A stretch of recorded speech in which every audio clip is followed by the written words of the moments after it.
Welcome everyone. Good morning. First of all, welcome to our webinar titled Challenging the Uncertainty of the Future, Perspectives of European Nurse Leaders, organized by Atılım University Publicity Unit and Faculty of Health Sciences Nursing Department as a part of Nursing Week on the May 12th to 18th TH. Let us share a short journey to Turkey and a video of Atılım University prior to the opening presentation. Have a good time.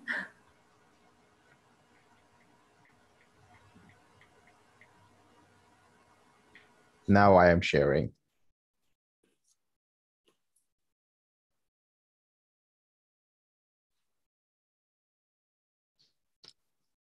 If the video sound doesn't come, please let me know.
Yes, Steve President. Yes, I'm sorry. I'm continue. Before I move on the opening speech presentation, I want to make a few reminders. First of all, do not forget to keep your microphone off during presentation and speeches. Simultaneous translation is available in our program. To listen to a program in Turkish, you can activate Turkish in the word icon in the lower segment in the Zoom application and listen to Turkish. Yes, now I invite dear Professor Dr. Füsun Terzoğlu to make her opening speech. Maybe we can start first of all introduce to Atılım University. Yes. Now, later on, I can start my opening ceremony. Okay. Yeah.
Here we go.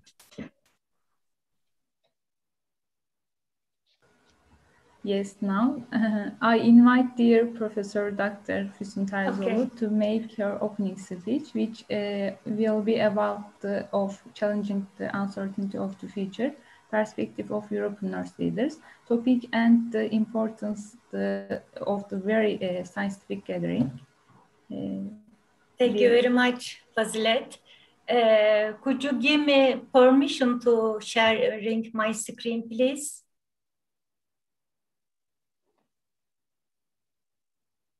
Yeah, thank you.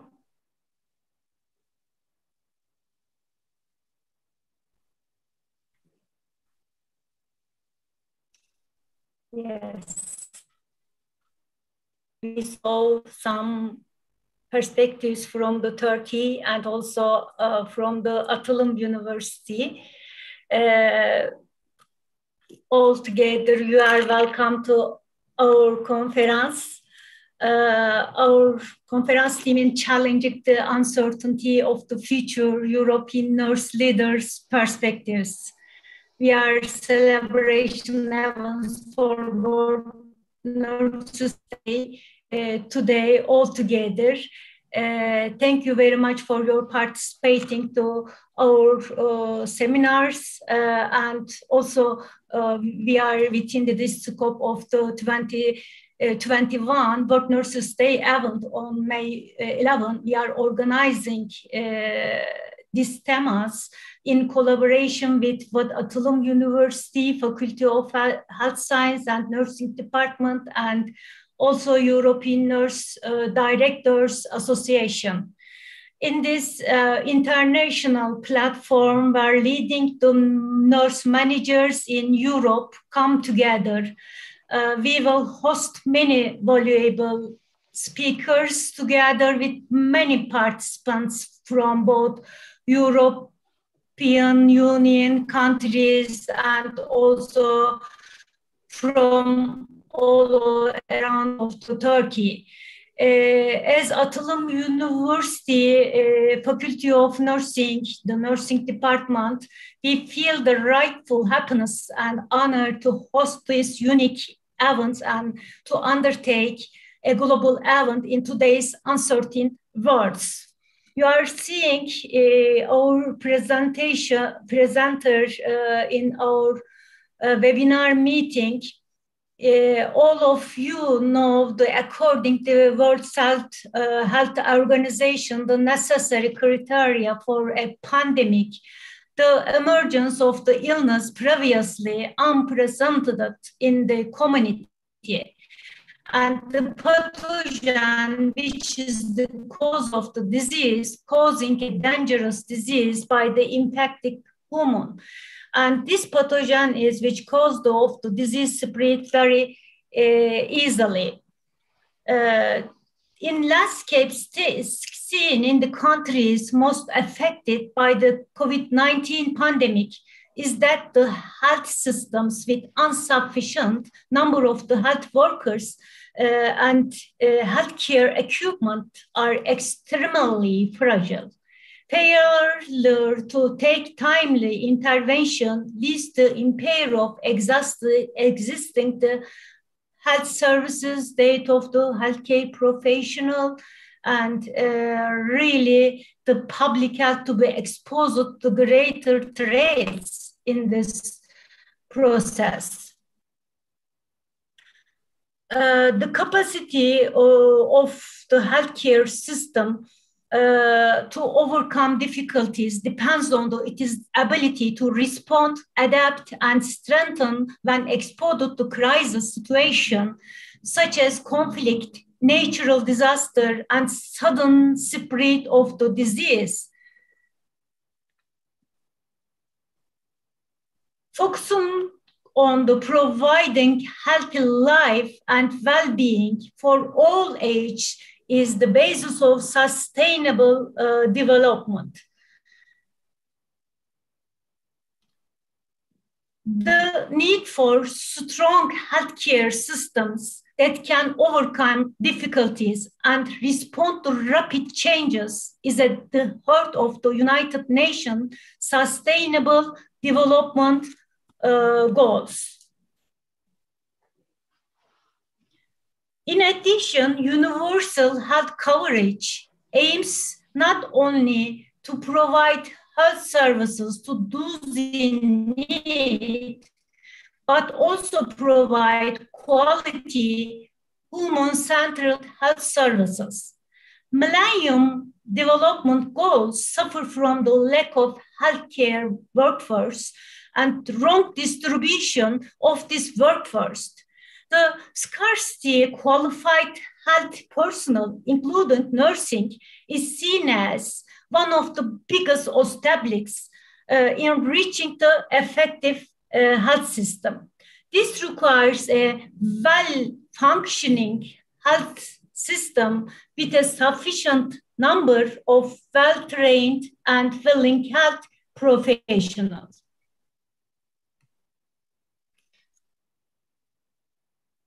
In this perspective, we are living in the VUCA world. Also, Iris is mentioning about it, all of us in her presentation. Volatility, uncertainty, complexity, ambiguity, these concepts that emerge in the 20th clearly century defines the COVID-19 process. The real question is, what should be done to get out the current crisis environment with minimum damage, and how can we turn the crisis situation into an opportunity? And it will clarify such as a matter. Also, the main responsibility of a leader in the uncertainty era is to respond constructively to the negative complexity outside of the boundaries of the organization and to increase the positive complexity within the organization. In the today, leaders and executives face a number of the complex problems that cannot be fully resolved, threaten their careers and future of their institutions. When evaluating ambiguous information that contradicts each other, the leader's priority must be to implement to the least harmful solution into the majority. The most challenging issue for the leaders and managers is to adopt this new order and develop classical leadership techniques in line with uncertainty variability. They recognize that new dilemma can create new opportunities to grow without a clear path to success. Leaders and executives who can adapt to change, manage emotion of others in crisis situation, and communicate with their emotional intelligence. They know what people think, what they want to hear, and how they want to hear the announcements. They can improve corporate justice with their ability to blend all this information in line with the facts. People always learn new things to coach, guide, and new project to development.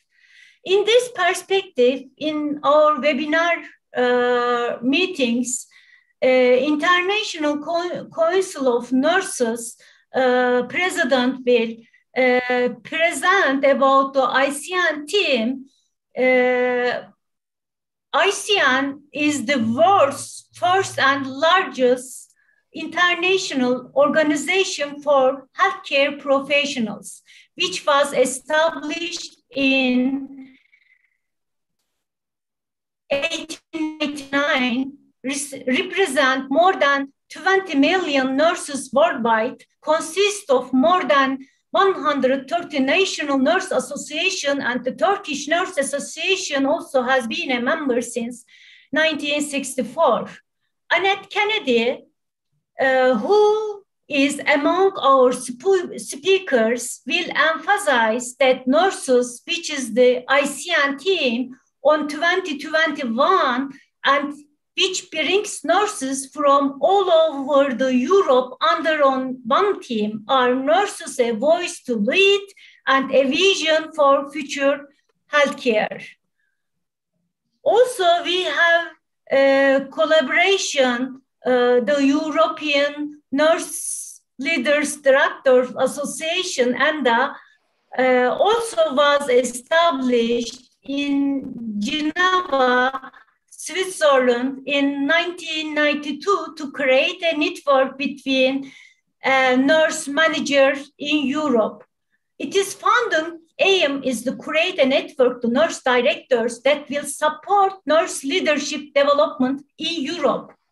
Also, and the president, Iris Mayembur-Altwerk, will explain the ENDA's responsibilities all of the Europe in his opening ceremony speech. Also, she will present us the topic about the leadership in nursing in VUCA world.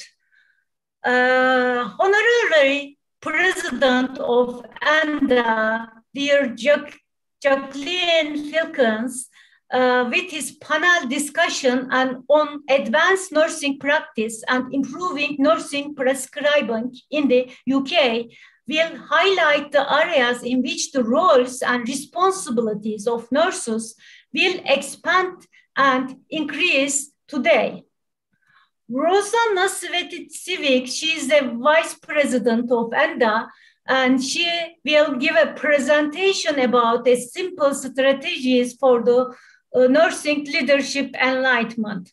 Of course, the scientific language of nursing profession, how important is the English language in nursing, which is important as technological development in today's world and has a very important role in the ability of nursing professionals to follow scientific publication and projects.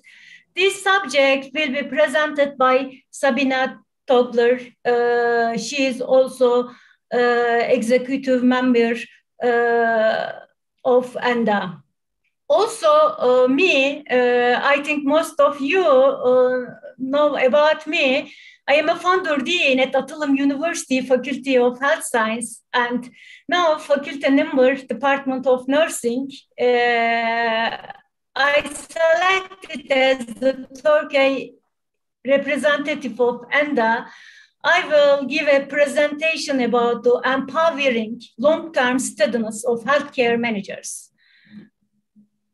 In these perspectives, rapidly changing our focus and priority, such as the COVID-19 global epidemic of all activities carried out in this context, it will be hard to make visible and increase the effect and value of nurses among health professionals in the world and in our country.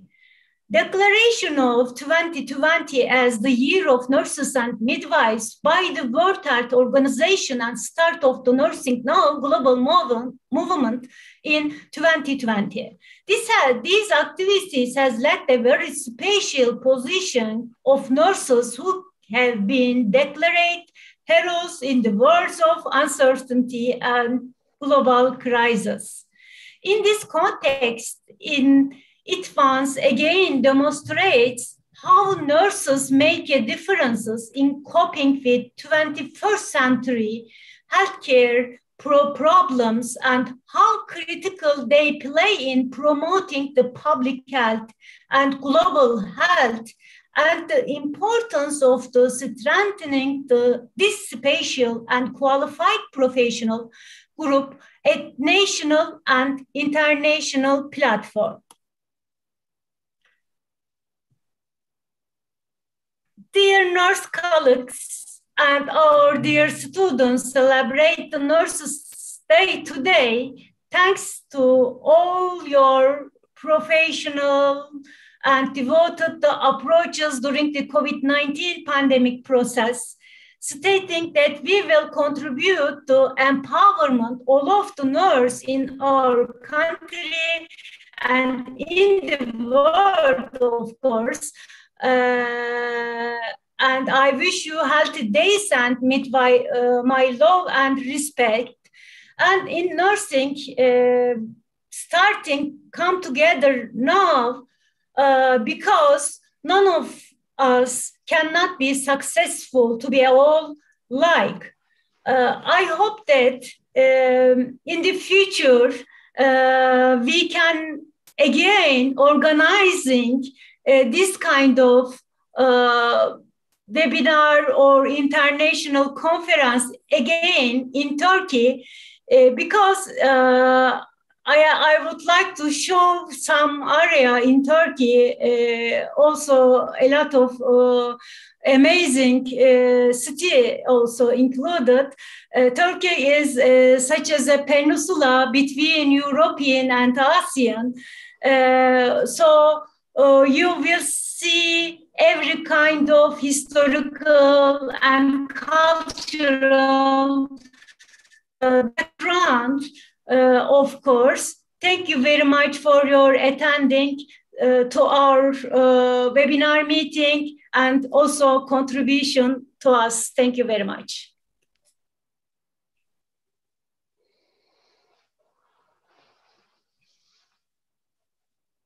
Yes, Fazilet? Yes, thank you, dear Professor Dr. Füsun Terzioğlu for her speech. And we would like to invite Honorary President of the European Association of Nursing Managers, dear Jacqueline Tilkens, to give her opening speech. Thank you. Good morning, colleagues and participants near and far. I too would like to welcome all participants in this webinar and thank the organizers who made this happen. Professor Füsun, a member of ENDA, gave us board members a challenge and said she could organize a webinar in May to address present-day challenges. Now, some of us on the board thought it would not give us enough time to set it up. October was suggested as a better date. But with her and Iris Meienburg-Altwark's determination and farsightedness, here we are today, ready to share with you some of our thoughts on the challenges nursing is facing and to welcome and listen to Annette Kennedy, President of International Council of Nursing. There are three key words in the title of this webinar: challenging, uncertainty, and future. The first word, challenge, made me think, what type of leader am I? Am I a challenger? Is challenging something I'm used to do? A recent article in Nursing Management in April cites 7 different types of leadership. My nature is to be a transformational leader, but it does not mean that I avoid challenging situations. I would not be here if I was. To be a leader, one must have the confidence to challenge situations and act in respect to the staff, to the patients, and to all. I was soon put to the test when I took up a post as a director of nursing in a large group of hospitals in the early 1990s. Now, I know some of you may not even have been born then. It's a long time ago, but it is quite a challenge which remains with us today. The time which followed was in the 1990s was referred to as one of the most controversial challenges decades ever, which the nursing profession had to face since the inception of the National Health Service some 50 years ago. It included, amongst other things, the total reorganization of the National Health Service due to financial pressures. What's new? It still exists. And it resulted in bed closures on a large scale, staff reductions and more. At the same time, degree nursing education was being introduced, and to top it all, new pay scales and a clinical grading systems were imposed nationally. The pressures on nurse leaders to safeguard patient care and respond to needs of staff remained our priorities, but took several years to settle. But something good emerged at that time. At a conference for European nurse leaders, I met 4 nurses, each from a different corner of Europe, during a coffee break. That was before we had a pandemic, and where we knew that there were issues that we could not meet. We met around the coffee table during a break. We discussed the problems which we were trying to deal with. At one point, I spoke up and said, "Oh, we seem to have similar challenges. Why don't we as leaders do something about it?" The outcome of that discussion was the creation of the European Nurse Directors Association. Now, 30 years on, we, ENDA, are an association which has built strong links within Europe, and its flagship nursing organizations, for example, the European Federation of Nursing, or ESNO, which is the European Specialist Nursing Organization, of which I was the vice president initially when it started, and the Federation of Nurse Educators, because we need to meet educators and leaders and clinical experts and managers together.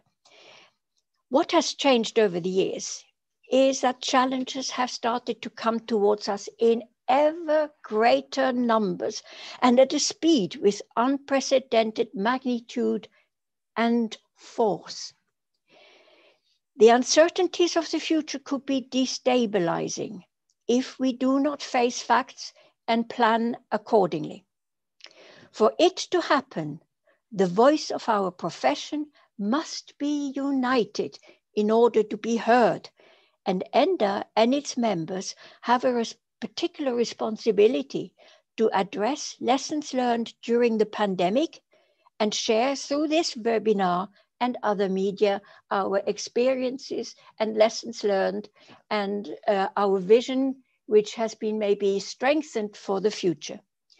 I would like to tell you about 3 key areas which require our attention. Now, these are my words. We haven't discussed it within ENDA particularly, but there are the workforce, the knowledge, and the environment.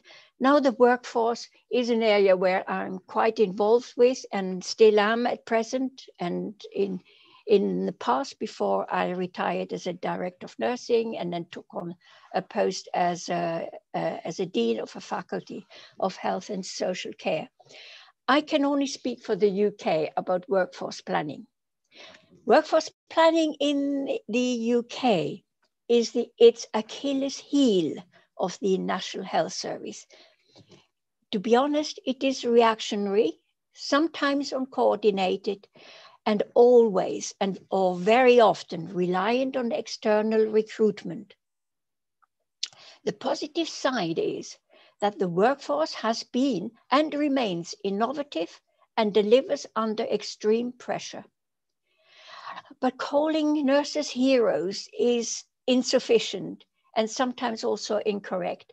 The nurses are professionals who respond with exceptional dedication and innovation to challenges. This should be reflected in their working condition, remuneration, and professional standing in particular. Of equal importance, if not greater, is the global nursing shortage, which needs to be addressed. In the UK alone, we have now over 40,000 vacancies of nursing staff. That is immense, and it's going higher and higher. Our recruitment processes have to become more inclusive, and modes of interviews need to be adaptable to be inclusive. Now, I can share with you that last week, I was invited to take part in what is referred to as a powerhouse meeting to look at online working contracts for staff were discussed. Now, a powerhouse meeting is a meeting which lasts maximum of 1 hour and is for selected participants, and it starts online at 8 o'clock in the morning and lasts for 1 hour, and does not normally, the delegates don't normally know in advance what the chief executive will choose as the most burning issue. We guess, because we all live in the same environment, but this time it was about online working. We discussed the issues of contracts for staff who work online, and what should be in a job description for them. Now, there was one dissenting voice only. We were about 12 people around the table, and representative from all of the UK. What was interesting, the one dissenting voice was that we need to be very specific, and we need to have intelligence of linking and trying to find how the people work, how many hours, etc. Everybody else actually said, we need to be very clear in the contract what needs to be achieved, and the rest, more or less, we leave to the individual to work out. Now, that was an interesting discussion, but I said, well, how about clinical staff? How could we help to look for recruitment? And online working is not always possible. But I think we could help the recruitment process if we look more at job sharing. Because this is possible. I have done that with senior nursing clinical staff, particularly in ITU or in theaters or other areas, where I said to 2 excellent candidates, this is the job, this is what I expect, what you have to do it together. I don't want to know when you work, how you work, but the post and the shifts must be covered. This is the job, do you want it? And I may have just time to quickly tell you, I had one experience. My first experience was 2 senior clinical nurses were appointed. And I had a phone call soon after from a surgeon. Mrs. Filkins, what have you done? The nurses were scrubbed. 1 week one, and the other week the other one. One speaks with the surgeon said, one speaks with a male voice and the other one with a female voice, and they have the same name and they do the same job. And I had more or less anticipated that, but I said, it is a husband and wife team, and they share the job which you wanted in your theater to happen. And there was a stunned silence, which was seldom with the surgeon, stunned silent. But from then on, I had several instances like that, also when I was director of nursing. Now, let's look at knowledge. We know what nurses do now. We know that. We live it. We know it. But do we know the knowledge, what knowledge is needed for the future? One of the trends I note is that the advanced nurse practitioner posts are in increasing demand, certainly in the UK. There is a noticeable upward shift in the knowledge base of first-level qualified nurses, as well as the autonomy and level of practice of advanced nurse practitioners. Nursing assistants too are caught in that upward trend of knowledge and learning. But I would say there is a danger that due to the nursing shortage and for economic reasons, they could be used, and I use this word carefully, interchangeably with fully trained nurses. The danger for nurses, particularly in the UK, is that he or she remains responsible for the delegated work. And lastly, is the profession ready to accept and use artificial intelligence? It is becoming increasingly a tool to aid critical analysis and decision-making, and this in particular for advanced nurse practitioners who are autonomous in decision-making and prescribing. We have a long way to go. Lastly, is the area where I won't speak a lot about it because I'm not an expert in it, and I too have to learn. What should hospitals of the future look like to achieve greater sustainability? Are nurses involved in development of IT solutions, which, for example, can prevent admissions to hospitals? How can waste be further eliminated? Do we need big hospitals in every town? Or should we consider a hub and spoke system? How can we make the world turn round without consuming it? I don't have answers, but I know we have to do something. And the something which ENDA is doing, that next year, the Congress, the 30th Congress of ENDA, will have the title, will have the theme of the environment as a key point. It wasn't my suggestion. I have to leave that to Raquel, the other vice president, who brought this up, and together with her colleague, that will be the key discussion point for that Congress. The future is just around the corner, and preparedness and having learned lessons from COVID should give us greater insight of the need to work together, find the necessary tools to influence professional, political, and other organizations. Looking for alliances and making strong links might be a good starting point in shaping the future. I wish you all an informative and enjoyable day, and it is my pleasure to hand over to the next speaker, Iris, our ENDA president, and then to listen to Annette Kennedy. Thank you for your attention.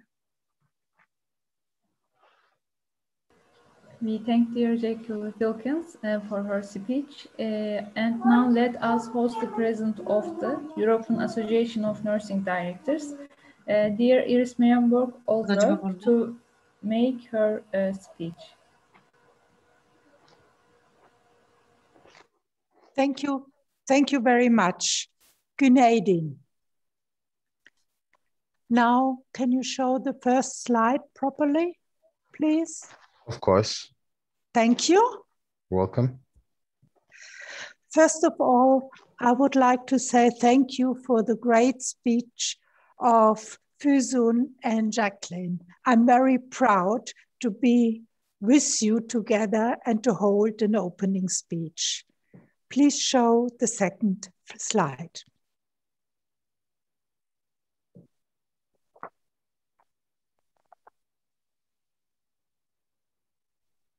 I just had to wait to video to move completely free. Now we are at the second. Okay, no problem. Dear guests, dear colleagues, dear friends, dear Professor Füsun, and of course, all organizers, thank you for this very, very good organized and perfect event. I'm really extremely happy to be part of this webinar together with you. Usually, now it is common to hold a welcome speech. I want to break with this tradition and tell you a little story instead. The story is the story of the dog in the hole of mirrors. Next slide, please.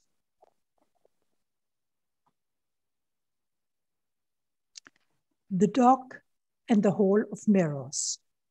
Do you know the story of the dog who sets out to explore the world and then gets lost? The dog sets off alone and starts running. Exploring the world, he wanders here and wanders there. He sniffs here and sniffs there. He keeps walking and finally, miraculously, arrives in a hall of mirrors with thousands of mirrors. Next slide, please. This is actually where the real story begins. The dog looks around this hall with thousands of mirrors. He sees dogs everywhere.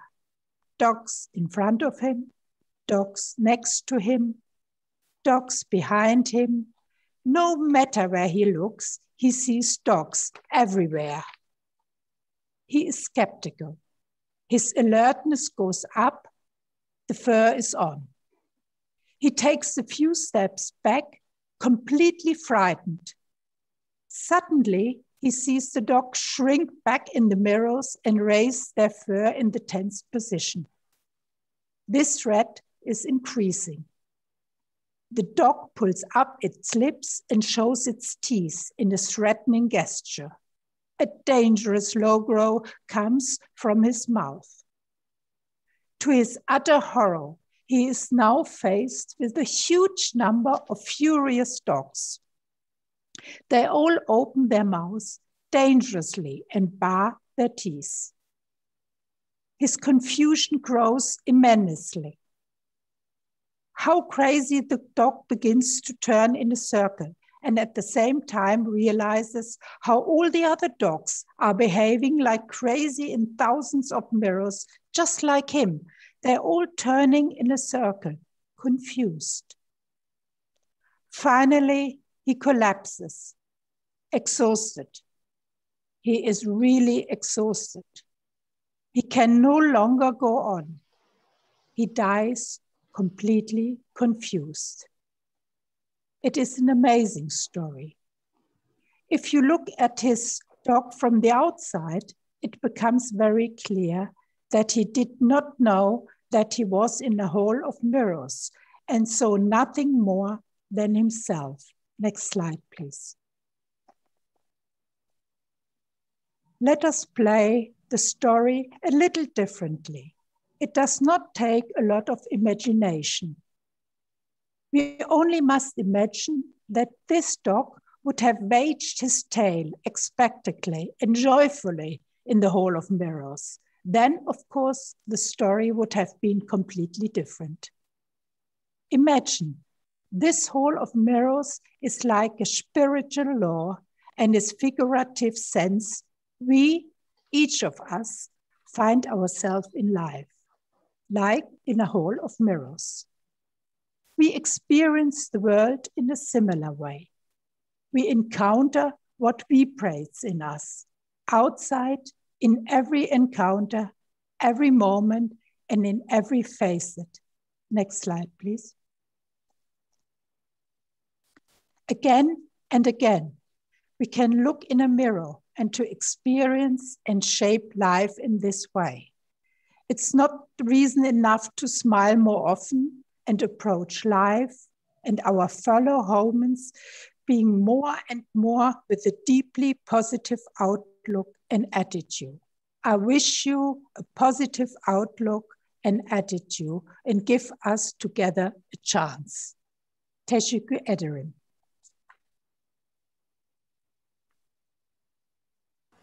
We thank you, dear Iris Meyenburg Altwerk, for her speech, and I would like to invite dear Mr. Akdeniz for the next announcements. Thank you.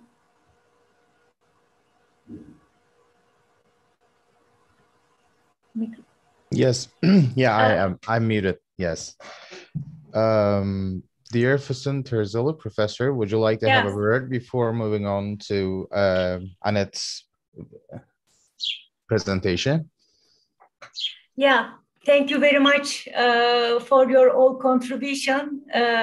Really, your contribution and to support this webinar meeting is very, very valuable for us and very honor, of course, for us. I would like to thanks also my great team. Please, they hand off the rice. One of them, we would not have achieved this today without their unique contribution for this webinar meeting. The Atılım University Faculty of Health Science Head of Department, Associate Professor Handan Boztepe, and our lovely and very hardworking research assistants, Canberk Akdeniz, and you give the nickname as a John, I think. Presenter give this kind of nickname to him, and also Fazilet Ateş Tamer, and also dear Buse Yücer. Thank you very much for your contribution and support for this webinar meeting. Also, our Atılım University the Distance Education Center Director of Ismail Dölen, and also Mr. Kemal, and also Promotion Unit Director Eftal Erel and Ayla Akkan, Hazar Şenol. And also other things, our cultural center manager, the Kemal Şenoğlu, give some present to all of the presenter today. We will explain later on. It will be a surprise for all them. Really, thank you very much. Today, without all of your unique contribution, we couldn't success this organization. Thank you very much again. Yes, Canberk, thank you. All right. My voice comes loud and clear, I suppose. So I need a little bit check here. Thank you. So hello, dear speakers from various countries, and you, dear participants. This is Research Assistant Canberk Akdeniz, and I will be announcing the upcoming sessions. Now we will move on with a conference on the current ICN theme, which is A Voice to Lead, a Vision for Future Healthcare. This keynote speech of the webinar will be given by Annette Kennedy, the President of the International Council of Nurses, via the video she has prepared, and unfortunately, she will not be able to attend in person. Before sharing the video, I'd like to share a few details belonging to her career. She was a commissioner on the WHO Independent High-Level Commission on NCDs between the years 2017 and 19, and still a member of the Nursing Now Campaign Board, a ministerial appointment to the Salinity Care Advisory Implementation Committee. Previously, she held the position of President of the European Federation of Nurses, which is EFN in abbreviation, and was active in lobbying the European Parliament, Commission, and Council. Annette was the Director of Professional Development for the Irish Nurses and Midwives Organization for 19 years and established the INMO's very successful Education, Research, and Resource Center. Let me now share the video has come from the Annette Kennedy. So I announce again, the ones who are Turkish and listen to Turkish translation, please go into the interpretation part of the taskbar in the Zoom and select Turkish. Türkiye'den katılan ve Türkçe dinlemek isteyen arkadaşlarımız için bir tekrar yapalım. Taskbar'da aşağıdaki görev çubuğunda interpretation diye bir kısım var. Oradan Türkçeyi seçerlerse Türkçe çeviri olan kanalda da devam edeceklerdir. Ara ara hatırlatma yapacağım. All right, now I'm going to share the video. So if anything happens, if a voice cannot come, so you don't hear, just let me know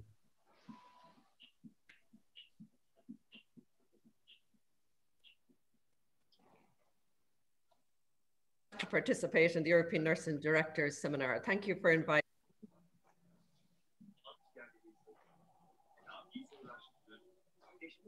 One of our participants have their mics on. Yep, okay. Great. Me. I bring you greetings from the ICN board and the 27 million nurses around the world that we represent. The title for my presentation, A Voice to Lead, a Vision for Future Healthcare, and you are the voices to lead. What I plan to do over the next 40 minutes or so is to take you on a journey since the start of the pandemic and see where nurses have led, what ICN has done, and the challenges and opportunities for you in the future. So just give me a minute to share my screen.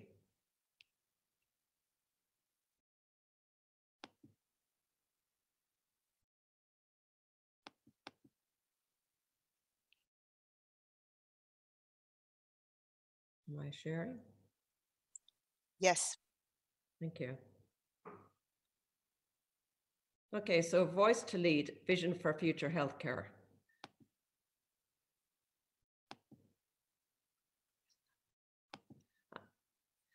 For those of you who don't know about ICN, and I imagine an awful lot of you do know about ICN, just a quick roundup about ICN. It's a federation of 130 national nurses association, and the voice of more than 27 million nurses worldwide. It is the oldest and largest nursing organization in the world, founded in 1899.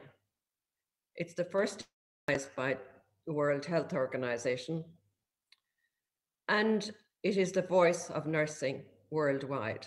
We lobby, we advocate for nurses at all levels, and of course, we liaise with all the global agencies to advance the profession and to support and protect the nursing organization. We try to influence health, social, and economic and educational policy for nurses across the world. And as you can see in the map of the world down below, all the orange is where we currently have members.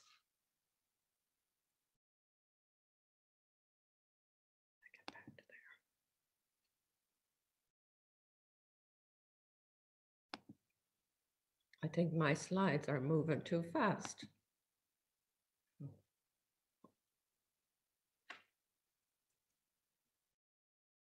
Here we are, sorry about that.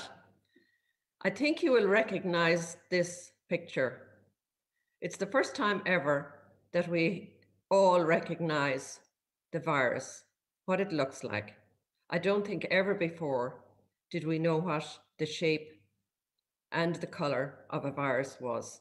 And now everybody throughout the world knows what COVID-19 looks like.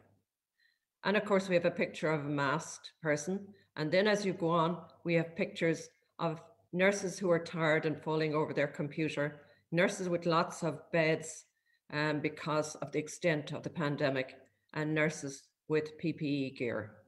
That was the year of the nurse and the midwife, the International Year of the Nurse and the Midwife 2020, which we were supposed to celebrate, but it turned into a very different year, a year where nurses' profile was greater than we ever had imagined, but their courage and their resilience and their capacity was shown worldwide.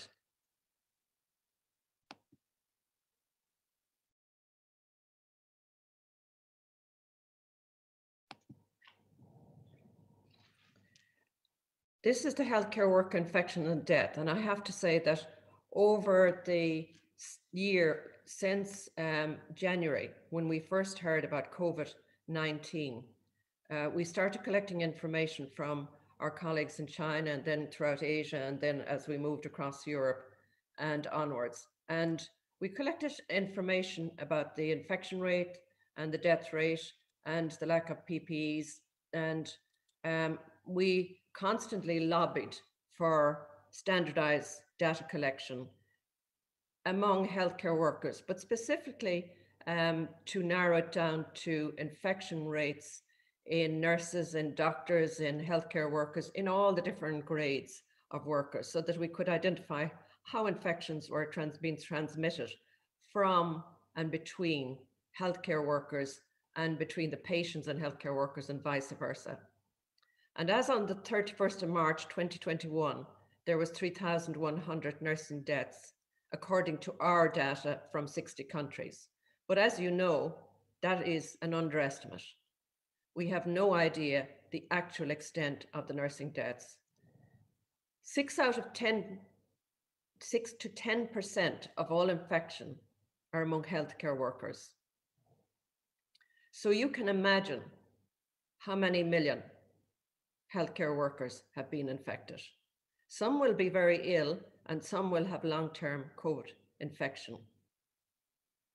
And of course, one of the biggest factors in all of this was the lack of PPE, and it's still an issue in some countries throughout the world, and the lack of support, the shortage of workers, and of course, the lack of testing. And now we have to worry about vaccination for all our healthcare workers throughout the world, not just in high-income countries. Early on, we worked with our national nurses associations throughout the world, and we compiled a list of 12 items in a call for action. The reason that I put up this is that it's still relevant today because we're talking about sufficient quantities of protective equipment and appropriate protective equipment, because if you remember early on, we had protective equipment that wasn't of right sizing or wasn't suitable for every size of healthcare worker. So it's so important that it is fitting and that it is appropriate. Of course, we had training. It was erratic in many countries, but we need training for all nurses, and it has to be up to date. And because we're dealing with a new virus, it had to be the most up-to-date information that we could possibly have. Protection of the healthcare workers, the physical and mental well-being of the healthcare workers, compensation where it was in some countries, but in a lot of countries it wasn't. The regulation of our new nurses going into to help with patients with COVID-19 and brought in early before they were registered. The deployment of staff between different areas was difficult. So all of that is still relevant today. And it's relevant that a lot of nurses were instrumental in leading the organization of wards, of units, of testing and facilitating now vaccination. But we are still not involved in the policy making, in the strategy, in the task force and the action groups, and in the media. And that's something that we have to change. This is very important because ICN, as you know, was on media quite a lot throughout 2020 and now even in 2021. And it's all about informing the public and the media about the issues that nurses and the challenges that they were facing. And that's very important. It's very important that we keep that up, not just that it's ICN that talks to the media, talks to the TV, the radio, the print media, and uses the social media. It's important that all of us in every country uses the media to tell our story. And we need to keep that going. But ICN got a lot of airtime for the first time ever in our history.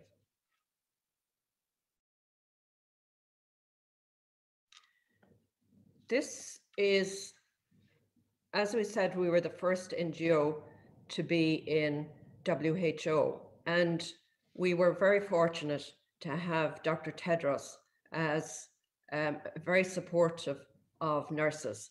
And we had direct relationships with him. In fact, we had meetings with him in the early part of 2020 and right up until the end of 2020, where we could bring all the information that we were collecting from our NNAs to the very top table.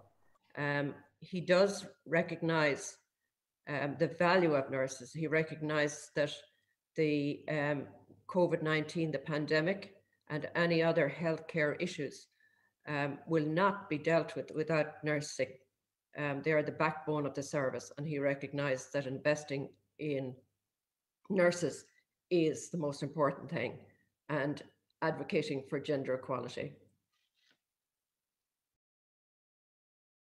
One of the most important reports ever to come out of the World Health Organization, and one of the most important for you as directors and for nurses. I know that you're familiar with it, but I would just like to say that irrespective of whether you read the full report or not, please read the recommendations. The recommendations, and I'll speak a little bit more about them later, the recommendations are in relation to investment, building capacity, education, advanced practice, nurses being involved in policy, nurses being in leadership positions like chief nurses, government chief nurses in every country, and of course, equitable salaries for nurses. The gender pay gap is alive and well in many countries. Also, what we saw was that during COVID-19, one of the major issues for nurses was the fact that they were caring for family and caring for children, and having to go to work, and many of the facilities being closed because of the lockdown, they didn't have the facility of bringing their children to creches. So that was an issue, a major issue for nurses at that time. So the work environment has to be suitable and has to be flexible and has to be supported for women. That's so important.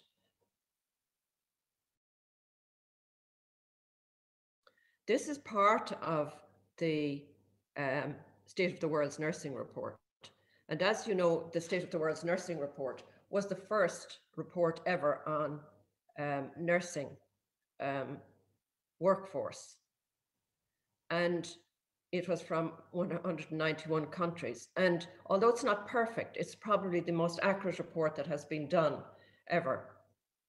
So when you're looking at that report and when you're looking at the recommendations, what I suggest to you do is you look at the country profile. It's very important that you look at your own country profile and see if it's correct and compare it to other countries, because that's the only way you will leverage building capacity in your own country. When we went into COVID-19, we were 6 million shortage. Every country was short nurses, but particularly short were the lower and middle income countries. And of course, you know, the mobility between countries and across the world has been phenomenal over the past number of years. And there is unethical recruitment from lower income countries to higher income countries. I worry about what's going to happen after COVID-19. The other issue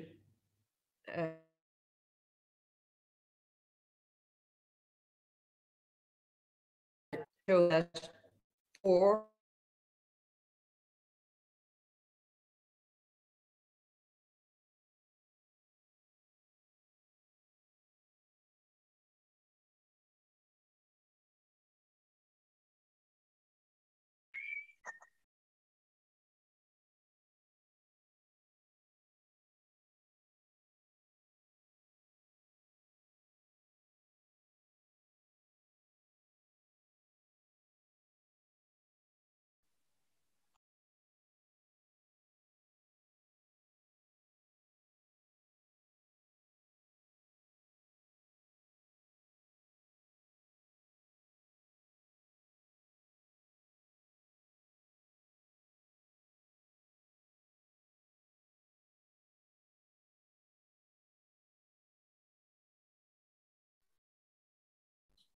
Can check please.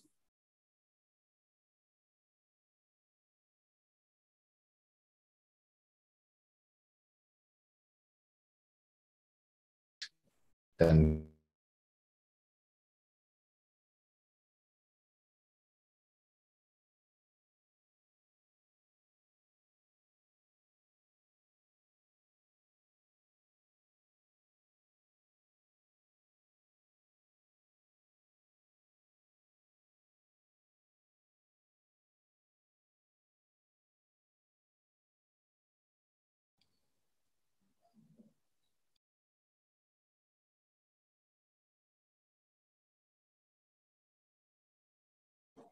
hello, having some connection issues, just working on it right now.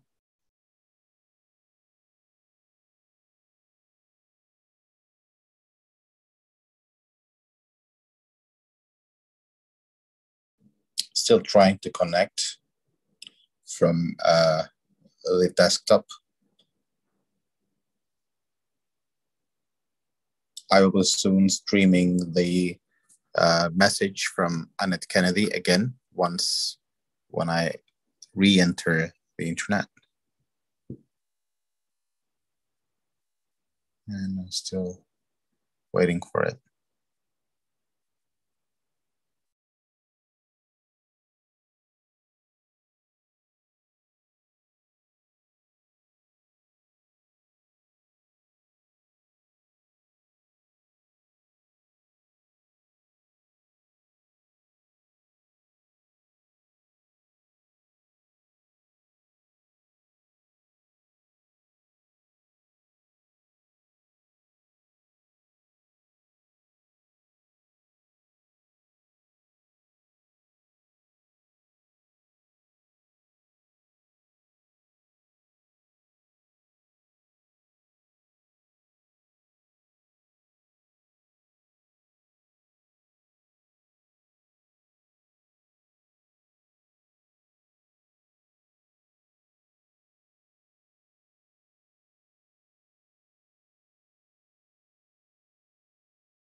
I can share, Canberk.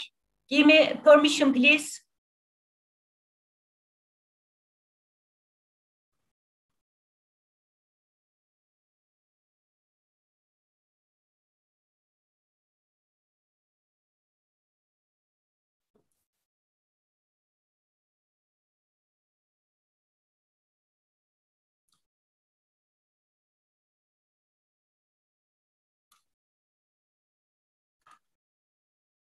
Hi everyone, I'm delighted to participate in European Nursing Neurology seminar. Thank you for inviting me.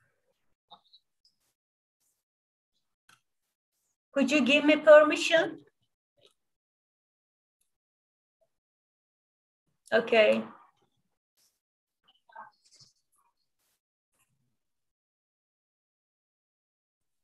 Hocam 13. dakikadan alabilir miyiz? 13. dakikadan.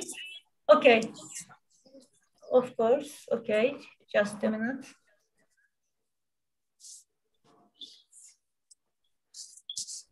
Okay, let's go. Okay, could you see my screen? Okay. Yeah. Yes. Just hit enter. Did you started it? Yeah. Okay. Still, it's not playing. You have to just hit the button. You can hit the hocam enter veya uzun tuşa yol basabilir.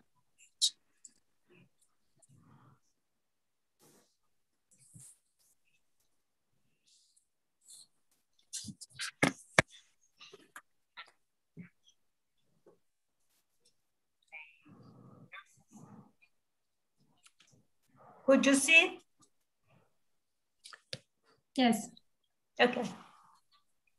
Yes hocam. Ben yeniden bağlandım isterseniz. Okay, we can go ahead now. Don't lose the time. Okay.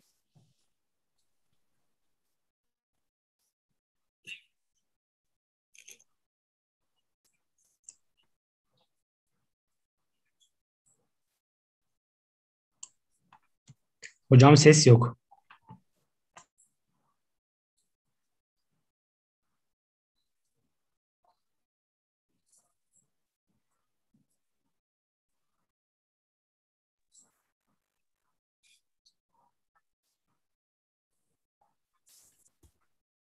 Evet, şimdi hocam siz mi devam edeceksiniz, ben mi devam edeceğim? Let's go ahead now. Okay. The translation can start. Hocam sizinkinden ses gelmiyor olabilir. O zaman O sen yüzden. devam et Canberk. Evet. Ben kestim. We are so sorry. Sometimes the digital That shortage or the the most system can be nurses in the higher yes, age surprise for us. are in North America and Europe, and that will affect us very badly. In addition to this is the fact that when we did research, as we do continually, we have been continually doing research on a number of issues, not just on the stress and the death rate and the infection rate, but the lack of PPEs and the physical and mental trauma that nurses are experiencing, but also on their intention to leave the profession. And all of our associations, 90% of our associations came back and with reporting that nurses are planning to leave early because of burnout, because of stress, because of anxiety, and because of the lack of resources and the lack of support. So we know that at least 10% of the current workforce may leave early, at least. That could look like 13 million nurses, half of the current population of nurses we could be short in the next number of years. That's a tsunami coming down the tracks. On the right-hand side is a report that was done by ICNM, rather with GCF&S, but it's about older nurses and trying to retain them in the workforce and recommendations. Retention strategy. And I suggest that with your negotiating with government, when you're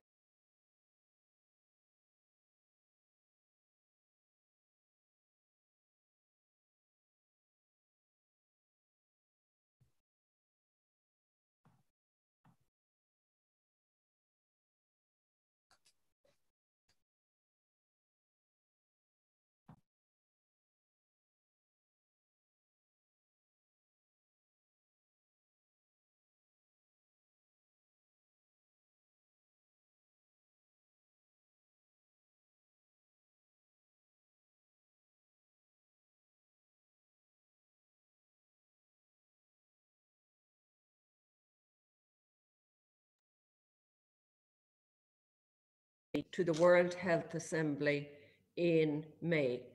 It's the end of May, early June, that the World Health Assembly is taking place this year.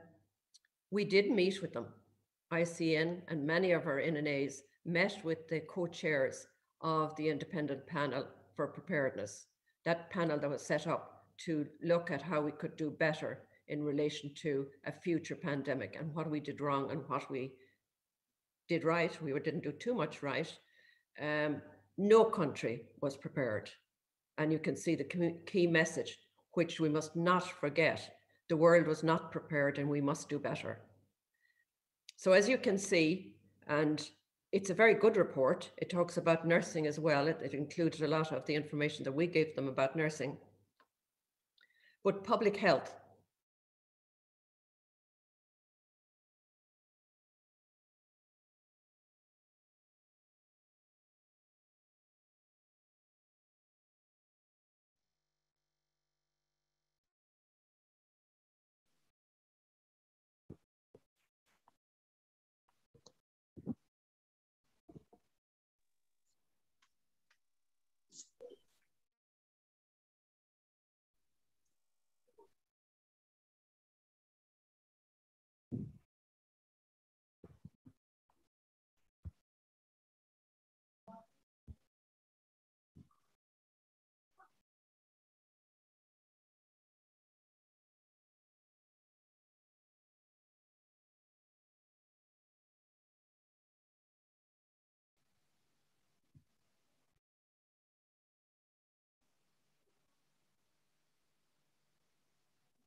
Canberk, it is a problem, I think.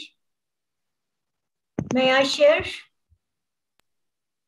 Or you will solve it? All of the global political organizations.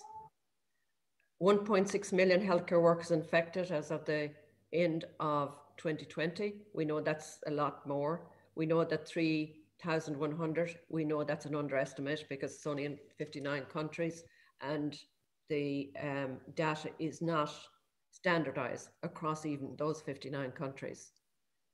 An estimated 10% of all cases worldwide have been in healthcare infections.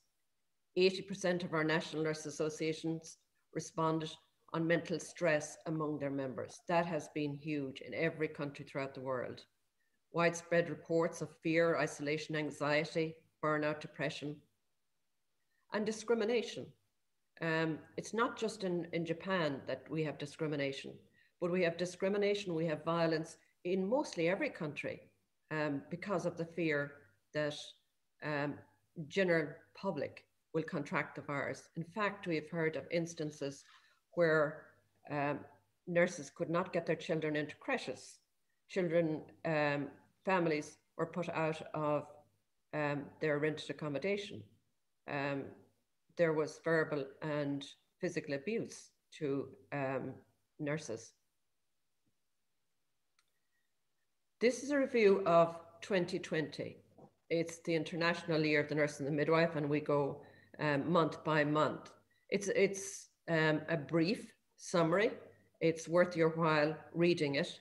And just to tell you that all of our policy briefs, all of our information are on the website.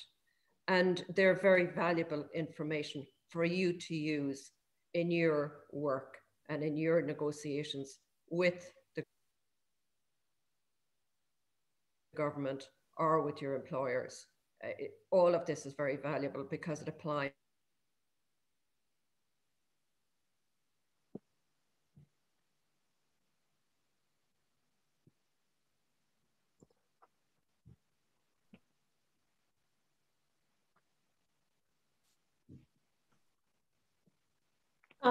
Excuse me, I think the not clear the presentation. So Yes. maybe we can share in our page. Buse, are you sharing or me? No, I can't, teacher.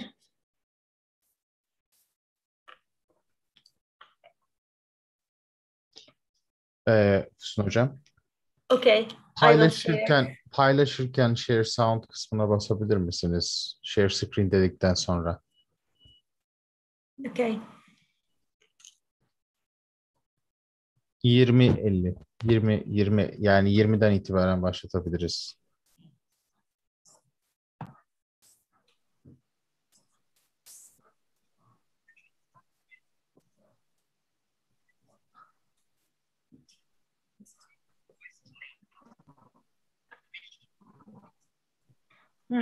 Okay.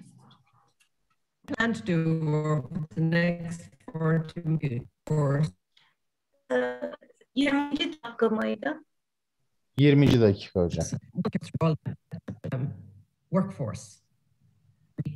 The academic system was not fit for, and the nurses that became infected and that were put in positions of facing patient is not nurses work. And in your negotiations with the government or with your employers, all of this is very valuable because every country throughout the world. These are some of the initiatives that many countries shared with us. And I have just two here and two in another slide. The Taiwan Nurses Association published a book entitled "Private Nurse on the Frontline: Our Experience Stories and Purpose of What Gives a Place to Nurses Cope with Their Emotional Stress." Very good, and they have done, the Taiwanese Nurses Association had done a lot of work to support their nurses, and their government had given compensation and had put in very good occupational health. In Germany, they set up a telephone counseling service for nurses free of charge. In fact, a number of countries have set up free counseling service, including my own in Ireland. In Japan, the Japanese nurses had established consultation service for mental health as well, and they had organized webinars and provided support to frontline nurses on social media, as did many, many countries. We were quite impressed by the support that was given to nurses by the Nurses Association. They really stepped up to the plate. All leaders stepped up to the plate. In fact, nurses throughout the world, including yourself, were leaders in the real sense of the word. The only, I suppose, negative point to that is that we don't speak enough about what we're doing. The American Nurses Association had webinars, as did many other countries, lobbying for PPE, lobbying for more resources, and teaching, training nurses. And like ourselves in ICN, we were putting up information from WHO, information from various countries, helpful advice, helpful information and education that were useful during COVID-19 pandemic. The global health priorities. These are the global health priorities, and the reason that I'm showing you these is they're the global health priorities now, they were the global health priorities before COVID, and they will be for the future. ICN is in line, our policy priorities is in line with the global health priorities. And it's about SDGs, universal health coverage, humanitarian disasters, human resources and health, integration of patient-centered care, public health and health risks. And if we have learned anything from COVID-19, it's that we need to put in resources into public health, into primary care, into prevention and infection control, into early intervention, and not always and special care. That's where all the money has gone, with the neglect of the areas that are so important during this pandemic. And that's where nurses can play a huge role. And we have seen there's so many initiatives, but they don't come to life. Nurses are always changing models of care to suit the patient's needs. But we would be short so much in the next number of years. ICN was looking at what can we do to build the capacity, not just in retention, but in employment. And as you can see, the employment, particularly in the areas of catering, in the areas of clothing and manufacturing and all of those. And a lot of those areas employ women, unfortunately, and they're the most people that will be unemployed. But 255 million jobs were lost in 2020, and a lot more will be lost by the end of 2021.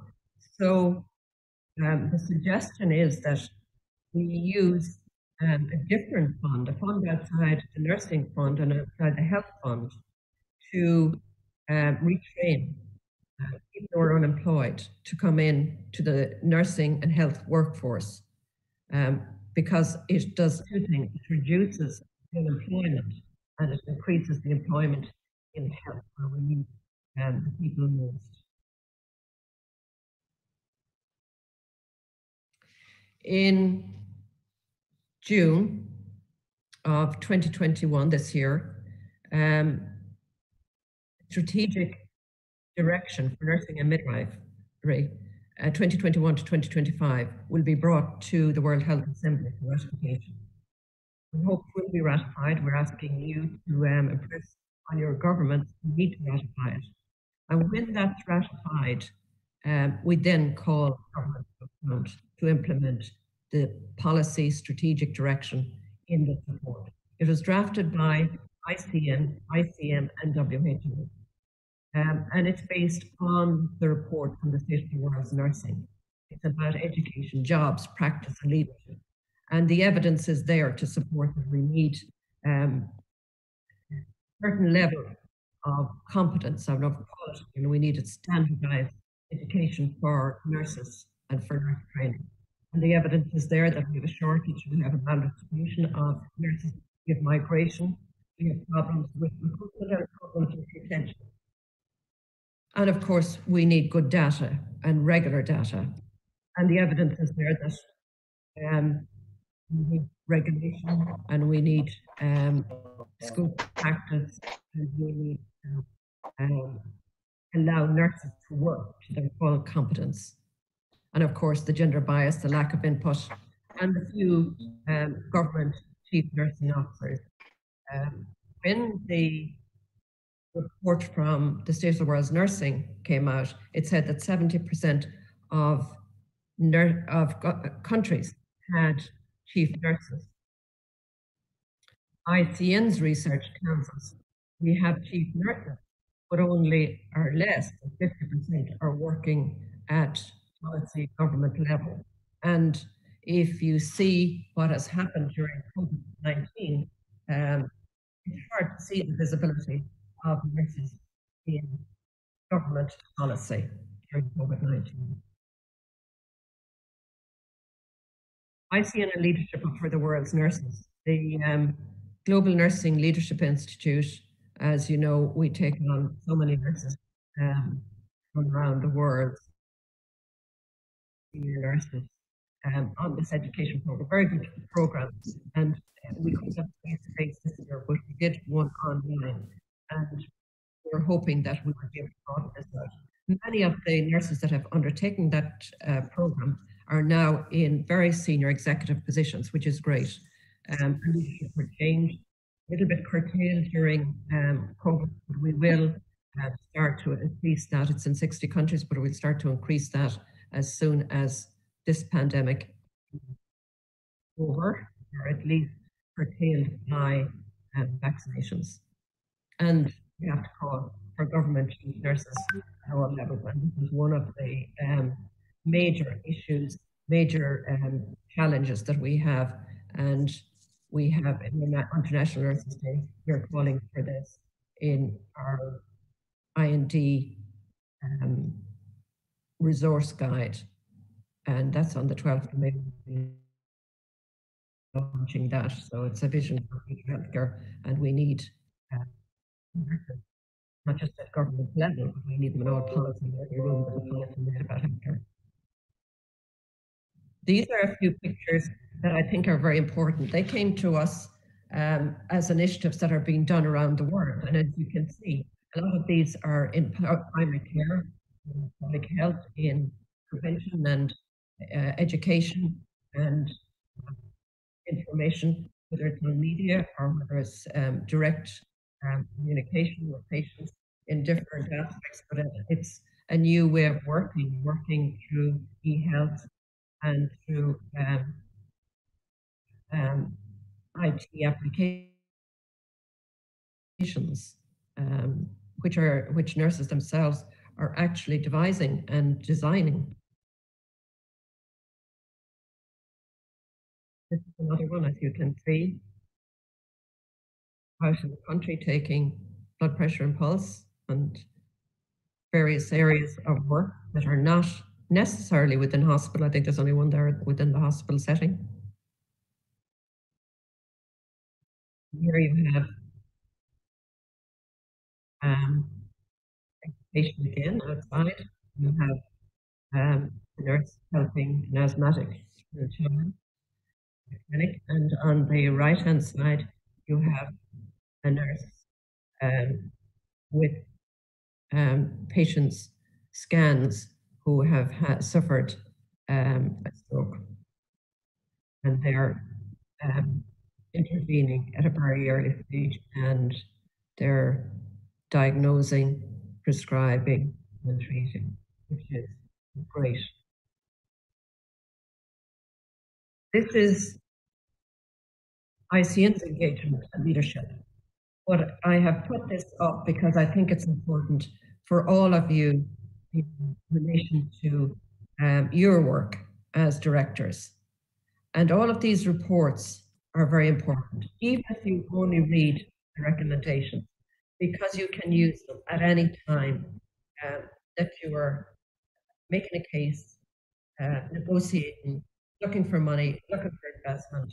You can use this, and you can call as soon as the strategic direction is adopted by the World Health Assembly by countries' ministers of health. You can call on that.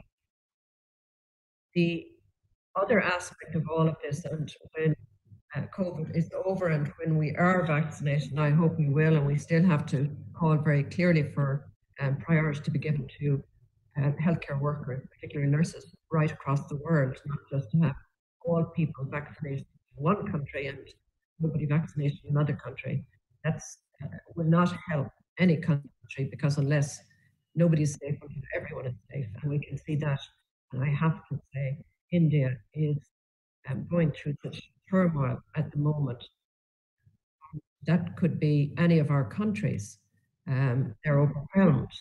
So ICN are working with the Indian Nursing Council to try and support them and to try and look for emergency funding, and we're calling our government to do that. So we will be doing the best. We have regular contact with the Indian Nursing Council. In relation to the reports, research, briefs, policy statements, and policy briefs and statements, you will find them all on our website. Very, very good information, very good, useful information that you can use. And they're adaptable for any of your areas of work or your countries. The World Health Organization brought out Health Worker Safety Charter. We informed that charter, and it's saying basically that patient safety is two sides of the same coin. Unless you have health worker safety, you won't have patient safety. And that's so true. And it just gives you 5 recommendations. As I said, you have the World Health Executive Board decisions. We feed into that. We call on them to make certain decisions on behalf of nurses, and the same with the World Health Assembly. And if they're adopted, we have to call for a vote. And we inform all our members about all of this, and you will find a summary of any of those reports on our website. The independent panel, look out for their final report in June. And of course, we work with a lot of different partners, with World Health, the World Health Professional Alliance, which are the doctors, the physios, the pharmacists, and all of those, the World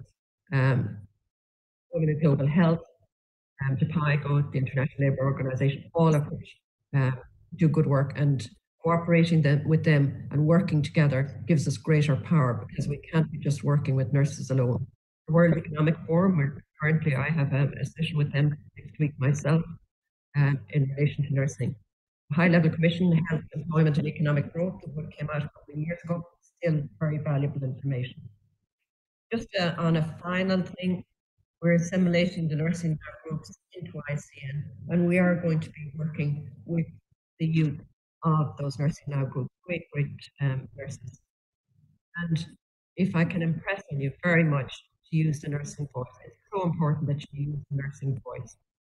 We're not using it enough. We're not saying enough about what nurses are, how they're changing the models of care, the new initiatives that they're using. And we're not saying that nurses save lives. Every day they save lives. Many, many lives would be lost for nurses during this pandemic. And our Congress is the 2nd to 4th of November, and it's virtual. So it's much, much easier for everybody to attend. And it will be nursing around the world. So we'll be going across every region and showing the good aspects of nurses and the culture and all the other activities, and a lot of information and a lot of lessons we learned from this pandemic. And this is somebody that is my role model, Gret Thunberg, who is a little 16-year-old who sat inside the Swedish Parliament 3 years ago, and now is the most famous person in climate action that the world knows. And she said, "You're never too small to make a difference." I say that to every nurse. You're never too small to make. We can all make a difference. In some shape or form, we can all make a difference. We just have to talk a little bit more about it, and we have to work together. So 27 million nurses of us can surely change the world. Congrats on that. And just to say thank you for all the work you do. Keep up the good work. You will get through this. We will get through the pandemic, and hopefully we'll come out the other side. It'll be challenging. The other side will be challenging, no doubt about it. But we will be stronger, and we will work together and share information. Thank you, and have a good webinar.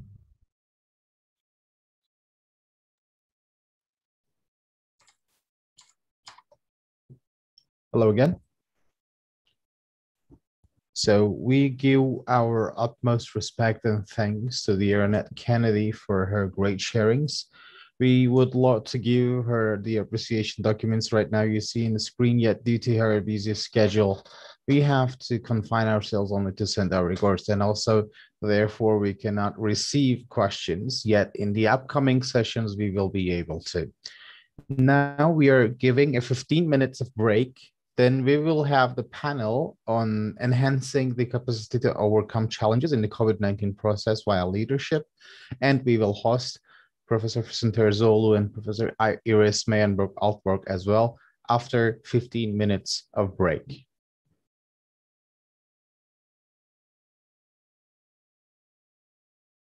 And by that time, I recommend not to go offline because we just barely hold on to the connection. So therefore, I recommend you to stay online. Of course, meaning I mean the speakers.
Cansu.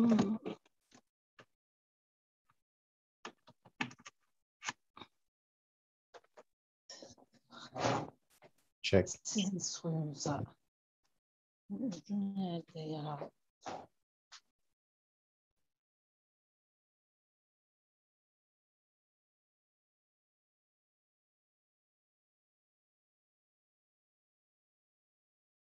Aşkım burada.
Şeyde. Kapat Umut'u.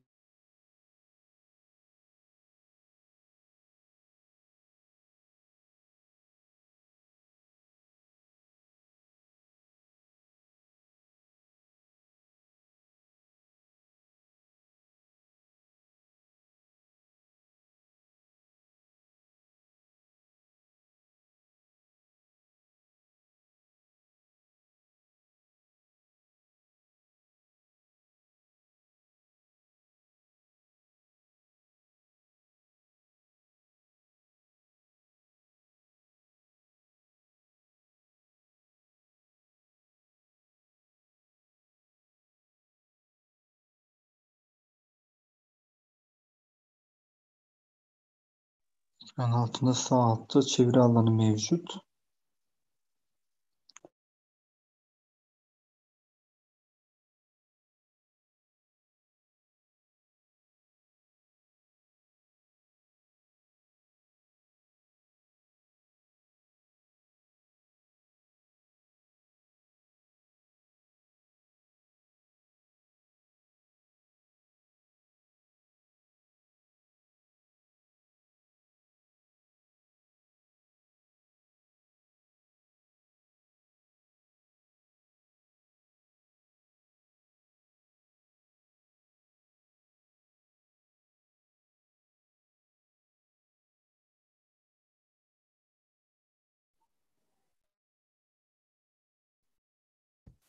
Jacqueline.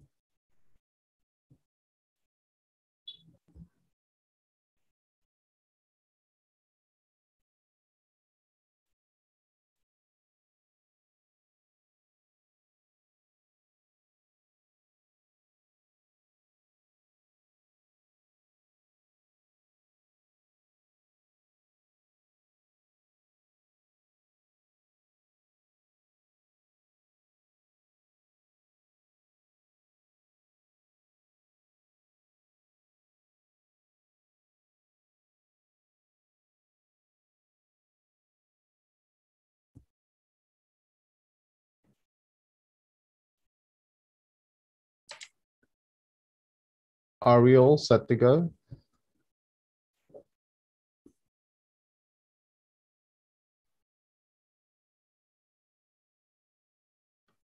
Yeah. Great. So if all are set, let us begin with the panel on enhancing the capacity to overcome challenges in the COVID-19 process via leadership. To give a presentation on empowering the long-term steadiness of all healthcare managers, we would like to invite dear Professor Terzoglu, but before hearing her sharings on the topic, let us know her more.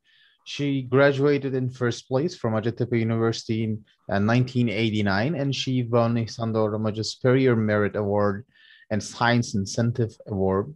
She also earned her pilot's license, and she studied about counseling on assisted reproductive techniques at Liverpool Women's Hospital Reproductive Medicine Unit in United Kingdom on the British Council Research Scholarship. She earned a certificate in management and leadership in nursing and active member of thematic network leadership work group. She studied as a research scholar at Kent State University College of Nursing in 2006. In 2007, she worked on a project named Development of Leadership Skills in Nursing Doctoral Students at University of Michigan Faculty of Nursing on an international research scholarship, which was supported by an international network for doctoral education in nursing, which is INDEN and Sigma Theta Tau.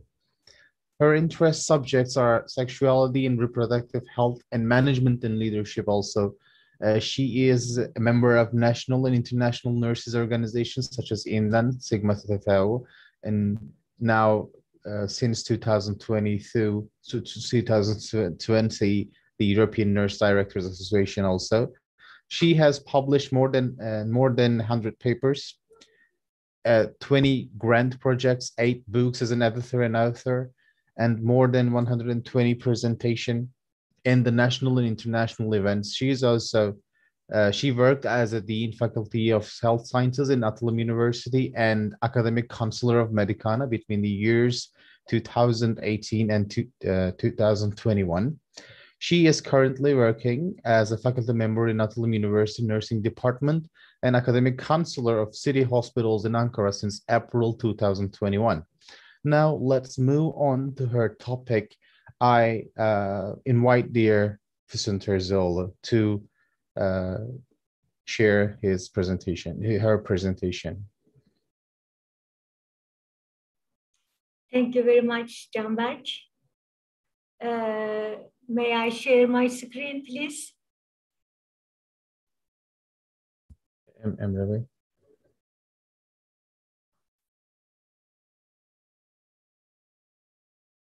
Yeah. Great. Thank you very much.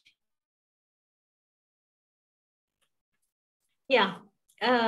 Empowering the long-term steadiness of the healthcare managers.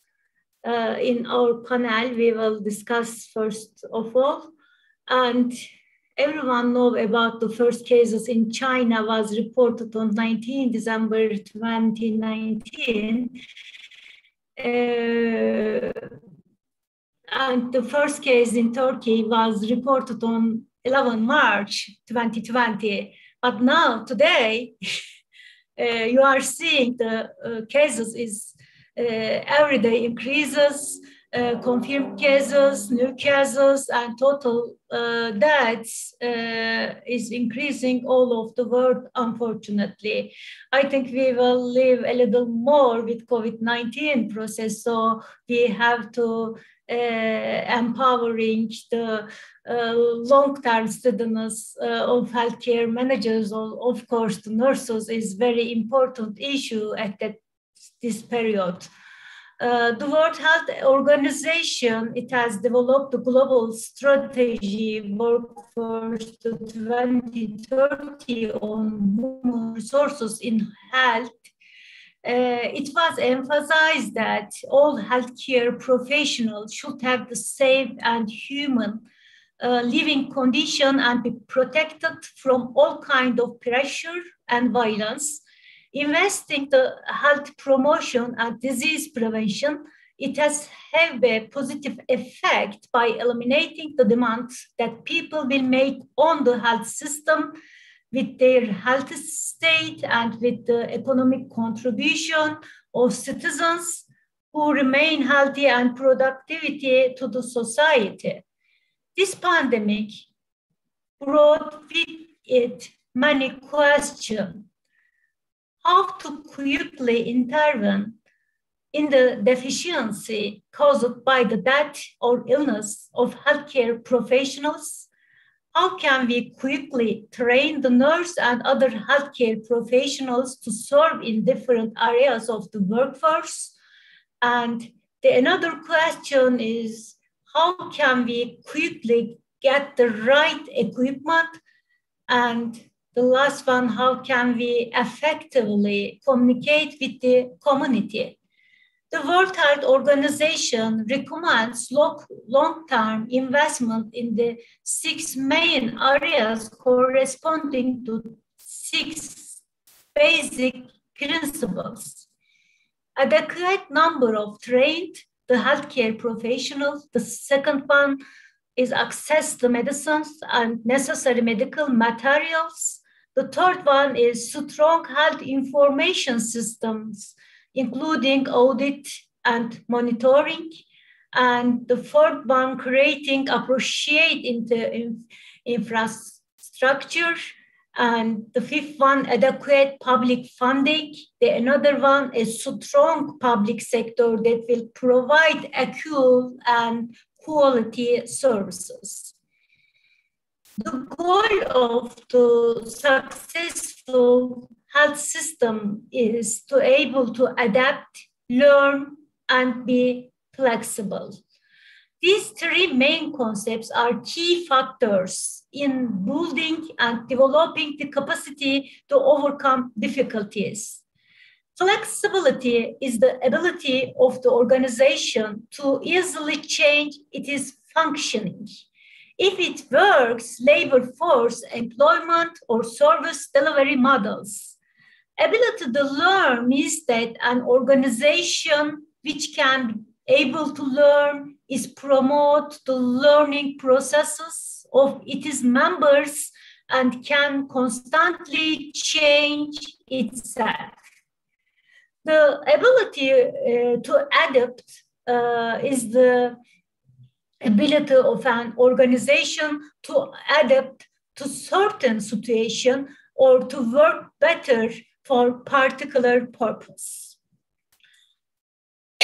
Kirk et al. Identify 5 main elements of a health system capable of the overcoming difficulties. Systems that have the capacity to overcome difficulties have awareness. These systems use information to understand and model risk and interventions. And systems that have the capacity of to overcome difficulties have comprehensiveness. They can identify and overcome wide-ranging challenges using a variety of resources such as maternity welfare services and lower labor capacity. The third one, systems that have the capacity to overcome difficulties are self-regulating. they can identify and isolate hazards and still provide basic health services and create additional resources when needed. And the systems that have the capacity to overcome difficulties are integrated systems. They establish strong links with key partners, community, and institutions. In the fifth, systems that have the capacity to overcome difficulties are adaptable systems.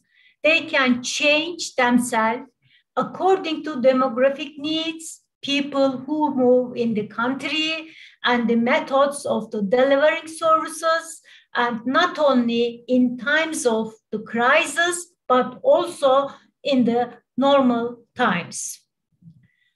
Where should the reserved limited resources to establish health systems that have the capacity to overcome difficulties be invested? A national health system, it becomes more efficient when it is built on primary healthcare services that provides people with policy-funded, basic, accessible to all, and fair healthcare services. This requires an effective financing model that eliminates barriers to accessing the health services, such as direct pay out of pocket, physical distance traveled to the healthcare provider, and time spent. In order to effectively respond to the outbreak of infection disease such as COVID-19, it needs health system that can overcome difficulties, namely compatible and conscious and integrated systems. An investment in the health system that can overcome difficulties should be seen as a global public benefit and aid for the common interest of all. The guide prepared by CIPD to develop the capacity to overcome difficulties has defined 3 approaches that individuals can apply to develop the ability to overcome difficulties. These approaches can be categorized under 3 headings: personality, individual qualification, the other one, environment, the third one, both of them, personality, qualifications, and environment. What is the meaning, the personality or individual qualification? The ability to overcome the difficulties is personal and is seen as an inner ability that forms part of an individual's personality. This can include the place of control in the individual, control of one's life, the person's tolerance limit, awareness of their emotion, and their management, optimism, perspectives, sense of humor, self-efficacy, beliefs in one's skills, and ability to solve problems. What we are saying about the environment, the ability to overcome difficulties depends on the interactions with the person's environment. In the other words, factors such as how much social support they receive determine the level of a person's ability to overcome difficulties. The personality of the individual doesn't relevant it.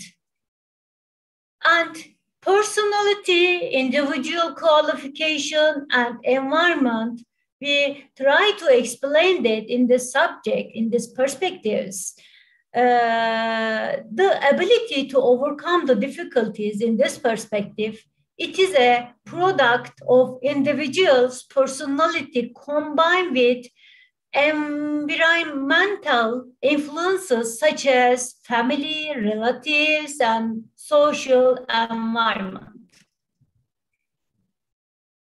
And Robertson-Cooper model on the ability to overcome difficulties has been developed to help people overcome difficulties in this process, in this situation that cause pandemics on a global level. The model, which can be easily applied in the COVID-19 process, is explained under 4 headings. One of them, the confidence, the other one, the purpose, the third one, the social support, and the last one, the adaptable. Confidence, the sense of confidence, the effectiveness of dealing with stressful situation, and strong self-confidence are at the core of feeling that difficulties can be overcome. It is also important how often individuals are exposed to positive or negative emotions. And the purpose, the feeling of having a clear purpose, having clear values for the person, the direction they have ensures that people do not stop fighting and overcome them when they face advertisements. In the social support perspectives, social support, instead of struggling with difficulties alone, establishing the good relationship with other people and seeking help provides the people get rid of negative situation more easily. Adapting to situations that are not in our own hands and being flexible are indispensable in having the ability to overcome difficulties. Individuals who can overcome difficulties better cope with changes and return to their state before they are affected by the situation. Enhancing the health professionals' ability to overcome the challenges in the COVID-19 process, it is important to understand the relationship between the ability of healthcare professionals to overcome difficulties and the ability to provide healthcare. And a good working environment is important for physical and mental health. Some stress factors and high levels of expectations in the work environment can negatively affect employees. Employers of healthcare professionals are expected to take a leadership role in modeling best practice in the system. Changes in professional practice, restructuring, and rapid changes in responsibilities, psychological stress may increase the likelihood of physical exhaustion, depression, and depressive disorders. The contribution of healthcare professionals and nurses in strengthening their health system and developing their capacity to overcome difficulties and indisputable. Nurses have many transformative changes within health professionals. Nurses lead important activities in delivering many services to people at all levels of the system, from decision-making to implementation. nurses and other health professionals to increase their impact, the pace of the change, they must be at the center, flexible, adaptable, and open to new learning styles. During this pandemic period, there are 3 priority areas that need to develop the new skills needed for new expectations. One of them, the role of the healthcare professional and nurses in the application of digital technologies. The second one is the power to demonstrate quality and effect. And the third one, system leadership. In the application of digital technologies, the link between the rapid changes in healthcare system and communication technologies has enabled healthcare innovations to develop and spread faster than ever before. And the level of nurses' readiness for computer and information technologies is an important factor in development of nursing, informatics, and information system. Nurses and other healthcare professionals should be leaders of the technological system and should develop and promote an understanding that technology can improve quality and patient safety and can radically change healthcare methods. As an important member of healthcare team, nurses are one of the most important users of the rapidly increasing technology in the healthcare system, determining the needs of the patients, providing direct care, monitoring, and recording the continuity of the care provided. It requires the nurses working in fields of services and application to have information literacy skills, including computer literacy, which are defined as notice the information needs, accessing the information needed, using this information effectively, and evaluating and presenting it. What does it mean? The power to demonstrate quality and effect. The extent to which nurses can demonstrate the quality and effects of their works is an important point in ensuring that the rest of the system understands and values the role nurses have. Therefore, nurses' expertise should be visible at all levels of governments and decision-making mechanisms, and should be valued because of the important role that quality healthcare has in reaching citizens in the health system. And system leadership means that classical leadership models, which are based on the single organizational model linked to hierarchical organizational structure, will become unsustainable, especially in public sector leadership. Organizational, professional, geographical boundaries and blurred as services begin to integrate, resources are shared, and personnel are employed through many different methods. All leaders' center of gravity should now shift from commitment to their organization, commitment to citizens, and a wider population. Seligman and Weir define an approach called system leadership. This approach can be characterized by two separate but also interrelated features.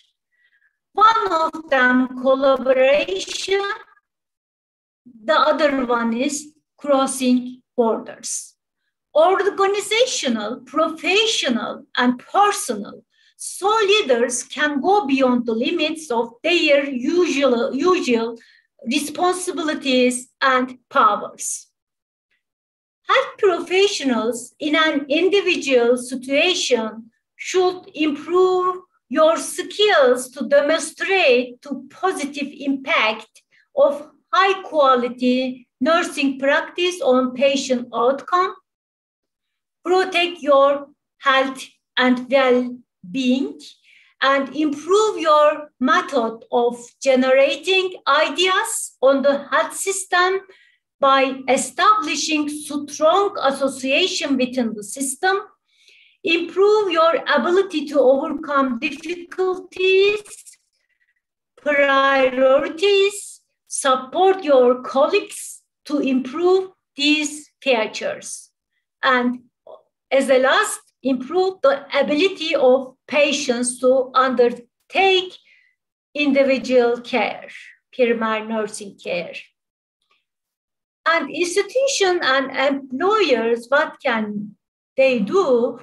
Provide a positive work environment for healthcare professionals, support the health and well-being of healthcare professionals, and provide learning opportunities for employees and ensure critical case evaluation is in the organization and make a disaster plans.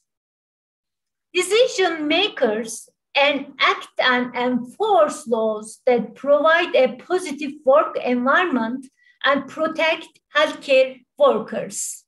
Plan and manage your healthcare workforce appropriately and create a healthcare human resources plan and implement it effectively.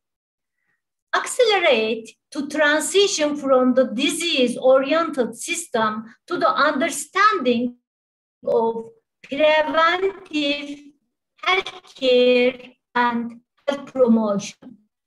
Ensure planning to overcome difficulties is part of the strategic development of the health system.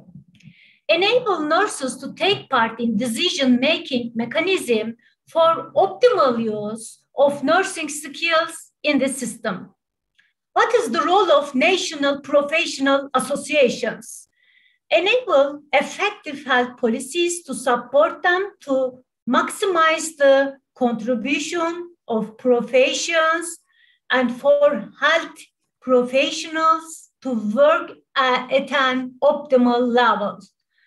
And support the healthcare professionals in the healthcare sector to ensure the highest contribution of healthcare professionals at all levels of the system. It is necessary to work together to create strong health systems that have the capacity to overcome future challenges in order to achieve the goal specified in the Sustainable Development Goal. When a process such as COVID-19 was added that caused a pandemic and left our lives under the control of uncertainty, more than one crisis situation emerged that both the institution and healthcare sector should manage. The important point is related to how we manage to process and lead this process in this extraordinary situation we encountered in the quantum era. You know, the quantum leadership is also very popular now. They know what people think, what they want to hear, and how they want to hear the announcements. They can improve corporate justice with their ability to blend all this information in line with the facts. They are not perfect, nor do they claim to be perfect.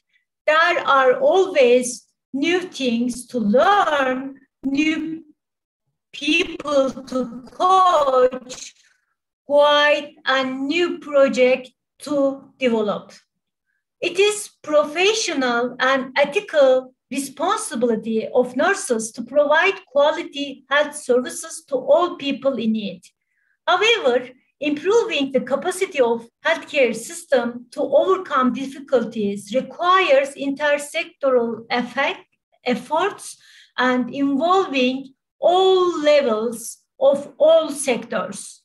Nurses who offers a large part of the health services to people by collaborate the health sector and their colleagues outside this sector have an important role in this process. The three most important criteria in problem solving and crisis management in the past: prevention of uncertainty, speed, and analysis. Prevention of uncertainty today is not a criterion. We have entered a contradiction world that requiring living with patience, common sense, and uncertainty. Health professionals have important responsibilities in planning this crisis in terms of planning, speed, compliance, and trust. Managers and leaders should plan what they can do during this crisis. Employee safety, focus on the bigger target, empathy, community involvements, turn the crisis into the opportunity. Employee safety,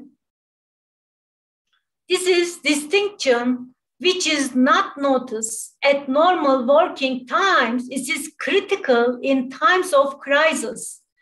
Personal safety should be a priority for all employees in all decisions made as a team. While COVID-19 was a highly infectious disease, a very fast communication network and cost-effective solutions started to be created in the media regarding the importance of personal protective equipment.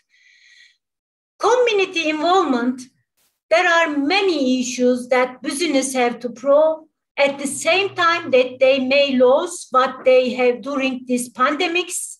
Health institutions are also responsible for keeping track of new information and development that need to be learned every day in extraordinary conditions by planning how they will coordinate many services demanding from all over the community during the pandemic. Focus on the bigger target. People focus on the creating better living condition for themselves and their families. In health services, the main purpose of preventive services is to ensure that people take their own health responsibilities. In fact, this process is to protect people's health. For example, compliance with hygiene rules, following the social distance rules, taking protective measures, avoiding close contact, social isolation. Focus on bigger target. It was a period that took their health responsibilities and increased awareness and sensitivity. And leaders and managers must have empathy. It is important to mobilize people in this direction, being aware that going through the difficult times make people stronger. Leaders and managers should listen to trust their staff.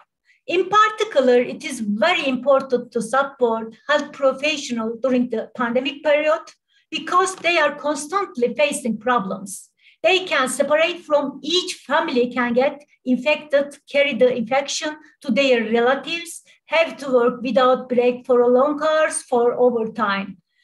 And the China's crisis approach consists of two parts, dangers and opportunity. This virus has some risk to our work or our health or the world. However, it should not be forgotten that it creates a chance in terms of the growth and using the different opportunities.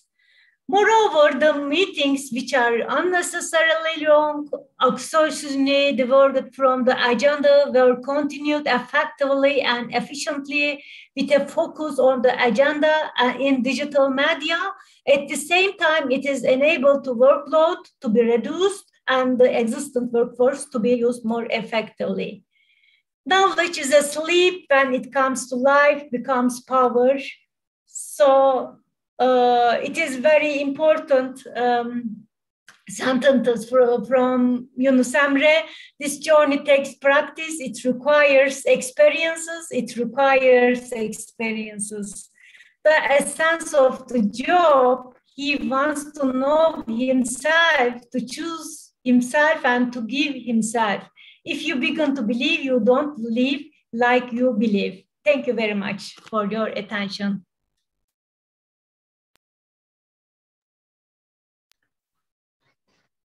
Yes, I hear my own voice. No, it's okay now. Well, I'd like to thank the Professor Terzoglu and present the attendance document for her dearest sharings in the webinar. And also we want to say that for each speaker, a young tree, a sapling in English, which will be very more appropriate word choice, was planted by their names. So the documents will be delivered online later, but we'd like to mention that also. So beyond this certificate of appreciation, also there is a sapling was planted. And before taking any questions, dear Professor, do you want us to take questions after the panel? I mean, after Iris presented her presentation, then getting the questions, or if any questions occurs, would you like to hear them right now? Yes, the best one, I think. So I will skip, and when Iris completed, we will discuss the questions. Okay, so right now, before taking any question, because it's a panel, let us hear our second panelist, the president of European Nurse Directors Association, dear Iris Meyenberg-Altberg. She has 40 years experience in healthcare and 25 years experience as managing director of nursing and nursing education in large hospitals, including university hospitals, 15 years of experience in consulting with focus on technology, risk management, organizational development, and education. She is an entrepreneur and president of European Nurse Directors Association, an EFQM assessor, and has university degree in care and health management, and she is a registered nurse as well. She worked as a consultant for organizational development and was visiting professor at Southern Medical University, Guangzhou, China, and German project leader for development and implementation of further education in nursing at master level in Shenzhen, China again, and founding member of the German-Ghana Medical Education Program to build a nursing school in Toase, Ghana, and responsible for the development and implementation of the nursing curriculum together with the Ghanaian Nursing Association.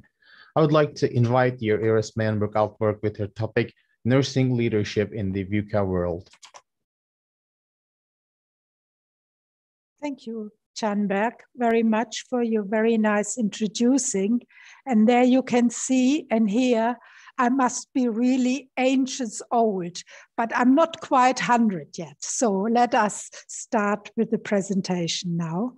And my theme today is, we are living in a VUCA world, and let's deal with it and succeed. The next slide, please. It is still a bit blurred I don't know what the problem is. Maybe you can,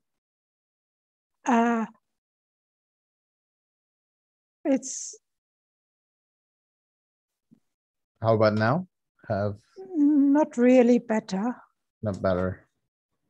I just go on because that's just the title, so you can try again. Let me, yeah. The second slide, yes, okay. I've just shared again. Yeah, so I will talk about what actually is VUCA. Everybody is talking about VUCA, and it becomes a topic of leadership and organizational development. And then I will tell you that the world still will stay VUCA, and what the relevance is for you as a leader, and what you can do right now, and what are the drivers and the effects and the demands. And then I will give you to each separate acronym, I will give you a little help how you can deal with it and how you can go on. The next slide, please.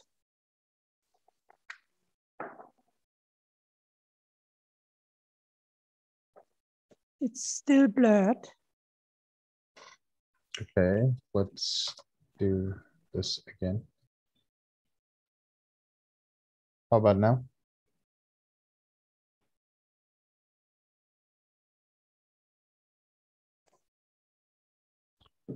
I just will talk about it, and I will raise my hand if it's much better, okay? So this is third slide, right? Am I correct? Yes. No, third slide, yes. Yes, third slide. I am sharing it again. If it's still blurry, our friend can share it. So it's still blurry. Yes. Okay. Bose, are you on the line? Bose, please sharing. Yes, maybe yes, Bose can share it. Yeah, I can share it. We have a raised hand. Okay. Also, Iranas. Okay.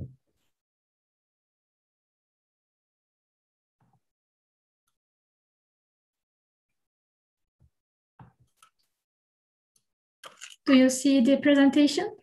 Yes, I see the presentation. Okay. Go to slide 3, please.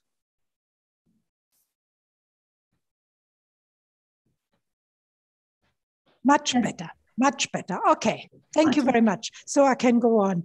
Now I will talk about VUCA and what VUCA is. VUCA actually is an acronym, and it is composed of 4 terms.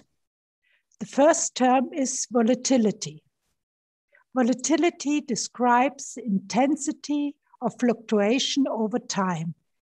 It is easy to understand using as an example for share prices. Share prices can fluctuate strongly within a short period of time. The higher the volatility, the stronger and more jagged the swing is. The second of the terms is uncertainty. We heard already a lot about uncertainty today. Uncertainty describes the unpredictability of events. The more surprises the context provides, the more uncertain it is. The third one is the complexity. It is influenced by the number of influencing factors and their independence of interaction. The more independencies a system contains, the more complex it is. The term complex must be distinguished from the term complicated. Even if both words are often used incorrectly and equivalently, a complicated system can be simplified without destroying the internal structure of a system. And the fourth one of the terms is ambiguity. This describes the ambiguity of the situation or information. Even if a lot of information is available in the sense of being secure and predictable, the evaluation of the same can still be ambiguous. And what does it mean now? It's a typical question in such situations, even when actually all facts are on the table. Communication situation often contains a high degree of ambiguity. The next slide, please.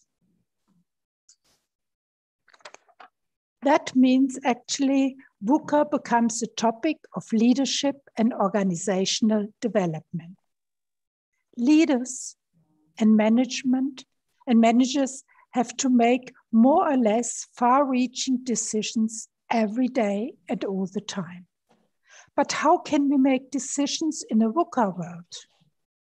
Rational decision-making is still considered the gold standard of decision-making. And its true is the merits and success of this approach are indisputed. Hooray for the ratio. But it is regrettable that some decision makers still believe that decision can only be made rationally.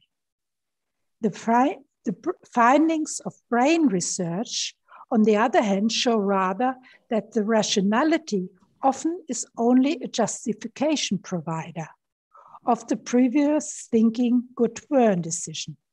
In this sense, the reason-seeking ratio is only a servant of an intuitively and partly unconsciously made decision. Admittedly, this is also an undifferentiated and extricated view. Next slide, please. Experience actually shows, however, that decision-making situations is the most appropriate solution emerges.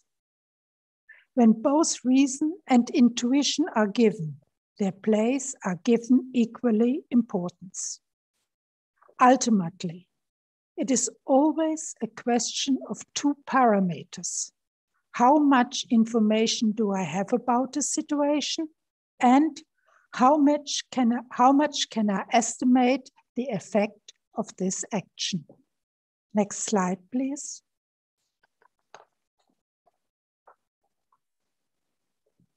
The world stays VUCA, and we always learned before that best practice is all what we have to do and what we can do. But best practice was yesterday. Best thinking is in demand today and tomorrow. Next slide, please. And now I would like you to think with all the changes in the world.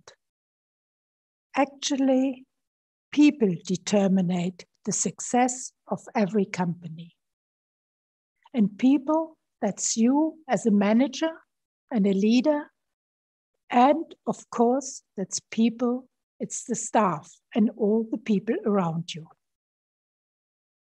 This requires the right framework conditions under which everyone applies their skills and services to achieve qualitative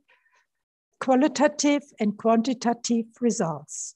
This framework was always valid and becomes even more important in VUCA times. A continual dialogue and discourse is necessary between the leaders and managers and must include all their employees.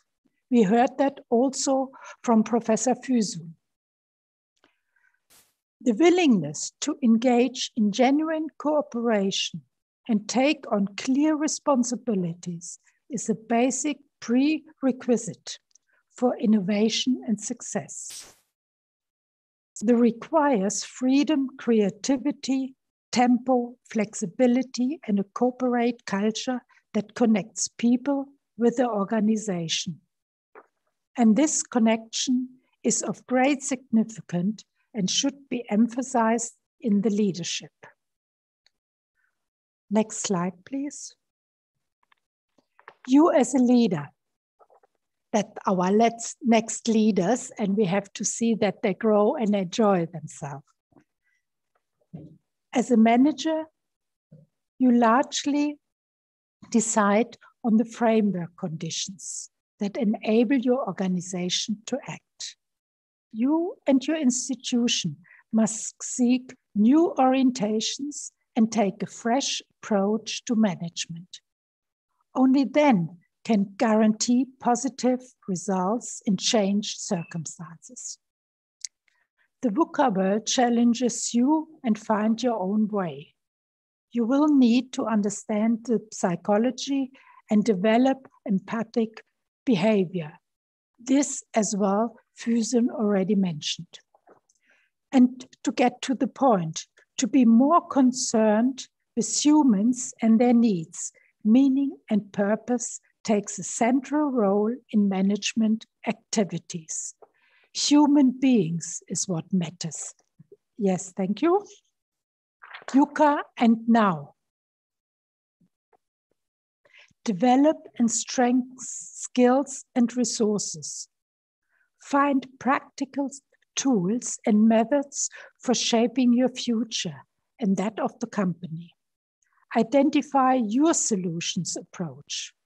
There are no limits to the format or to your creativity, because under VUCA conditions, there is no binding right and no binding wrong, but rather suitable decisions and the freedom to try them out. Have fun and try them out. Now we will talk about VUCA, and we will talk about the drivers, the effects, and the demands, and how you can deal with it. If we look at volatility again, what are the drivers of volatility? It's the change nature, it's the change dynamics, change rate, and speed. What effect has these drivers? It has risks, instability, and flux. How can you work with it and how can you deal with it? You should and must have a vision. You must take actions and you have probe changes. What is about the uncertainty? Uncertainty, the drivers are, it is unpredictable. There are potential surprises. It's unknown developments. And what effect has it on you, on your staff, and the surrounding? There is a paralysis. There is a question of directions. And sometimes there is a data overload. Sometimes I remember that we, especially in the COVID-19, we got every day new numbers. How many infections, how many deaths, how many X, Y, Z in this country, in this country. And in the end of the day, I actually was puzzled and I didn't know actually what number belongs to anyone. So data overload can be a big problem. And how can we deal with it? How can we help as manager to help our staff and to help ourselves to lead? Understanding is the very important thing. What we have to do to understanding, it also belongs listening, actively listening. We have to have a wider understanding. It's not 1 + 1 is 2. It's 3, 4, 5, or X. And you have to look at different perspectives. The other one is the complexity. Complexity, the drivers are task correlations. You have multi-phased effects and you have influences. And what does it with you and your staff? There is a big confusion. And with big confusion, you are unproductive. And you also have dualities. And what you have to show as a leader is clarity. You have to have key forces, but you also have to be flexible and creative and let your staff be creative as well. And the fourth one is ambiguity. That's always a word I can't properly say, but you get used to it, how I say it. And the drivers are, there is idle, virtual, actual situation. There is a multi-comparable, and there are misinterpretations. The effect is, especially for the staff, it's doubt, it's distrust, it's lapses in decision-making, and it's hindering innovations. We do see that quite often in the whole society at the moment. We see people going on the streets, don't want to get injections. We are seeing people who are getting violent. We're seeing, because of doubt, distrust, and they don't know where they are anymore. And what can help is agility and adaptability. You have to help them and yourself to make decisions, and you start with innovations. Okay, next slide, please. Let us see the V as in volatility and show as a vision. What you need is anticipation and responding to the nature and speed of change. The vision defines where I or we want to go and ensure that the motivation persists in the long term. The vision ensures that I'm wholeheartedly involved. The vision leads to personal development as well as to the team. Motivation is extremely necessary, especially in difficult times. Most fail not because of the challenge is too great, but because people giving up too soon. Make better and faster decisions thanks to the vision. And those who don't have a vision become part of someone else's vision. Next slide, please. The next one is the U, like in uncertainty, and you compare it with understanding. Acting decisively without always having a clear direction and certainty. Invest in information, collect, interpret, and share it. Identify the basis, causes, and effects, and use them as a starting point. Add information and analyze the networks. You as a leader show your basic trust in the team and support the trust within the team. Listen actively. Understand the different perspective of the others. Next slide, please. See as in complexity and compare it with clarity. Be clear in the specific situation is complicated or complex. The complicated situation can be solved by dividing it and then work step by step. Complexity cannot be reduced because it is complex. Make sure you and your team are clear, consistent, and have a contextual understanding. Restructure and hire or develop specialists for it. Rethink your hierarchy and organizational structure. Collaborate with others and have a clear customer relationship. Get an overview of how things are related and learn from other cultures. Next slide. A as in ambiguity with agility and adaptability. Maintaining effectiveness despite constant surprises and a lack of predictability. One answer to be ambiguity is awakening and adaptability. Make space for the interactions and give time to learn in lessons from experience and carry them forward. Re-engage and recommend to your purpose. Understand and prioritize user needs. Practice rapid prototyping to fail faster and learn quicker. Experiment and pilot to discover what you don't know. Be authentic to yourself and to others. Provide resources for leaders to keep a lookout for what they are noticing about the situation. Be mindfulness. Next slide. The greatest danger in times of turbulence is not the turbulence. It is to act with yesterday's logic.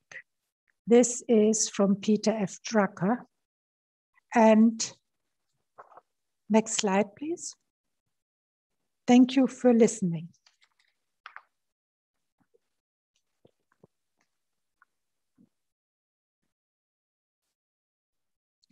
Great. So now I can share. Is it still biliary? The appreciation document, is it still biliary? Yes. Sorry about the bluish thing. So we thank to our dear panelists, and as a second to Iris Manberg-Alsberg for her wonderful sharings with us.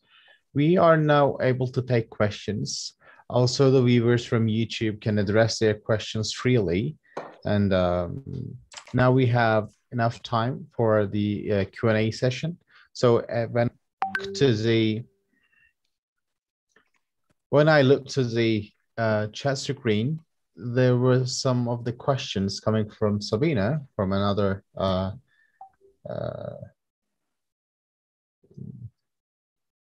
speaker of today. So she asked that for the Turkish nursing culture, to Füsun Terzioğlu, the question goes for Füsun Terzioğlu. How long do you think it will take to embrace the changes put on us all, put all us in?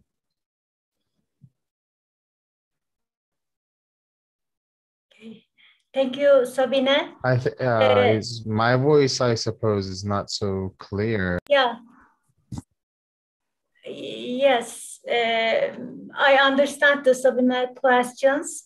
If you give me permission, a lot of colleagues from Turkey in here, so I would like to give my answer in Turkish language, but you can watch in the interpretation in English. Okay? Okay. Özellikle açıkçası burada çok fazla çalışan, klinik alanda çalışan hemşire arkadaşlarım da olduğu için şunu söylemek isterim. Gerçekten bu pandemi süreci Türk kültüründe, Türk hemşiresini, Türk hemşirelik kültürünü, bakım kültürünü oldukça çok etkiledi. Bu hakikaten belki tüm toplumlar için geçerli bir süreç diye düşünüyorum. Çünkü özellikle Türk kültüründe, bakım kültüründe böyle insanlara dokunma, insanlarla sürekli yan yana iletişim kurma, empati, onların bakımını birebir üstlenme çok fazladır. Çünkü bizim sosyal ilişkilerimizde de böyle kucaklama kültürü gelişmiştir. Humoru çok fazla kullanabiliriz. Böylelikle hani insanların bu kültür içerisindeki bakış açısı mecburen aralara mesafe koyulması gerektiği için ve doğal olarak virüsten korunma, işte ziyaretçi sınırlaması, mesela ziyaretçi sınırlamaları çok büyük bir problem oldu. Özellikle yoğun bakım ünitelerinde yatan hastalar için yakınları onları görmek istediler. Hiçbir şekilde yanlarında bulunamadılar. Özellikle terminal dönemdeki hastalarla ilgili yalnız öldüler diye gerçekten hem aslında bunda sağlık personeli hem de aileleri, hasta aileleri çok büyük bir sıkıntı çekti. Son zamanlarında bile yanında olamadık diye. Bu anlamda aslında bizim bakım kültürünü gerçekten çok etkiledi. Dijital ortamlar belki bu kadar fazla kullanılmıyordu ama biz dijital ortamları daha fazla kullanır hale geldik. İşte telefonlarla, WhatsApp görüşmeleriyle, yakınlarıyla konuşturmaya çalışıldı. Hani bir şekilde iletişim kaynaklarının sürdürülmeye çalışıldı. Elbette ki vakalar tüm dünyada olduğu gibi Türkiye'de de artıyor. Özellikle bizim 2 gün sonra Türkiye'de bir bayram dönemi başlayacak ve bayramlar açıkçası Türk kültürünün en çok sosyalleştiği, bütün ailelerin geniş aileler olarak bir araya geldiği ve çok sıkı ilişkiler içerisinde çocuklu büyüklü her kuşaktan insanın bir arada zaman geçirdiği bir süreçlerdir. Bu kapsamda da bakınca aslında biraz şu an Türkiye'de çok ciddi bir kısıtlama var son 2 haftadır. Bütün şeyler, eğitimler online'a döndü, sokağa çıkma yasakları başladı ve doğal olarak her gün vaka sayısı azalıyor gibi görünmekle birlikte bu Türk kültüründeki bu görüşme, sosyalleşme, dokunma ihtiyacının ve bayramın açıkçası yaşanılması gereken şeyleri yapmasıyla birlikte umut ediyorum ki önümüzdeki dönemlerde artmaz. Ama Türk hemşireler açısından şunu söyleyebilirim ki özellikle şehir hastanelerinde biz yönetici hemşirelerle birlikte yakın çalıştığımız için gerçekten çalışma saatlerinin çok uzadığı, iş yüklerinin çok arttığı, belki bakımın bazı yönlerinin ihmal edildiği, önceliklerin tamamen değiştiği hemşirelik bakımında bir yapılanma oluşmaya başladı. Bu da aslında sanırım bütün dünyadaki hemşirelik hizmetlerini, hemşirelik bakımını çok etkiliyor. Elbette ki sağlık profesyonellerinin çocuklarıyla, yakınlarıyla, eşleriyle görüşememesi, onlarla aralarına mesafe koymak zorunda kalmaları, hatta zaman zaman otellerde, farklı yerlerde kalmak durumunda kalmaları, hastaneden eve bile gidememeleri, aslında hem insanları fiziksel olduğu kadar psikolojik de, ruhsal açıdan da çok fazla etkileyen yönler oldu. Bu da sanırım, umarım ki önümüzdeki dönemlerde herkesin üzerine düşen sorumluluğu almasıyla birlikte ki çünkü sorumluluk alınmadıkça gerçekten sağlık personelinin de çok ciddi anlamda iş yükü artıyor. Halkın da risk faktörleri çok artıyor. Aşılanmanın istediğimiz hızda gitmemiş olması da bu koruma önlemlerine daha da fazla riayet edilmesini zorunlu tutuyor.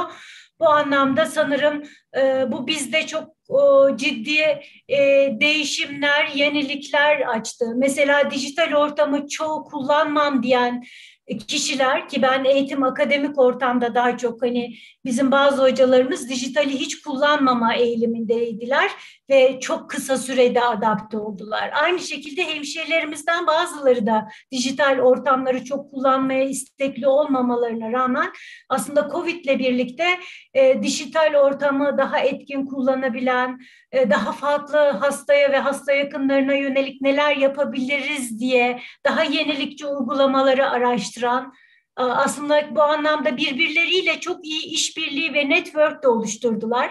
Yani hastaneler arasındaki siz bu sorunu nasıl çözümlüyorsunuz diye aralarında çok güzel klinikler arasında networkleri var ve bu anlamda da hani ortak probleme belki çözüm yolları üretmekte daha yapıcı önerilerde bulunma şansları oluyor diye düşünüyorum Sabine.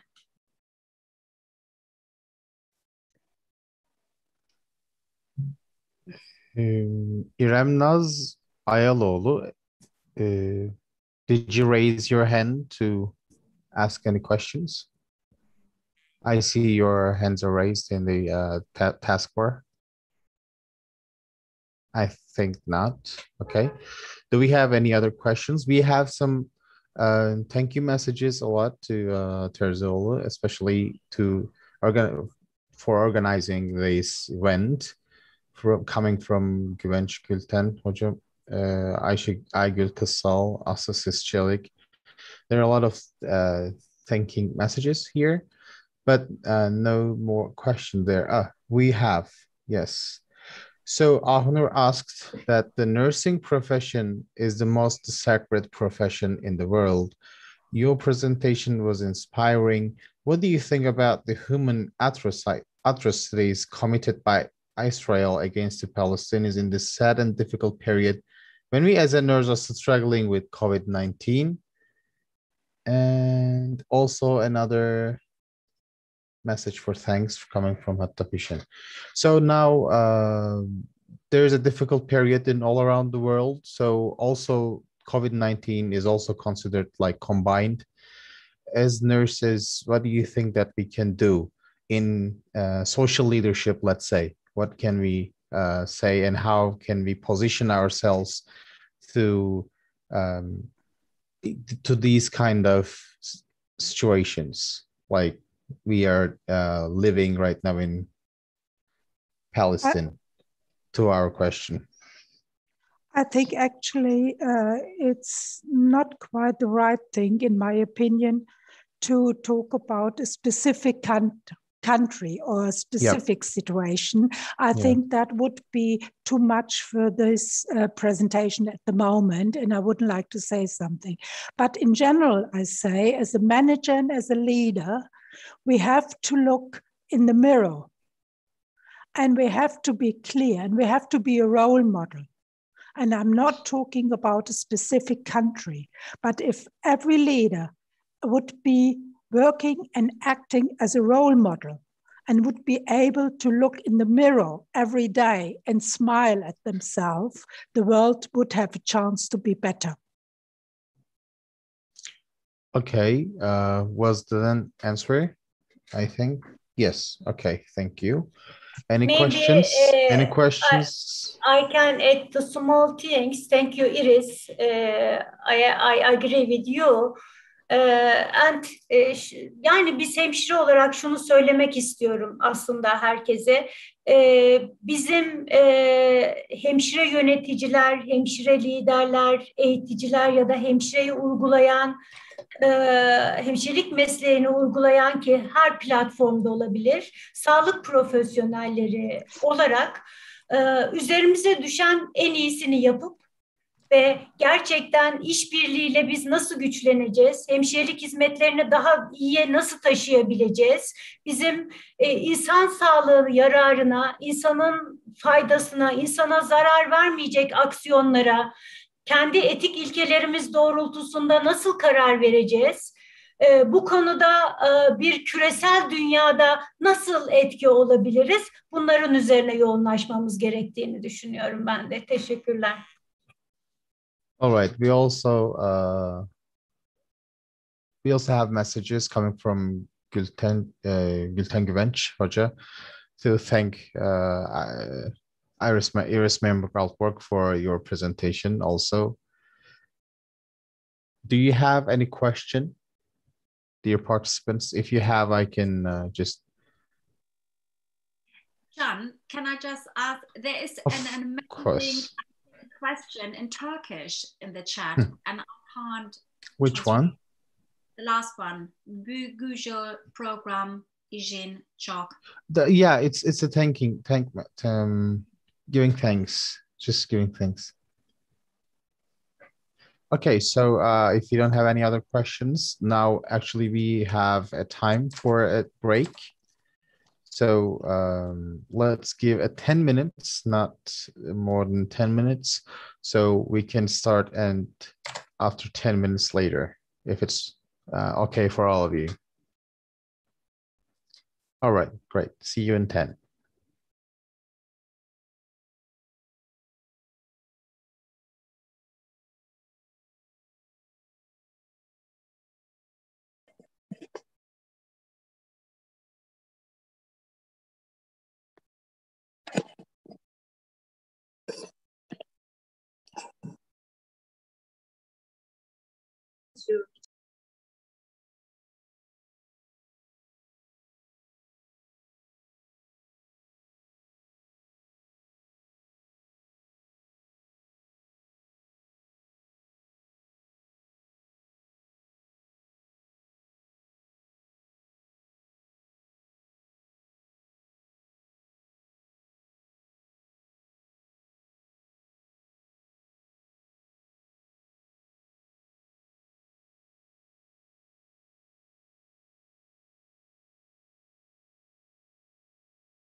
yürüyor, dilediğin yere gidebiliyor. Bence bugün iyi bir gün olacak.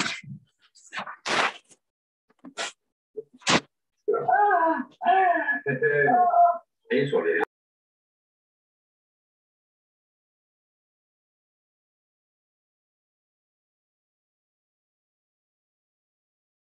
uyanıp dilediğin her hediyenin alınmış olduğunu görmek gibi bir şeydi. Umarım doktor da orada çok iyi gittiğimi, yapmamı istediği şeyleri yaptığımı söyler. Geri.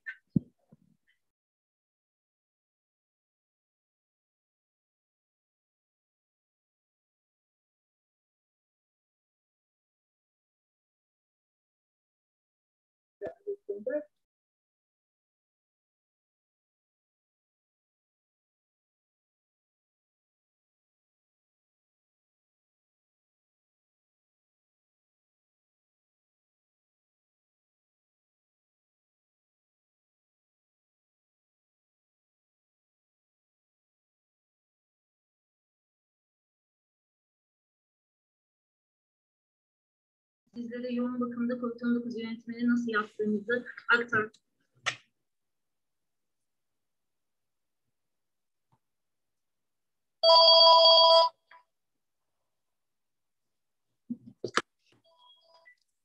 Melike'ymiş.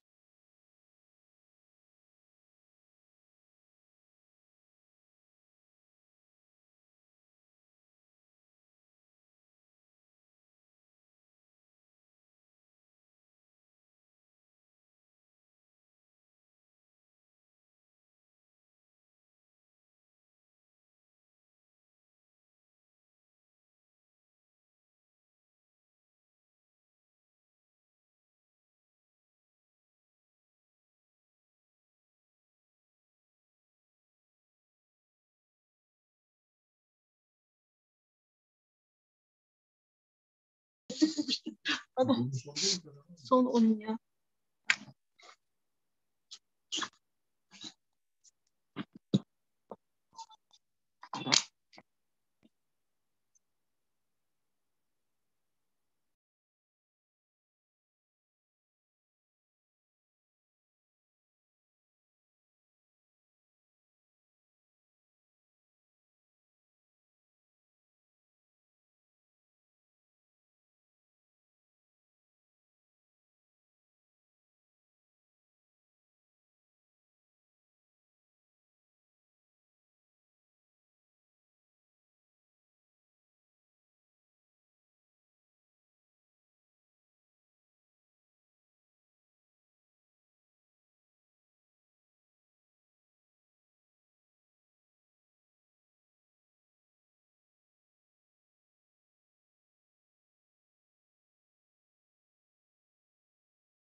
Ne güzel bir his olduğunu unutmuşum. Bunu tekrar yapabileceğim aklımın ucundan geçmez. Hayatımın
Canberk, are we ready? Yeah. Okay. Jacqueline Filkins, your microphone is not up, so we cannot hear. Okay, let me just. Can you open the mic, that left bottom?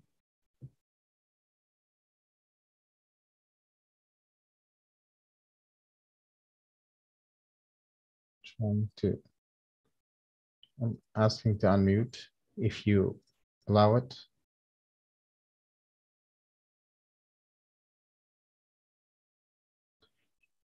Jacqueline, can you hear me? Because we can't hear you because your microphone is closed. No.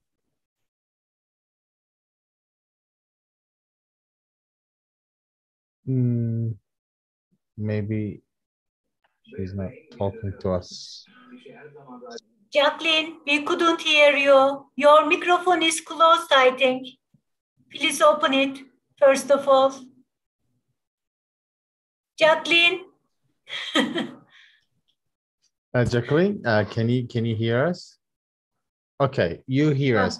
So can you click the mute button, just like very, yeah, the left corner button. When you, does it say anything? When you, okay. Can you write in the chat screen? The right side, there's a chat screen. If you click on the chat bubble in the taskbar, there's a chat button. Can you click there and write us your problem?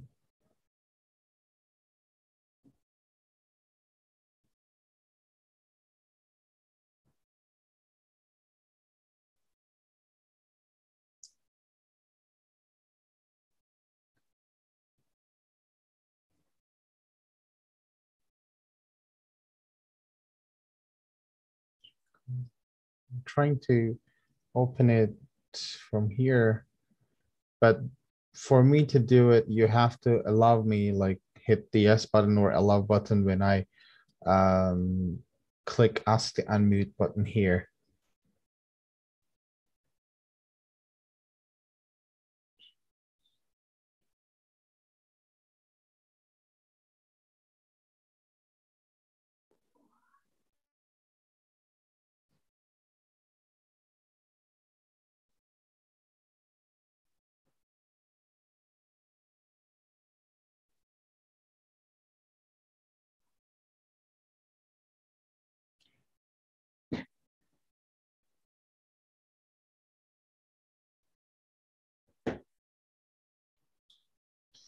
Sabine, do you have the number? Maybe you can. Yes, we can yes. go Okay, to thank Sabine you. later on. Your Rosanna is here. Later on, Roshana will be coming.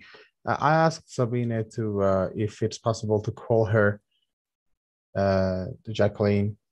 If there's any problem or not. Roshana will be right on its in her time. Okay. Maybe you can connect with Jacqueline. Sabina can start her presentation now, okay? Yes, if we cannot connect again, we can start with Sabina.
Sabine, if you prepare for you, maybe you can start your presentation. Yes, that's not a problem, but I'm just having Jackie on the phone. That's not a problem, Fusen. Chan, Jackie said that she's in presenter mode. Do you mind? Can we get her back? Yeah, just press escape button in the keyboard. You just only need to press the escape button. Yeah. On your Left upper corner of the keyboard. with ESC. Yep. ESC. Yeah. Escape. Yeah. Yeah. Done. So are you back now, Jackie? Are you in the gallery?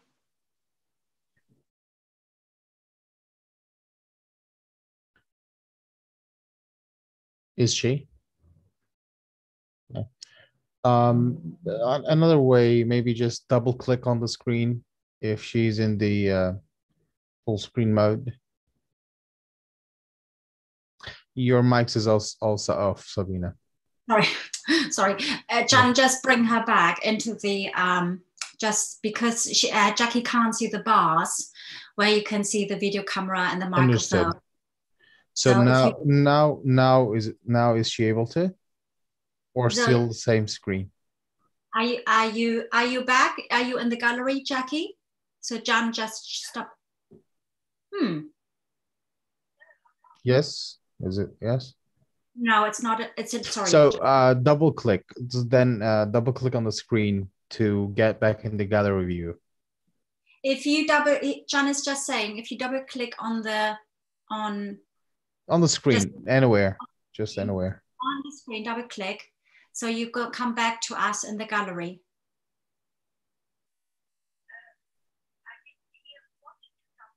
On the screen, to do a double click on the screen. Okay.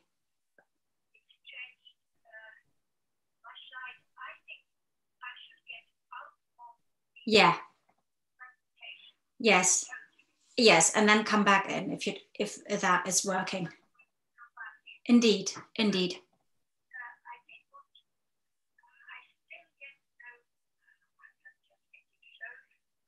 Okay, Jackie, just go out and then try to dial back in. Okay? That'll be better. Oh. Okay.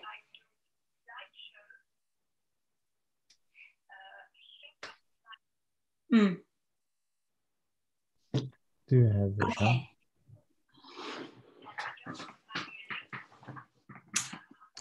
Jackie, just go out, totally go out. All right. Again, muted. Sabine, muted. You're muted.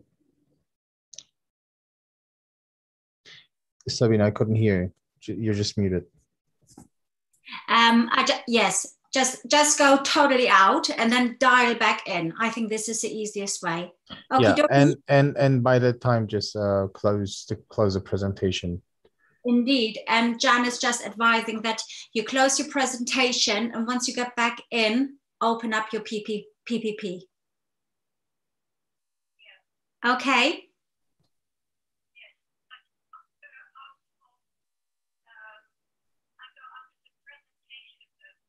Yeah, if the whole Zoom is just kind of not working, then I personally would totally dial out, so actually leaving the meeting and then dial back in, and Jen will invite you to come back in.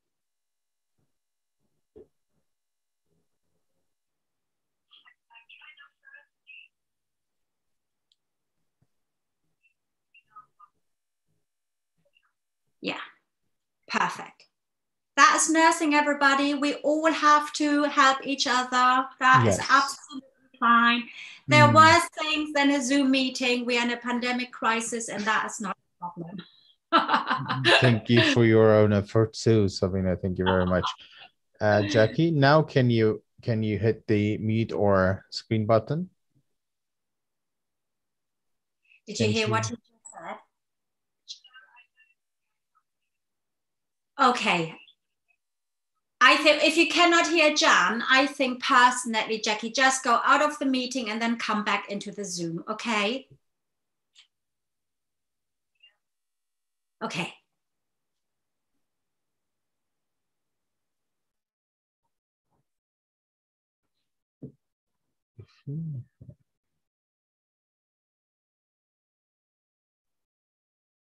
Canberk, herkese unmute yap. Onu zaten ask to unmute diyorum hocam. Oradan kabul etmesi gerekiyor ama muhtemelen o taskbar'ın olduğu ekrana gelemediği için zaten kabul edemiyor. Kendisi de basamıyor. Tamam.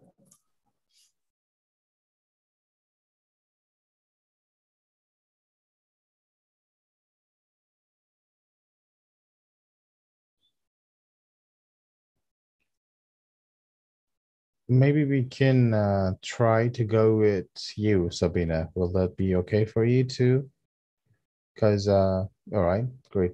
So Rosanna is not here yet, Okay. so. Just dial back in. Okay, Jackie, speak it. Come back in a second. Yeah, that is what it is. Yes, I'm happy.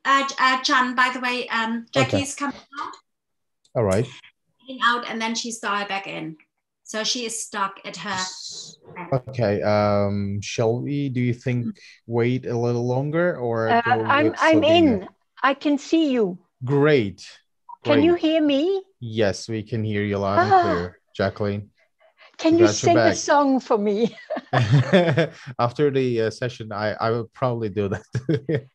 Now, do I connect my PowerPoint? Yeah, but your camera is off. Your mic is on, but your camera is off. Yeah, it said start my video. Do I do that? Yes, you should be starting your video. So you're better. Great. Exactly. So our friend will share. So therefore you will see the screen. In that screen, you will see the presentation. So before that, let me introduce you to the audience, okay? But shall I click onto, shall I share put screen? Up my presenter view now? Not now. I will tell you exactly when. Yeah, okay. Okay. So now if you're ready, let us invite dear Jacqueline Filkins, who is an independent advisor and external expert within the EU on matters relating to leadership, change management, advanced nursing practice and education. She's fluent in French, German, and English, educated in Switzerland. She studied commerce and later undertook her nurse training, several years working in Africa and Madagascar followed. She developed her clinical, managerial, and academic career in the UK, where she studied at Brighton Metropolitan University and Birmingham University. Jacqueline became one of the early nurses to be appointed hospital manager, which culminated with executive as well as non-executive board level positions in Cumbria and further afield. Developments in nursing education and interest in interprofessional education and practice led her appointment as founder dean of the Faculty of Health and Social Care in Cumbria. She is a founder member of the European Nurse Directors Association and was vice president of the European Specialist Nurses Organizations, ESNO. On retirement, she became an associate mental health manager. Her interests in supporting safe integration of nurses, wanting to work in English-speaking countries has led to her appointment as patron of UK-based organization, which is English for Nurses. She holds the awards professorships conferred Lancaster in UK, WHO Medical Fellowship, NGO Award, which is called Distinguished Senior Citizen. And let us now continue with the conference titled Development of Advanced Nursing Practice and Nurse Prescribing from Jacqueline Wilkins. Now, Jacqueline, before you start, Busa, can you share Jacqueline's presentation, please? I'm on to it. Not now, Jacqueline. I will just say. Yes, Canberk. Okay, can you open her presentation, please? Jacqueline Wilkins. Okay, Jacqueline, now can you enter your own presentation file? Okay, not in the Zoom. You open your own file. Yeah, okay. Which view do you like? So this is your first slide. It's very great to have numbers. Okay. So I'm going into the webinar. So you just open your presentation file.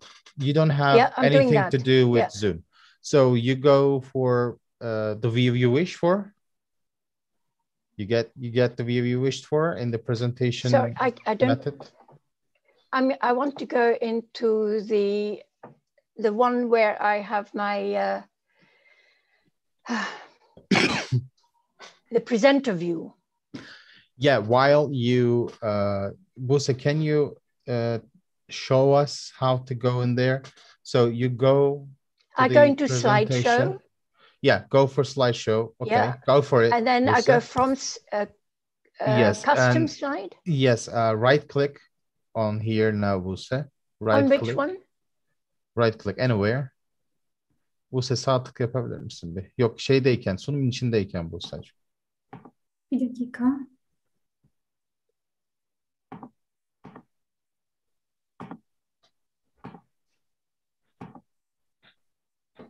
Okay, can you see? Bir sunumu büyütüp sağ tıklayabilir misin? Jacqueline de kendi bilgisayarında aynısını yapacak çünkü. Now let us configure how to get that view in here. So therefore you can use the same steps to do it in your own PC. So Buse sağ tık yapabilir misin bir ekrana şu anda? Evet, sunucu görünümünü gösterdi. So when you click at right when you right click on your presentation while it's in a presenter mode, Jacqueline. It's not in the presenter mode yet. Can I do it now? Yes. So set up slideshow. Sen böyle durabilirsin. Hiç ona basma. Jacqueline, please, in your own presentation, just hit the present button first. Present online? No. Not share screen, not anything. Just that like a cup, okay? Like a glass cup button symbol. Can you click on it?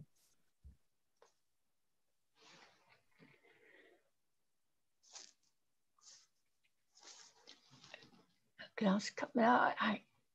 So normally in your, for example, giving lessons like present PPT, then if I go, I know what to do to get into presenter view. Yeah. So then go for the presenter view while right clicking in the presentation. Okay.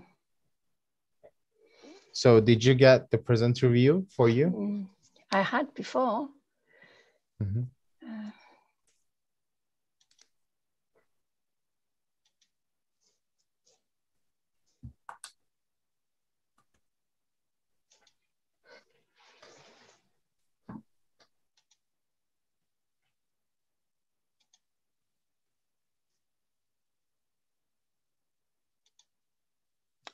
Right. You have it now? I'm in presenter view. Okay, so it's the view that you wished for. Yep. Normally. So yeah, so you're at the first slide. So when you want to go for the second slide, you can tell our friend, you said click or to the second slide, to the third slide, etc. That's your call. Yep. Okay, we can start now if you're ready. I am. All right, second slide we are in, right? Are we in second slide now, Jacqueline? I would like, can I start talking now? Yeah, are you on the presentation number, slide number 1 or 2? Number 1. Okay, Buse, 1'e geçelim. Yes. All right, screen is yours, Jacqueline. Thank you. Good afternoon. I apologize for the delay. Don't quite know what happened with the internet, but here we are. I would like to thank you for the patience and for everything which you have done to get this working well. The reason we have chosen the title of Advanced Nursing Practice and Nurse Prescribing in the UK is because I get asked frequently in various countries, either in Germany or France or other countries, to talk about advanced nursing practice and nurse prescribing. Initially, I always got asked to talk about advanced nursing practice, but now it's beginning to be as well with and nurse prescribing. The reason is that it is becoming mandatory. It has become mandatory in England anyway, but I will talk about that later on. The following 2 slides will explain why the theme of advanced nursing practice and prescribing has been chosen for this event. After that, I will elaborate how the role of advanced nursing practice and nurse prescribing have evolved in the UK and what regulations, and that is in plural regulations, underpin the safety and uniformity of their application. Next slide, please.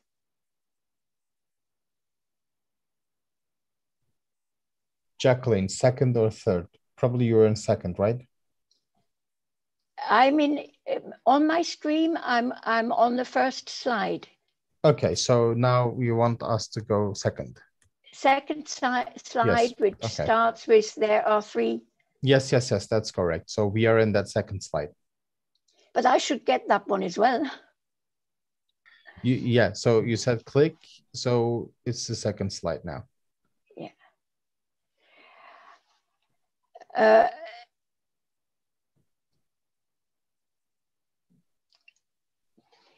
I have to say, I don't, on my screen, I get it only in small. I don't get the second slide.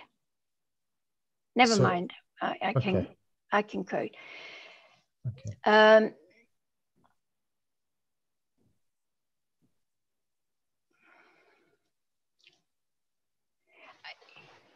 I need to click because I just don't get that slide. So you can click on the screen to get second, or try to maybe probably there's going to be buttons down in the presenter view that you can just move around. I'm trying to get my cursor on it. Yeah, and my cursor doesn't go. Oh, so you can use keyboard buttons like the rows. Is it working? The rows are working? No, it doesn't work. Okay, probably got stuck there, kind of. I've never had that problem, ever. Mm-hmm. Probably crashed. Can you just press escape now? Is it working? Yes.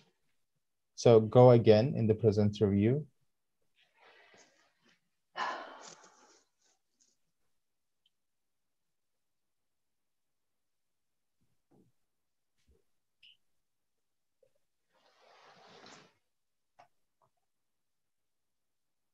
Now, does it go to the second slide easily?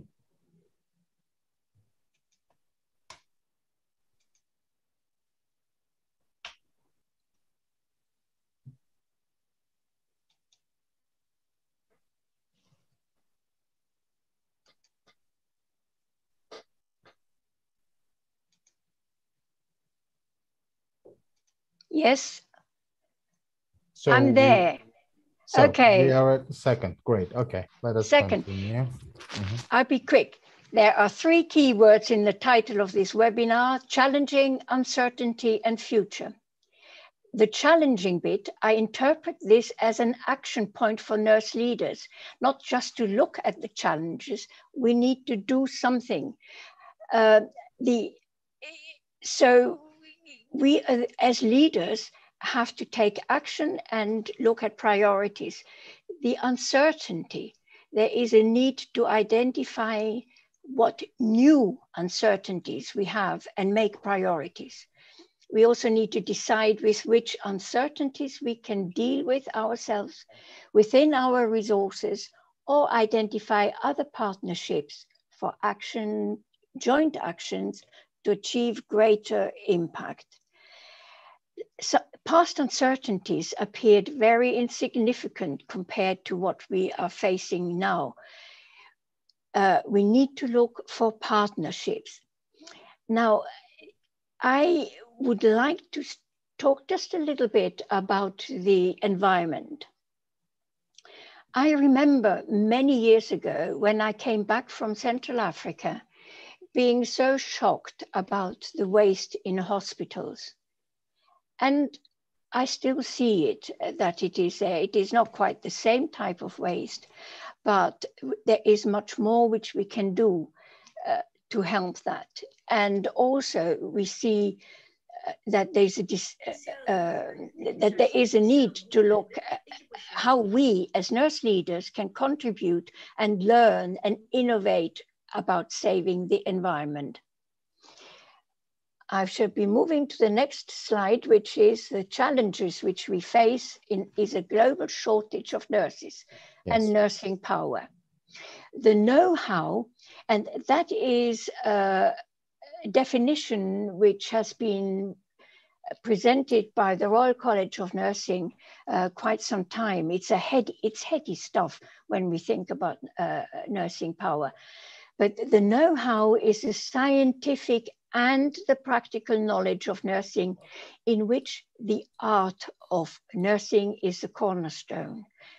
Instead of art, we could also say the heart of nursing is the cornerstone. The difference is the know that is mainly the practical knowledge.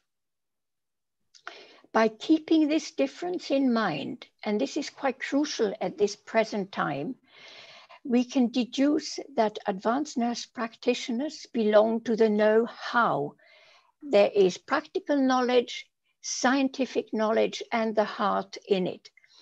And that their contribution in taking on expanded roles bring multiple benefits, particularly with interprofessional and multi-professional working. Now, I would just like to be careful and say that it should be noted that we need both. We need the know-how and the know that.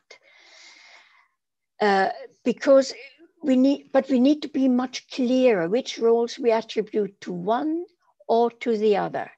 We will see the number of advanced nurse practitioners developing at a much greater rate. We have already seen that here from the admissions to the master's courses up and down within the UK. This is greatly in demand, and not just from nursing staff who are looking for advancing their career. We need to be able to work with our assistant nurses in a clear way, but we need to know the difference and to be aware that they cannot be used interchangeably. I would now look at increasing the knowledge and authority to act, which brings greater professional recognition to nursing. That is the power of nursing, which is different from the numbers of nursing. It is only through the increase of knowledge and authority to act that we begin to have real nursing power. Next slide, please.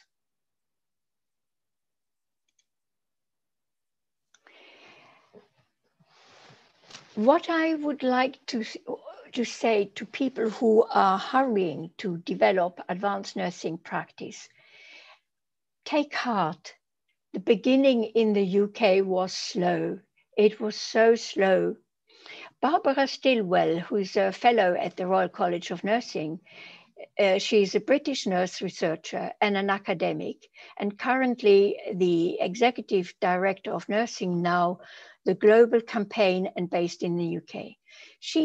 Barbara has held many high-level positions at Geneva headquarters, and is very active with the International Council of Nursing.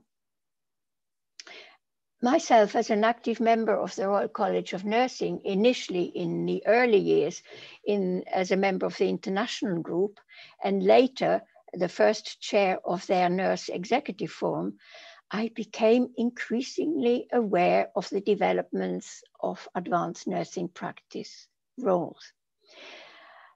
It took quite some time.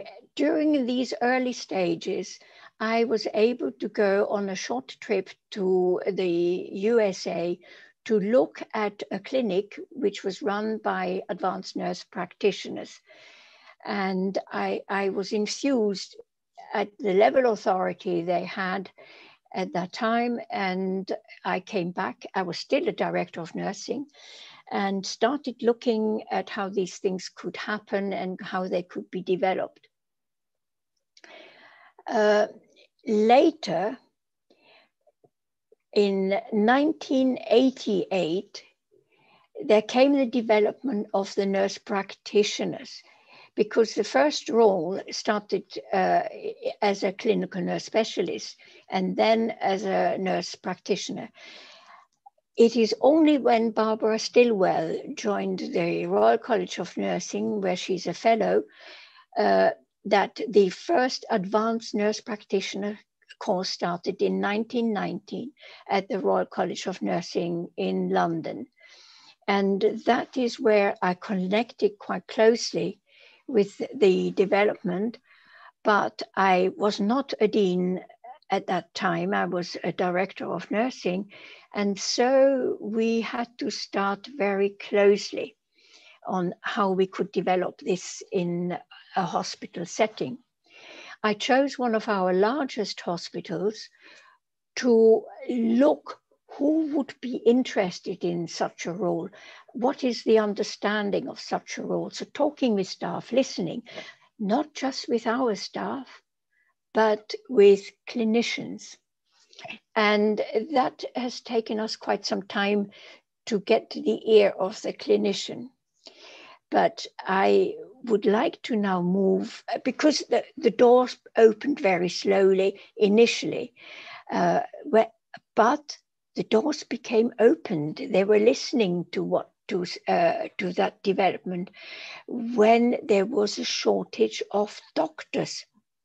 We are back in a similar situation now in the UK. Only now we have the advantage that we are seen as part of the solution, and there is a shift towards more advanced nurse practitioner, which has to be accelerated. Next slide, please.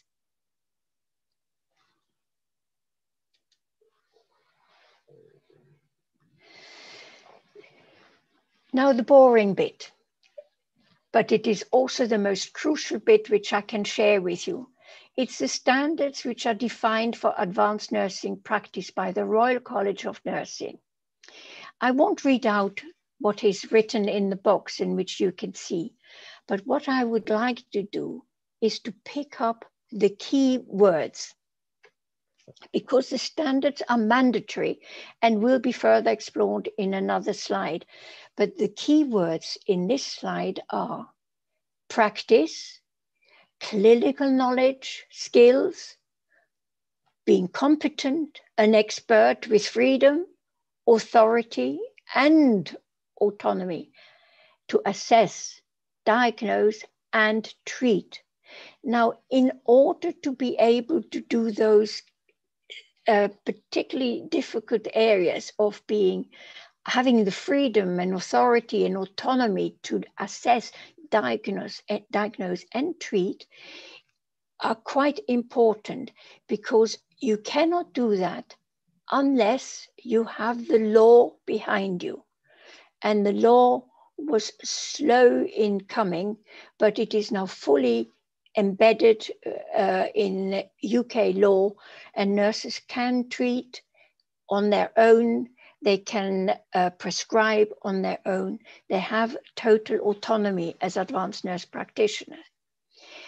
Next slide, please. the following standards are sort of outlined as follows. The advanced nurse practitioner must meet following standards in 4 pillars or 4 areas. These are the clinical, education, research, leadership, and management. They can't choose only to be an INP in a clinical situation. They have to have active registration with the Nursing and Midwifery Council, the NMC. They must be practicing, as I said, within those 4 sections. And they have to have a job plan that demonstrates the ANP has equity with the peers at this level. I will explain that. I have just copied the standard. A job plan is a job description. And the job description, before they start the course, they must have that job description. In other words, the employer wants that nurse to get that qualification. And it must be at a level which is in equity or the same or approximately the same as that, for example, as a junior doctor. And when they have finished the course, they must be educated to master's level. The last item here, to demonstrate autonomous evidence, means that at the workplace, they must work with somebody, not necessarily an advanced nurse practitioner, but a doctor who understands what their patients need and who could assess that that person is able to work at autonomous level. So there is, from the beginning of a master's course, is total cohesion between the employer and the university. Higher education universities must also meet 15 standards set by the regulators. Don't worry, I'm not going to go through all those 15 standards, but I give you maybe 2 examples. For example, the university must be able to meet a student ratio of 15 students to 1 full-time lecturer. And there are a lot of part-time students, so you can imagine one must have quite a number of full-time lecturers in order to be able to provide a minimum of 500 hours supervised practice by staff with expert knowledge. And by the way, the courses are all at online and have been for a number of years. So autonomous practice must be able to be demonstrated before you can move on to the different modules in a higher education institution. The next slide, please.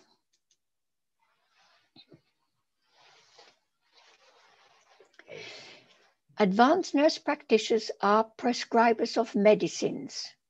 This is a sticking point in many countries, and we had to overcome much resistance in the UK, both nationally and internationally and internally.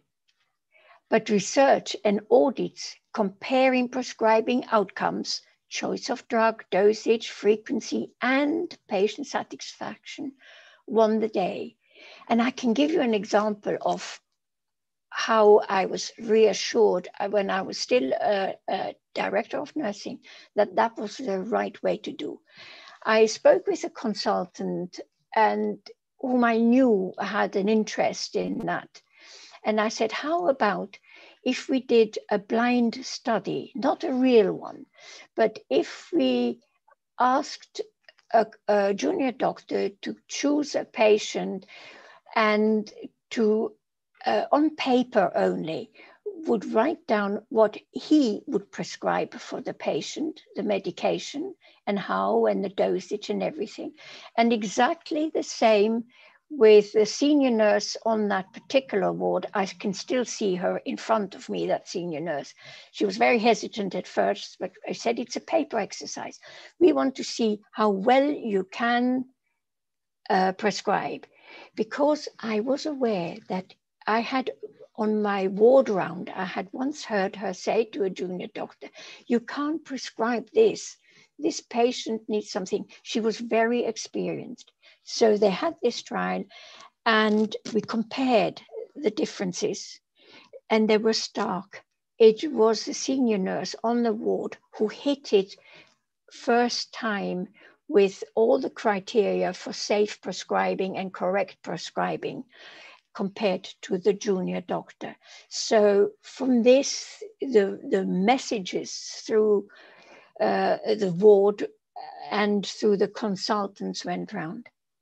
Now, just to come back to how slow the WHO thing was, in 1992, that was the time when we did this experiment in the hospital, which was, as I stress, it was a paper exercise.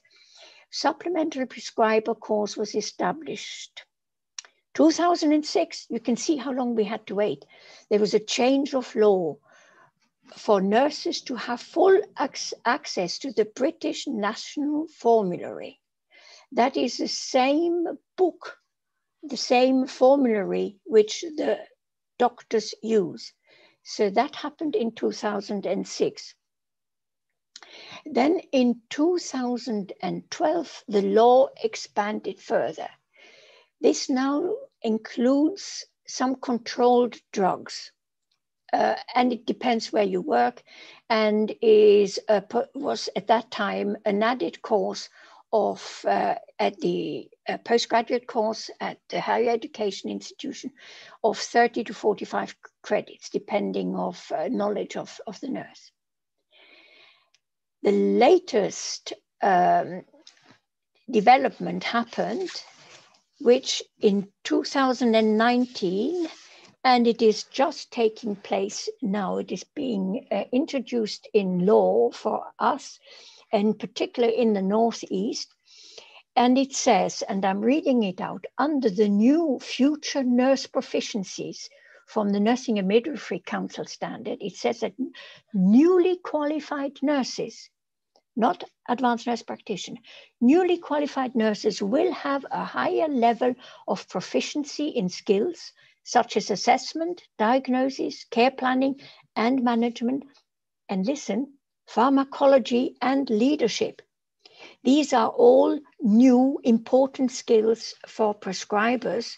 And so these nurses, when they now leave their first level nurse degree, our nurses are all at degree level, they can work for 1 year on wards, not prescribing, but they must be able to demonstrate that they have sufficient understanding and able to make decisions at ward level before starting a nurse prescribing course. So it just shows you it's taken us quite some time. It's taken us a good year here in the North to get an agreement with 5 different universities. It's a big county, to work together how to interpret these standards. And it is a trailblazer, I think, for many others to do the same. Next slide, please.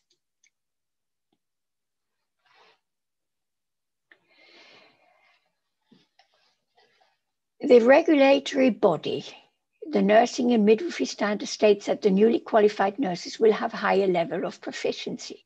And as I have said, on qualifying after 1 year, they can therefore register for nurse prescriber course if they can demonstrate that they are capable of safe and effective practice. So not everybody can join that. We move swiftly to the next slide. We take a breath of fresh air and we look at nurse prescribing in the European perspective, and that gives you a feel of how things have moved. A study shows that in Europe, certain groups of nurses are officially authorized to prescribe medication in 13 countries, and obviously not counting Britain. If you count that, there are another 13 countries where there is no nurse prescribing.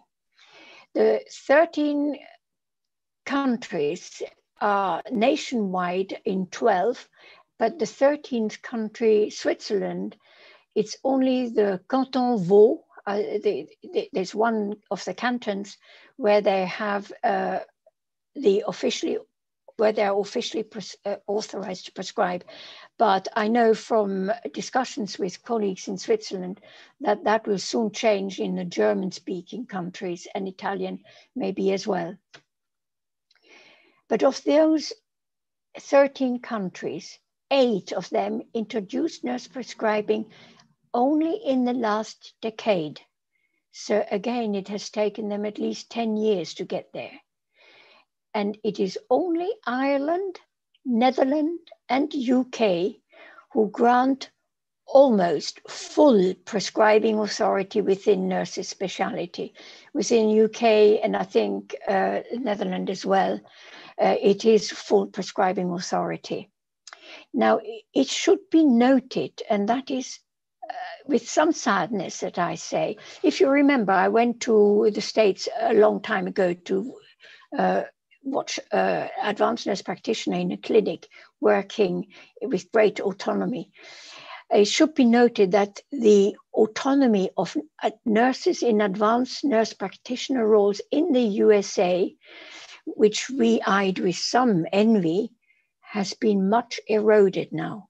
Now, all I can say is to my colleagues, particularly in the UK, we need to be very watchful that it does not happen here in the UK.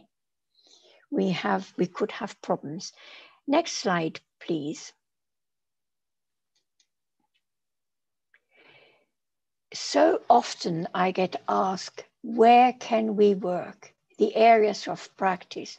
I could have said everywhere, but that would not help you.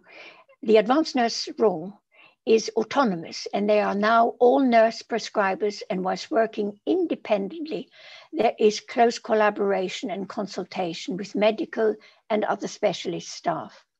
There is more time for the patient, and there has been quite a few studies done to measure whether their nurse prescribing of nurses was becoming more expensive, that they were choosing more expensive drugs, or that the patient satisfaction wasn't there. That wasn't the case. I can tell you, you can read for yourself how many areas they can work. I've just picked some of them. They work in specialities like diabetes, nephrology, asthma for juveniles, for adults, or in gerontology, and many more areas in different age groups.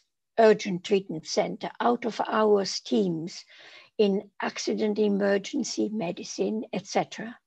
But also, and more importantly now, for example, within a pandemic, they can work in care homes. They are taking charge of care homes. They're working general medical practice. If you have a vascular problem, you go and see the vascular nurse practitioner who will review the medication with you, change it maybe, but she does it without having to check with the consultant unless she is not sure. You know, there has to be very close cooperation with colleagues and their organizations. I will give you one example, and I think the next speaker, another speaker today for you will be Sabine Togler, and she has been and seen that example. It is a person called Val Proven, who is in charge, totally in charge of Assessment Center for Dementia and associated conditions. She gets referrals from doctors, general practitioners, and others to assess their patients in relation to dementia. She's fully in charge of running the center. She and her team, and I must be honest, Val Proven has retired recently, but true to her standing, she has had long-term preparation for succession planning for her role, and it is in good hands. But when we last visited, it was Val who was in charge. She and her team of nurses assess the patient, diagnose, and treat. She decides which investigations, from CAT scan to MRI to blood and urine tests, the patient needs, and makes referrals and prescribes the medication if and when needed. But the liaison with the medical staff is great, and the consultant knows when they want to discuss a patient, it is not just for a chat, it is because the consultant's input to a particularly intricate case would be valued. And lastly, I would like to say that the ward has no nurse shortage, has never had. People are going on an advanced nurse practitioner course long after they have been students of mental health nursing on that ward during their practice time. Now, I would like to go to the next slide, which brings me close to the end of the presentation. It is the big question, what next? Success leads to other professionals wishing to achieve same level of autonomy, scope of practice, and recognition. Now, there's an institution in England, which is called a national institute, Health Education England, has taken up the challenge, and in collaboration with the Royal College of Nursing and other healthcare regulators, the Health Education England has set up a directory for advanced level nursing or practice. It is a tool, that directory is a tool which will become the place where employers can look up whether the practitioner or the nurse have got the registration and have received. It's not just a piece of paper they get the credential of this institution, and nurses who have been credentialed by the Royal College of Nursing can join as well. A new level of advanced level directory has been created, and the professions in it are, for example, physiotherapists, paramedics, other practitioners, healthcare, employment, occupational health nurses, and others, which mirrors the educational standards for nursing. They can join that directory once they have done the advanced clinical practitioner course. Now, initially, I must be honest, I thought, where is the N? We've lost the N in advanced practitioner.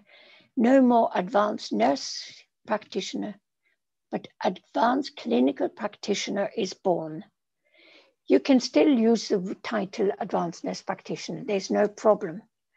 But it is only those who also see that the working together with other clinical practitioners puts them on an even footing with yourself.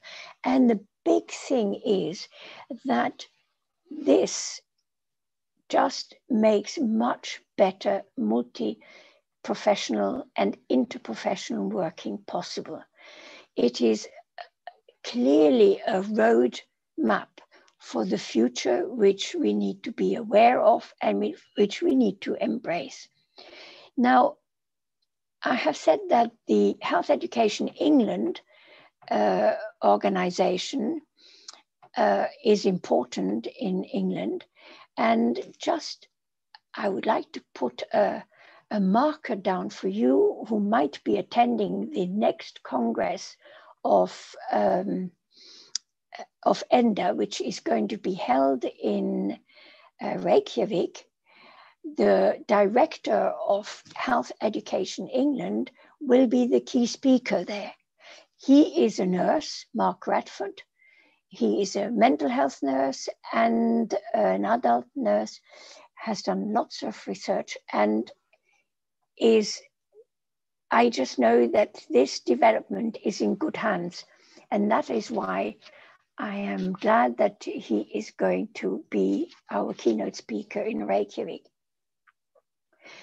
I would just like to ask you to come back to slide 3. If possible, can we do that? Yes. That would be this slide. It is that slide which I find interesting because I come back. It is to the know-how and the scientific practical knowledge and the art of nursing, which is the cornerstone. And now it is the art of clinical practitioners together with nurses who are the cornerstone for the future. I thank you for your attention, and I hope it has been of interest to you and that we can look forward to the future with some confidence despite the difficult times we in every country have been experiencing and are still experiencing. I thank you very much for your interest and for your attention. And I hand you over now to the next speaker. Thank you.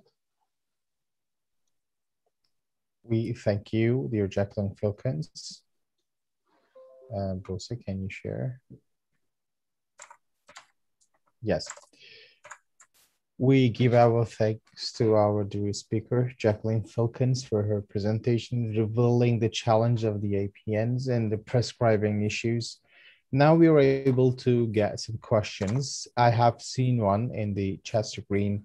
Yeliz Karashar asks that, can you give examples of advanced nursing practices in the field of psychiatric nursing? And she says, thank you also. In what nursing? Psychiatric? Psychiatric nursing, yes. Oh, totally. Mm-hmm. Val Proven was actually is a psychiatric nurse. And you know, in England, they do 3 years mental health nursing, learning disability nursing. We have 4 groups of nursing degrees. And Val Proven, of whom I spoke about, is a psychiatric nurse through and through. And she has held fantastic presentations in the States. She is one of the first nurses who has now reached the highest level, higher than an advanced nurse practitioner role. She's a consultant nurse. So it is totally able, not just in dementia, but in all different areas of mental health nursing. Does that answer your question? And certainly, and they can work in, for example, with people who have eating disorders or drug abuse. They are in high demand there. There is no area where they can't work if they have the qualification and expertise. Dear Jacqueline, thank you for your answer. And our the attendee who asks the question also says thank you. If if there is not any other questions, we can move on to. So as a manager who does this job for years, there's also probably another question is coming. So what is the golden point? Like the, let me hear the whole.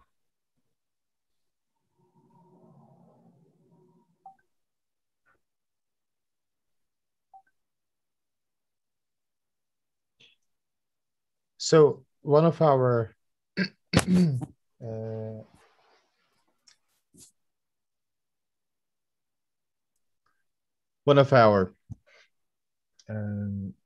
attendees asked that as a manager, like give your years to this job, nurse manager, what can you list as a three in three titles? What are the most important points, like three specific, like specialty, like not specialty, but personal skills, let's say?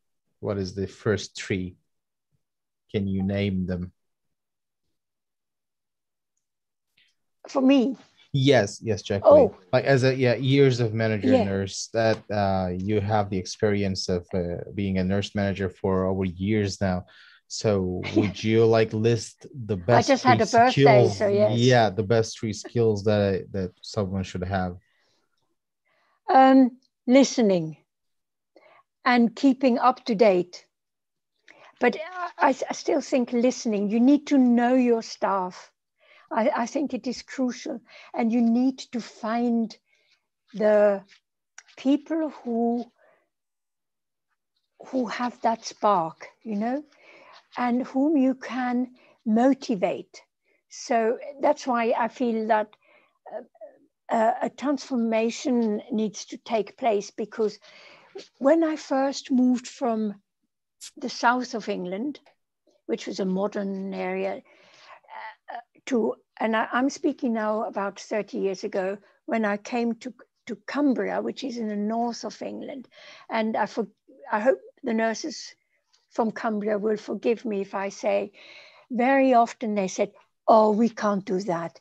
Can we do that? It wasn't about advanced nurse practitioner, but there were some who sort of came and said, can we just have a word with you? Can we, could you explain? Or that was really great. Why don't we do it? And you need to find different ways of doing it. It's one fit, and you need to look for champions. You need to look where the spark is there, and then you need to light that spark and give examples of the difference it would make, not to them necessarily, but to their patient. I'll give you an example where I found a spark with a doctor, and it was a doctor in the community. He said to me, I have real problems with a patient. She is elderly, has asthma. I give her medication, doesn't work. She comes back, other medication. Anyway, so the conversation went like that. And I said, well, have you thought of referring the patient to the nurse practitioner for asthma or adult persons? No, I haven't. I will. So the nurse saw the patient, and she sat down and she listened, and she said, you have seen so-and-so. How you get on with your new medication? Oh, it's not possible. It doesn't work. Why does it not work? Have you got a problem with it? It doesn't fit into my handbag. So the inhaler was too big. That was a solution. And the doctor was he was very happy afterwards, but he said, why didn't she tell me, the patient? And you know what the advanced nurse practitioner said? You didn't ask. So it's just examples, you know. Thank you again, dear Jacqueline, for your sharings. There was one last question, and that's going to be the last question, but I find it very important question. Actually comes from Professor Gülşen Terakki. And she said that in the year of, let me see, a few years ago, the president just mentioned about giving confirmation or authorization for licensed like RNs, let's say, registered nurses, to give the permission to prescribe. But in Turkey, nurses discussed this topic because they thought that this is drifting apart them from their main job, which is caring of the patient. So there was a discussion between the nurses and also between physicians and the nurses in Turkey. There was a lot of hot discussions going on that part of the time. And the question is actually like this: why do nurses kind of wants to have the authorization of prescribing, or why does the country need this in the UK? The question is that, basically. I would just like to say, you probably saw my reaction initially. We had internal resistance to it. Yeah, you know, so yes, between nurses. It would, yes, between nurses, very much so. They were afraid. They said, we want to nurse the patient, but we simply don't have that anymore. It's gone. Can you just tell me the second part of it, Vicky?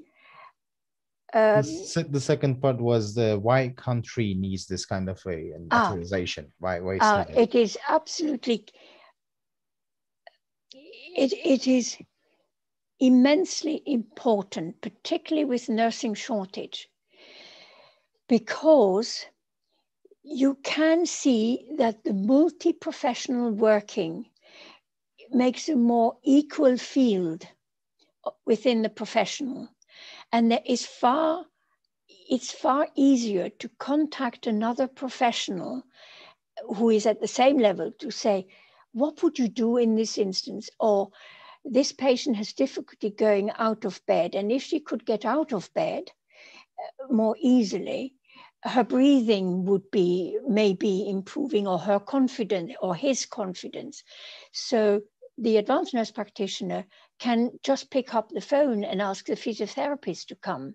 I mean, they can do that now, but she will then know, with them becoming advanced clinical practitioners, that they are on a level field of knowledge, advanced knowledge. And that is incredibly valuable and reduces the time spent in trying to find somebody who answers an email or whatever. There is close cooperation, and also within doctors. It is, the junior doctors have got a problem. They still have a little bit of a problem, but the advanced nurse practitioners know how to overcome. Have I got time to give one example? And it's a personal example. Well, we have very limited time, Jacqueline. Rosanna waits. Okay, we leave it. Okay.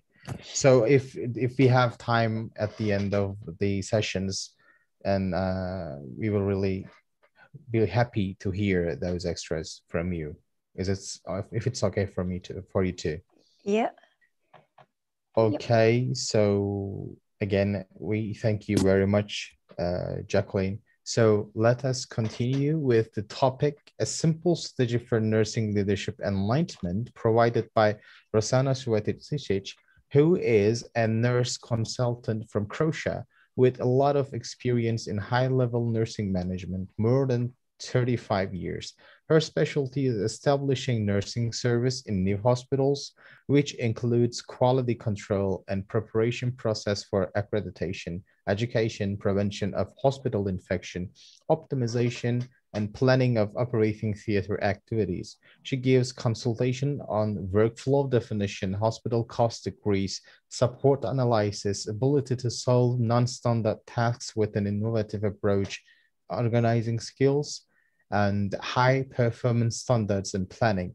Rosanna is the author and editor of more than 70 nursing books, a lot of professional articles, presenter on multiple nurse professional events, and she has had an extraordinary experience in nursing professional associations in Croatia and abroad.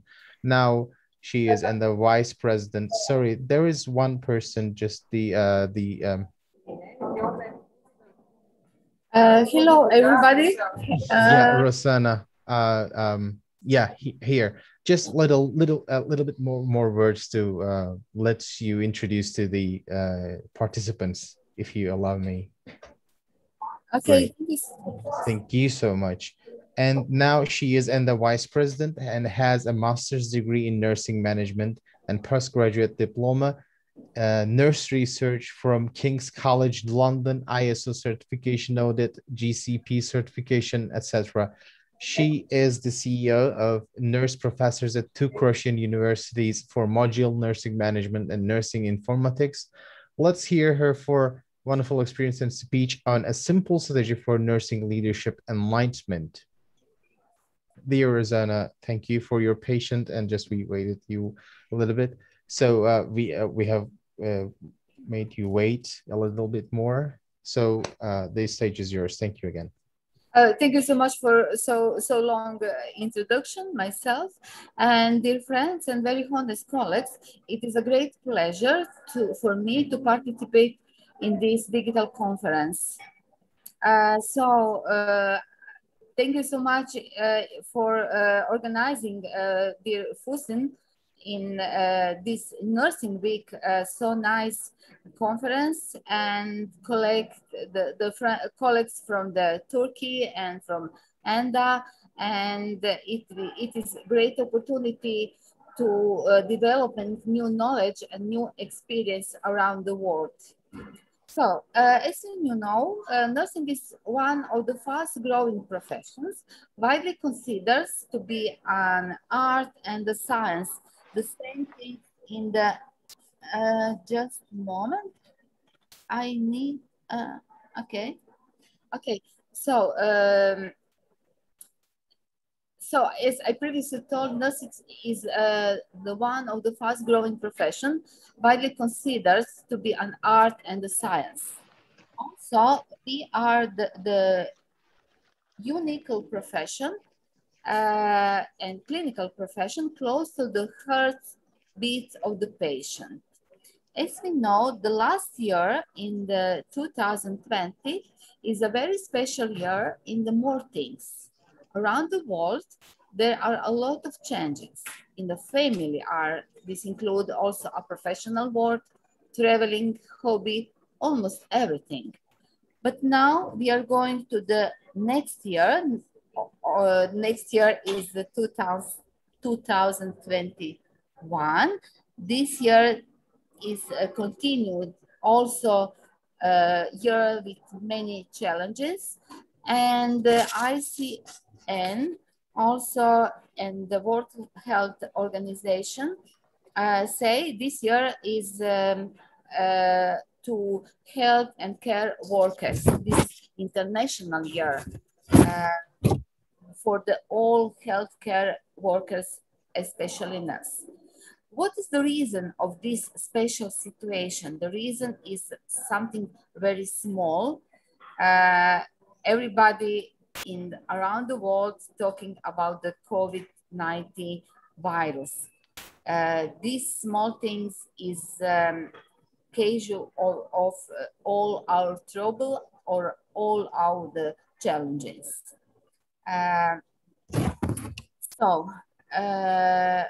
This virus influence on the nursing job 24 hours per 7 days and all 365 days per year. We are in the special situation, and at the same time, there are two different parts of this issue. Both are extremely important. So, on the one hand, the patient and the healthcare professionals, especially nurses. The thoughts and needs are equally important. Both things are about family, about the own life. Today, we have unfocused in nurse, but with the approach to adequating the patient high quality outcome. From my own knowledge, the nurses are juggling over the IBIS for many reasons. I will try to explain this hypothesis during the presentation. For the optimal imagine, these areas and peak efficiency of all patient outcomes, emotional and spiritual intelligence and self-assessment are some of the key of the success. These include person's qualities and characteristics, like a person's characters, motives, knowledge, skills, and grit. Grit is made up of the 4 key components: interest, practice, purpose, and hope. Specific interests and essential needs to help people are nurses' professional and intrinsic missions. To care about the nursing between art and science involves the application of theoretical concepts, scientific research, and conscientious determination to identify nursing behaviors during each nurse-patient's interaction. Main question of my today's presentation is, what is emotional intelligence? We try to explain and to find some answers. So this is one of the more definition of emotional intelligence. Emotional intelligence is to recognize, understand, and manage our own emotion. And on the other hand, recognize, understand, and influence the emotions of others.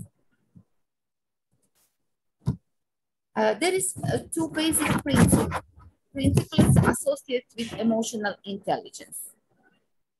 First, emotional intelligence is about being aware of emotions, identify and understanding emotion, both of your own and other people's emotions.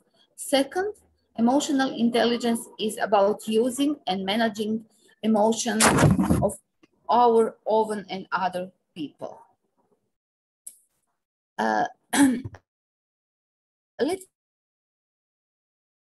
repeat how is the timeline of discover emotional intelligence. Now you can see how is during the past emotional intelligence developed. The first things about the emotional intelligence was Edward Thornick in 1920. From my point of view, 1950 is very important, and Abraham Maslow discovered Maslow's pyramid. I really like to use the Maslow pyramid equation and also how to function. Howard Gardner discovered in 1983 different kind of the emotional of intelligence, and in 1999 John Mayer and Peter Soloviev define definition of the emotional intelligence, but the most important and famous scientific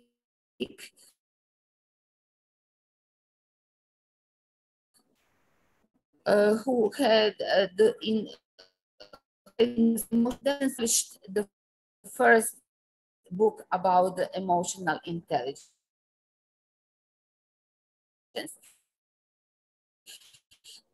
On this slide, you can also the pyramid in the nursing profession. but this is other topics for this time.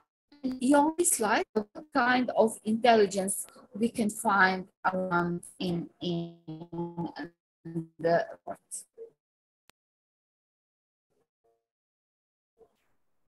So, element say that is how we can self-awareness. This includes own thoughts, emotions, opinions, beliefs, lives, circumstances, adaptability, orientation, positive outlook. So awareness includes empathy and organization and a relationship management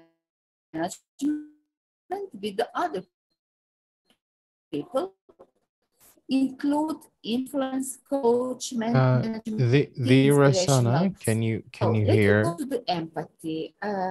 What is empathy? Empathy is connection. I'm sorry. Yes, I think your the internet connection is a bit problematic there, I suppose. My view of the yeah, the voice is now like coming and getting down interchangeably. So maybe we can share the presentation, the PDF that you have sent us before, if it's okay. Sure. Maybe at least the.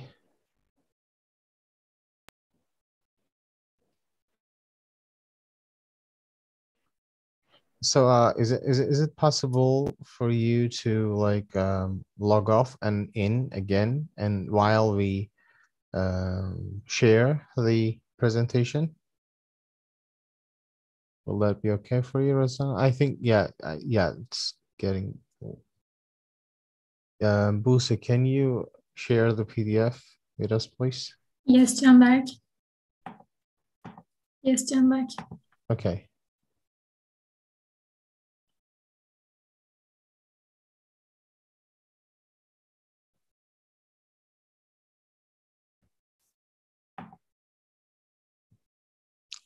You can go full screen also in PDF. Like,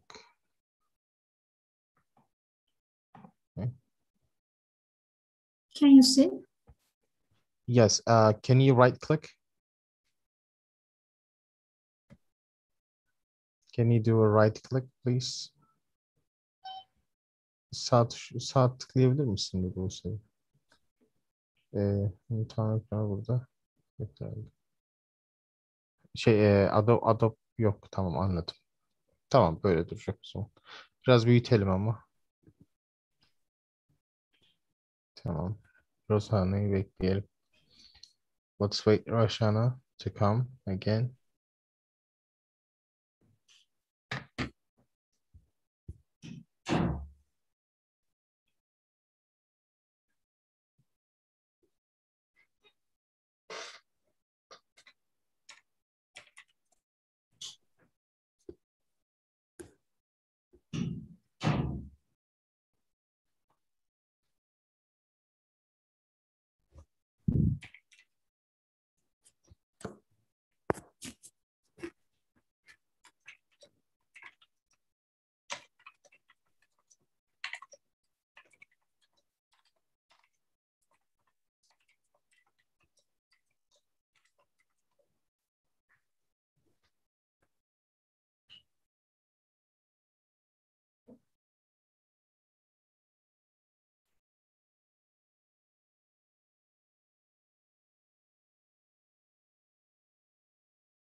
Maybe we can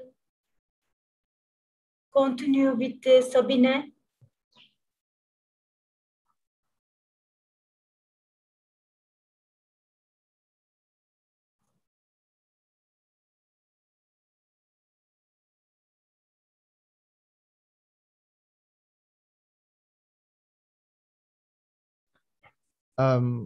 She's trying to come back. If she doesn't show up in 2 minutes, maybe we can go with Sabine Togler, if it's okay for you, Sabine. No, yeah, Rosanna is actually in the session. She came back. Rosanna, can you hear us?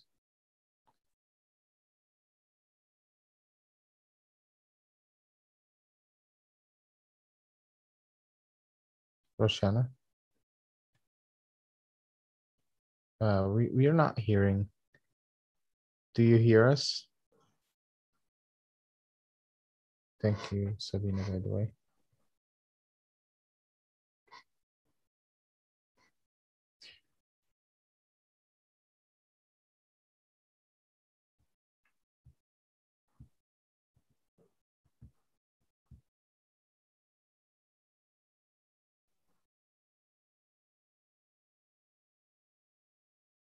Roshana?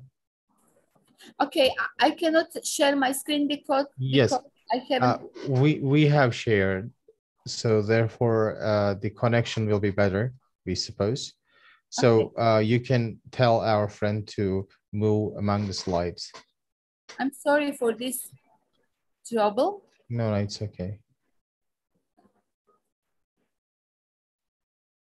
So was this the place you were last introduced to us?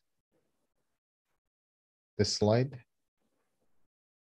The it's something freeze. Something where?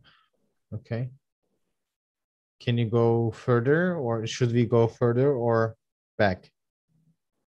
But I need to share my screen. I haven't.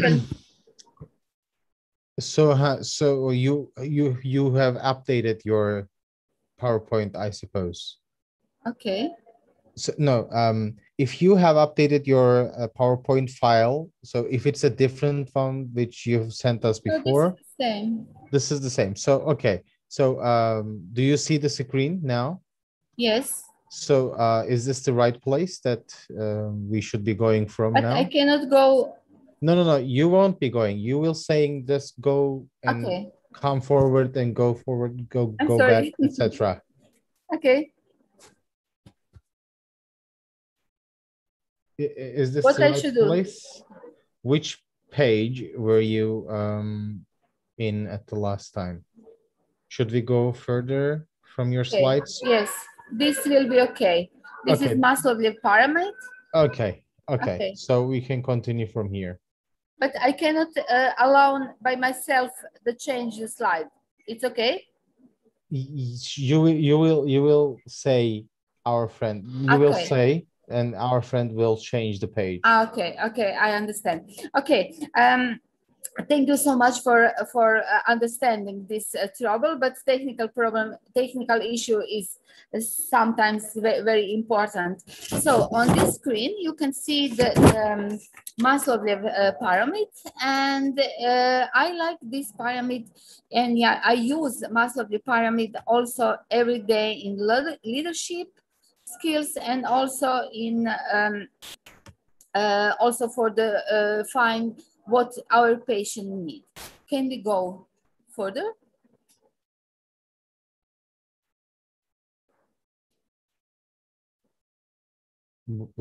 Okay. Okay. This is different kind of intelligence. Some people have some logical smart, some other people have some kinesthetic intelligence, musical intelligence. This is everything is good and everything is needed to human beings, but we have to be aware about this different kind of the intelligence. Go with. The next slide, please. On this slide, you can see the component of emotional intelligence. As I previously told, the emotional intelligence is one part is self-awareness, the second part is the self-management, social awareness, and relationship management. Go with the next, to the next. Empathy is very, very important in the nursing profession. And I would like to explain you what is the empathy. On the next slide, you can see some story from the Taylor story, but I believe that we can find some connection to the real life. Probably all of you heard about the story, how is established the Rome. This is the capital city of Italy, and Romul and Rem grow up with the wolf. And also all of you know about the story about the Tarzan, who grow up with the chimpanzee. And also there's some kind of the emotional, some kind of the empathy is the Jingle Books, when the Jolie grow up with the other animals, wild animals in the jungle. So this is just a story, but the scientifics say that we can find the empathy also in the animals. What is difference to the human being? This is the compassion. Let me go to the next slide. Compassion, we can find just in the human beings. And on this pyramid, you can find the apathy, sympathy, empathy, and compassion. This is the high level of the pyramid. And this is the understanding what the other people believe, think, and etc. And the compassion and empathy is really important in the nursing profession. Let's go to the next slide, please. And Dalai Lama told, if you want others to be happy, practice compassion. If you want to be happy, practice compassion. Let me go to the other slide. So now we can discover what is emotional intelligence, and let's go to the self-assessment. The next slide is the part of emotional intelligence of the self-assessment is the person's characters, motives, behaviors, knowledge, skills, and the grit. The last things is my topics on the next slide. I would like to explain you what is the grit. The next slide, you can see the Angela Duckworth. Angela Duckworth is the first scientific who would like to know what is the key component of the success on the base point. And she tried to find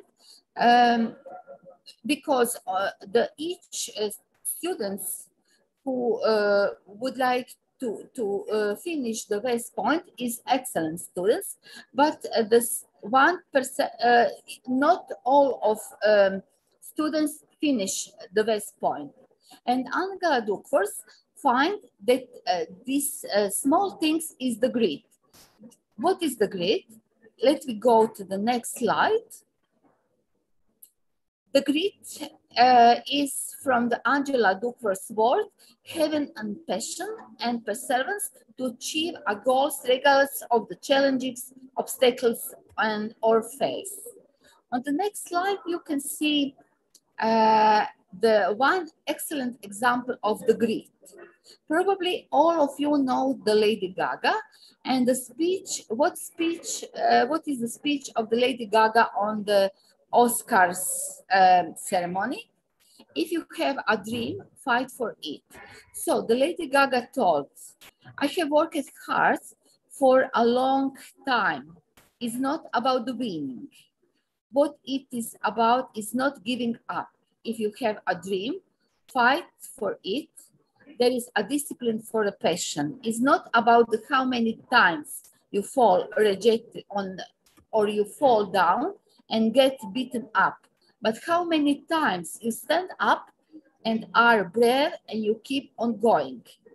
This is one excellent example of the grit. Let's go to the next slide. Angela Duckworth also finds that grittier students are more likely to earn their diplomas. Grittier teachers are more effective to classroom. Grittier soldiers are more likely to complete their training. And the last but not the least, the grittier nurses are more likely to keep their jobs. Let's go to the next. So what is the grit? Don't ever give up. Give up. This is the most important things in our life. Let's go to the next slide. So on this slide, you can see what we are, the nurse profession are very hard.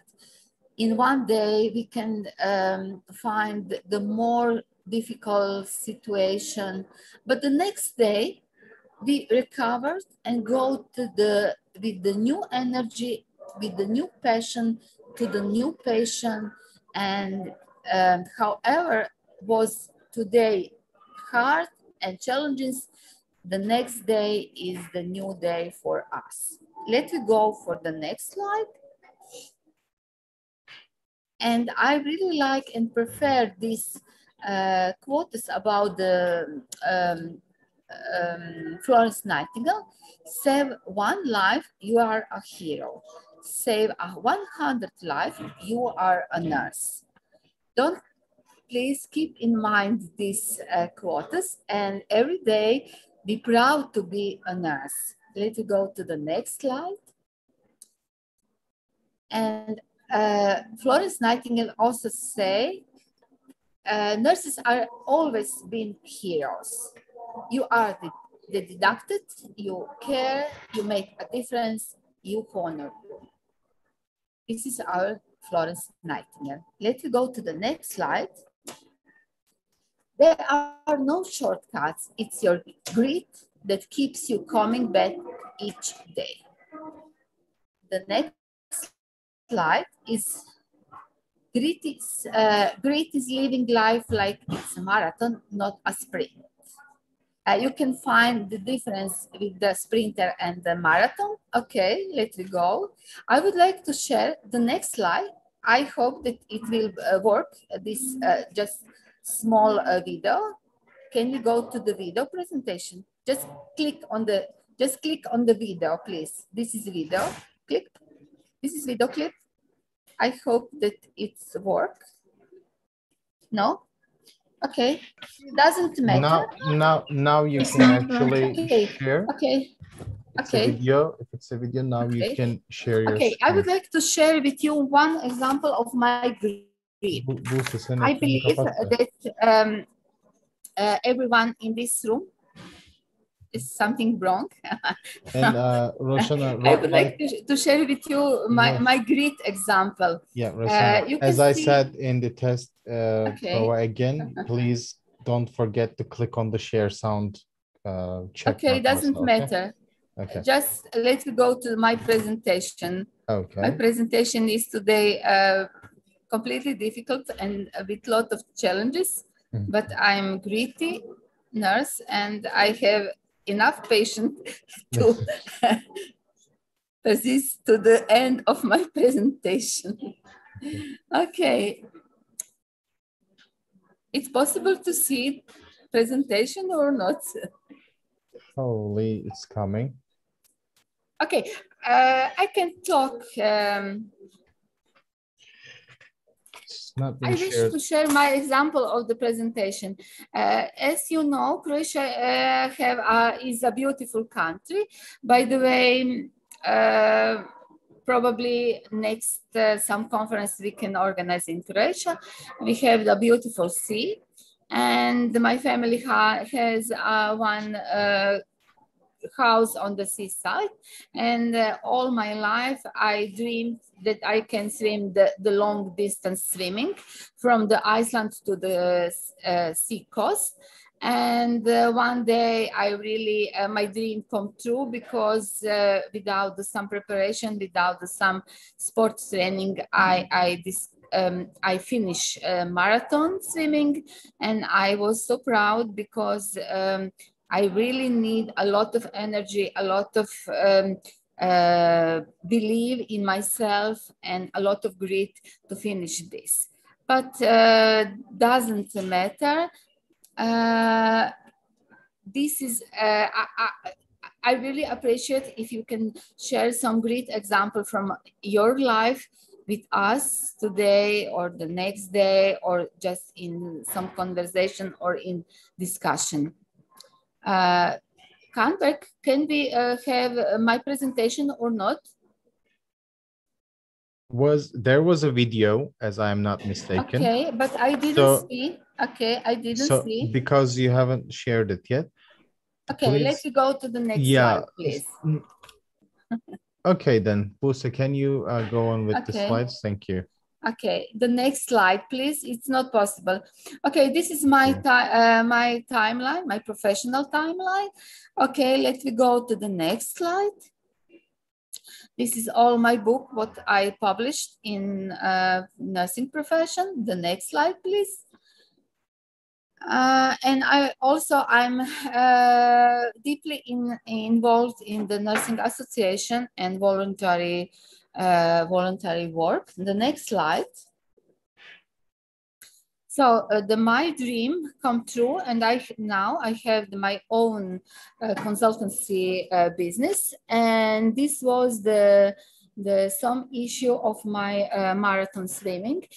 During this swimming, I discovered to organize and to establish my consultancy in the nursing profession. Now my consultancy is 3 years old, and grow up, and now I can say that I have a lot of business in Croatia. But let me go to the next slide, please.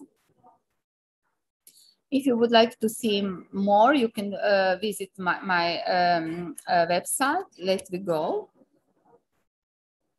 Okay, the last things of this leadership is the spiritual intelligence. On the next slide.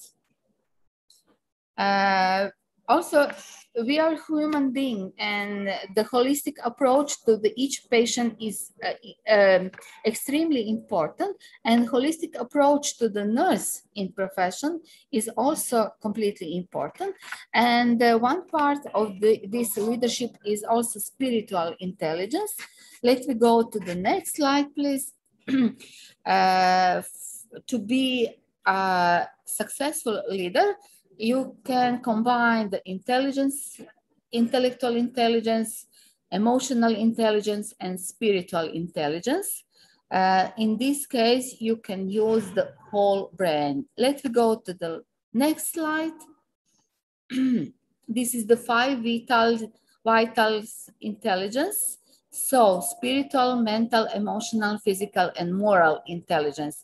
Moral intelligence is also so important. Let's go to the next slide. In the nursing profession, to be successful, to be consulting in the nursing profession, you have to have new knowledge, support, coaching, and following dreams and the visions. This is all team works. The next slide. Purpose of the consultancy business is to find and to help and to coach the nursing in the hospital, the nursing in the healthcare organization to be more successful, to be more efficiency in the daily life. Let's go to the next slide. What is personal characteristics and qualities of the nursing consultants? You have to have wisdom, courage, humanity, transcendent justice, and emotional intelligence. The next slide, please. Okay, the nursing consultant have to have some vision of the current situation, where we are now, go to change, and the change are required in achieve the desired the goals. It's a different way, different option to achieve the goals, make the plan, and go to the finish and desire what you wish and what is your goals. Go to the next slide, please. Okay, some leaderships is like driving on the Atlantic Ocean road. I suppose that this video clip doesn't work, but if you know, this is the road in the Norway. This road connects the north and the south of the Norway. If you drive on this road, you can find the big weather, the big waves, and you doesn't know what is the next step. It's very challenging, but also it is very it is big adventure to drive on this Atlantic Ocean road. Let's go to the next slide. Sometimes we need motivation, and motivation is also important. Go to the next slide, please. And what is important, circulation of the knowledge. Sharing knowledge is extremely important, but next, please. This education have been fun, with best experience and excellent results. Let me go to the next slide. And why we do these all activities? Because of our patient. Our patient is in the focus on all nursing activities. The patient needs holistic approach, and if you support the nurse be more successful and give the more high quality nursing care for each patient. Let me go to the next slide. Also, it should be measuring nursing satisfaction. The next slide. What we have to monitoring, this is the patient and nursing satisfaction. Both things are on the same level, and both things are very, very important. The next slide, please. I really prefer this Richard Branson quotes. Clients do not come first, employees come first. If you take care of your employees, they will take care of the clients. This is extremely important to know. The next slide. To understanding each of your team worker, and this is how to work on the how to collaborate in the teamwork every day, and much more. This is not so easy to explain, it's not so easy to say, but what we need is to open to collaborate, to listen other in your team. The next slide, please. What we wish the excellent outcome. How we can do the excellent outcomes with the efficiency and efficacy. The next slide, please. But it's really important to answer who, what, where, how, when, and what in the business process. The next slide. There are no secrets to success. It is a result of preparation, hard work, and learning from failure. The next slide, please.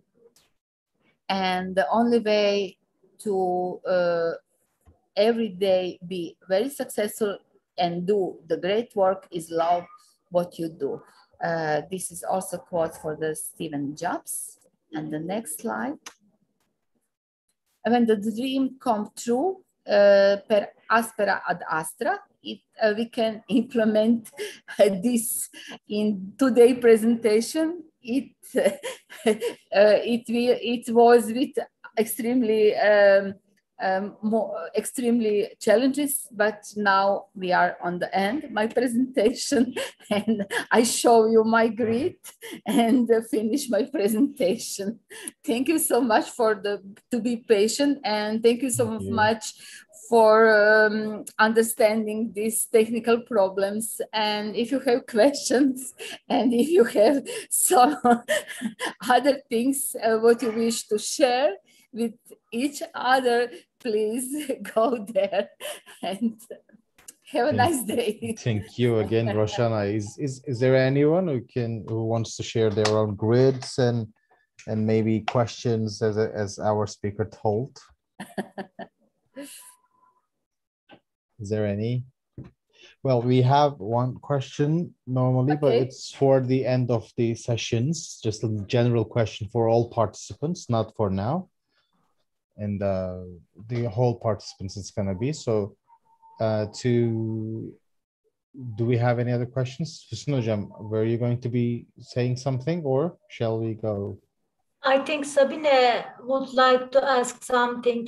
Canberk, Sabine raised her hand. For clapping, I suppose it was the reason.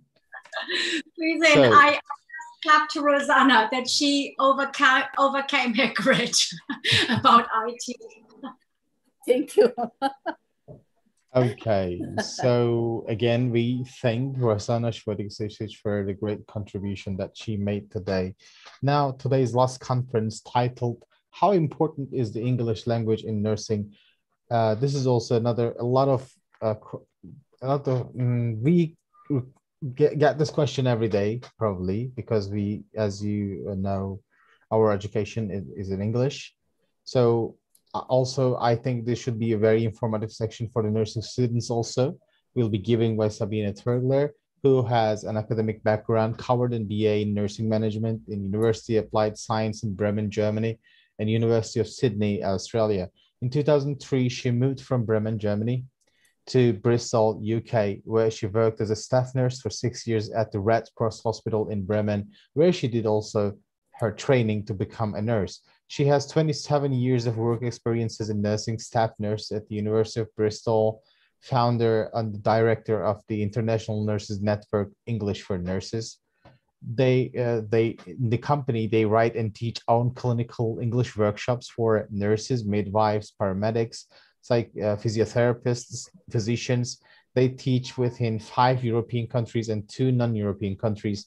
They are the nursing network for the UK within Erasmus Plus program also. They write and implement nursing concepts in German, in English. So far, they have written 4 pocket guides for the international nursing and midwifery cultures. They teach clinical English as well as clinical German to international nurses and physicians for the German-speaking nursing and medical culture.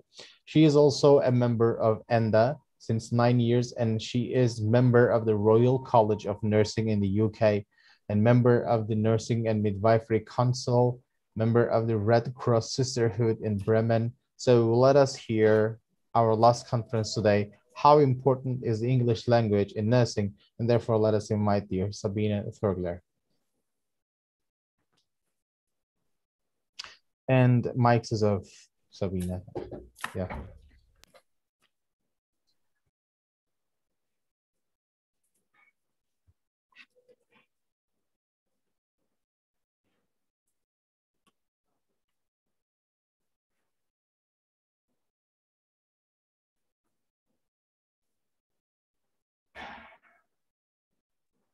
Sabine, your microphone is closed, I think.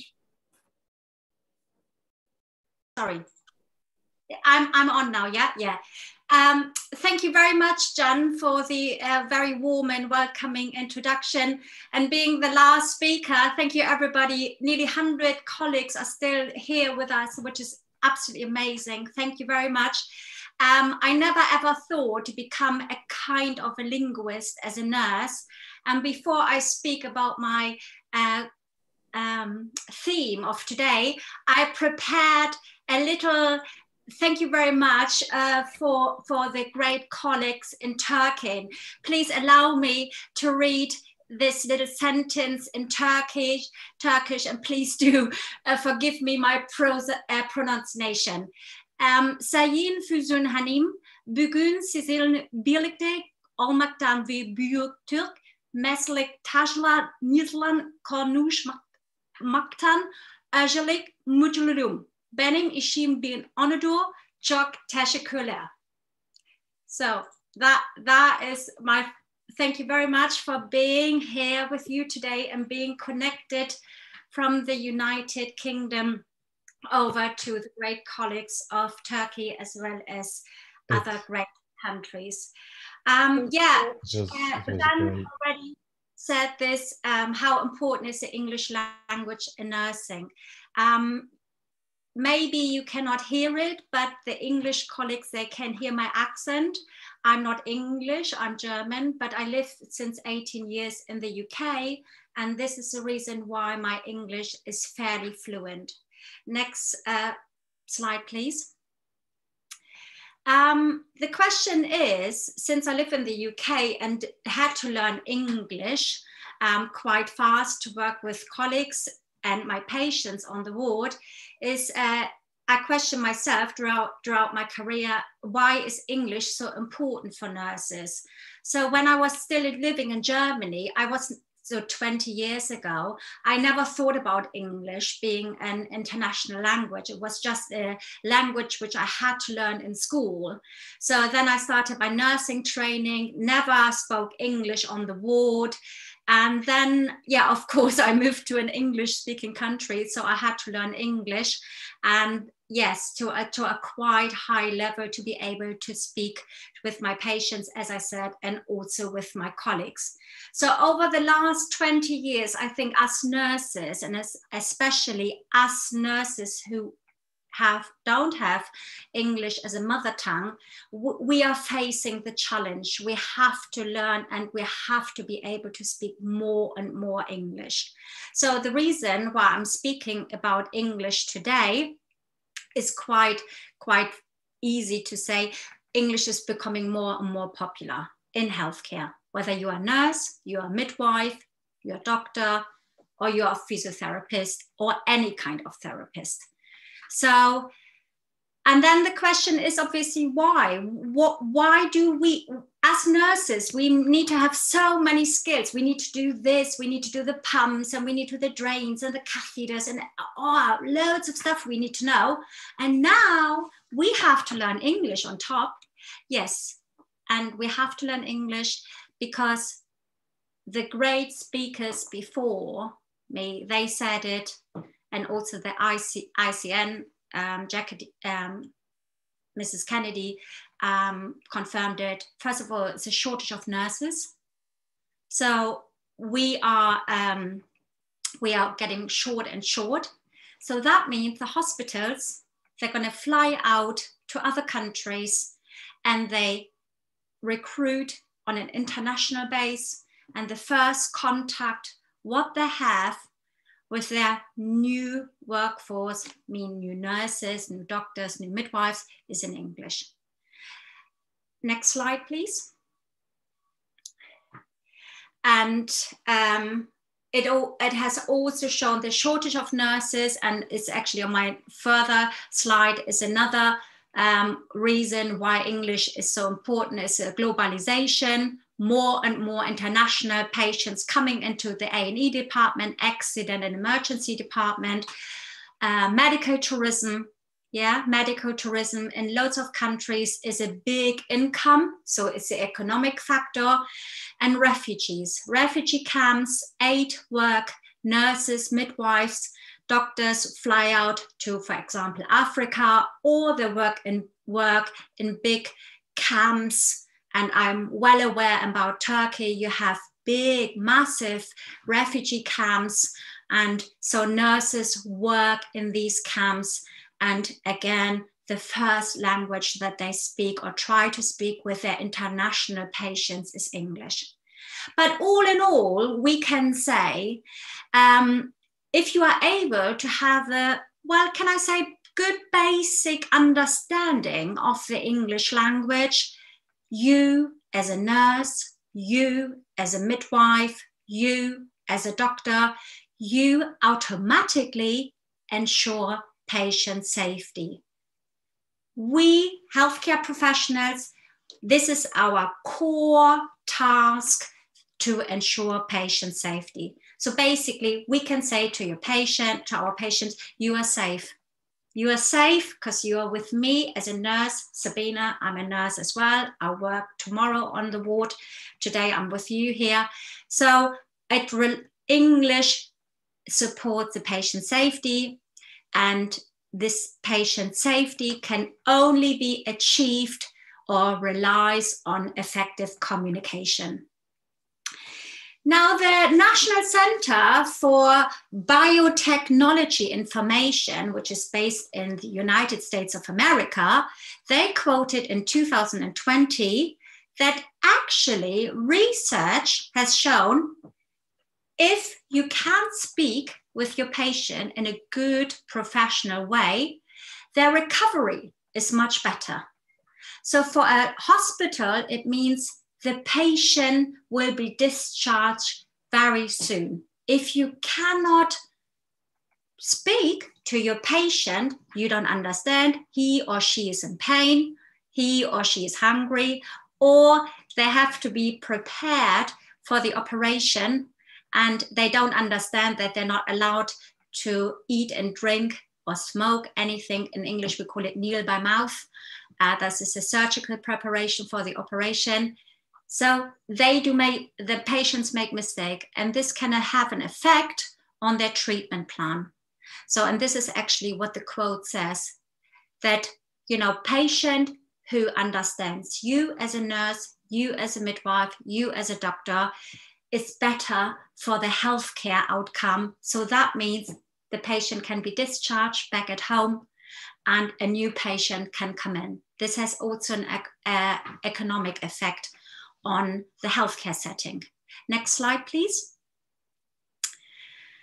Yeah, I said it before, the reason why English is important, here are the points, is the globalization. We're all moving around in the world. We are settled whether we want it or we don't want it. International workforce is there. Aid work, I already said it as well. And in some countries, quite a lot actually nowadays, the medical tourism. So rich people, rich patients, first-class patients, we call them, they're coming with their dollars or the euros or the pounds into your hospital. And they want to have, because they are cash payers, they are good for the economy of that hospital, they want to have a certain standard of care.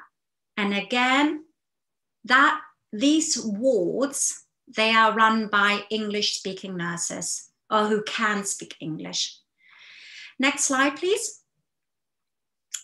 So back from the practical side of nursing, so we do loads of things and we learn loads of things in nursing and midwifery.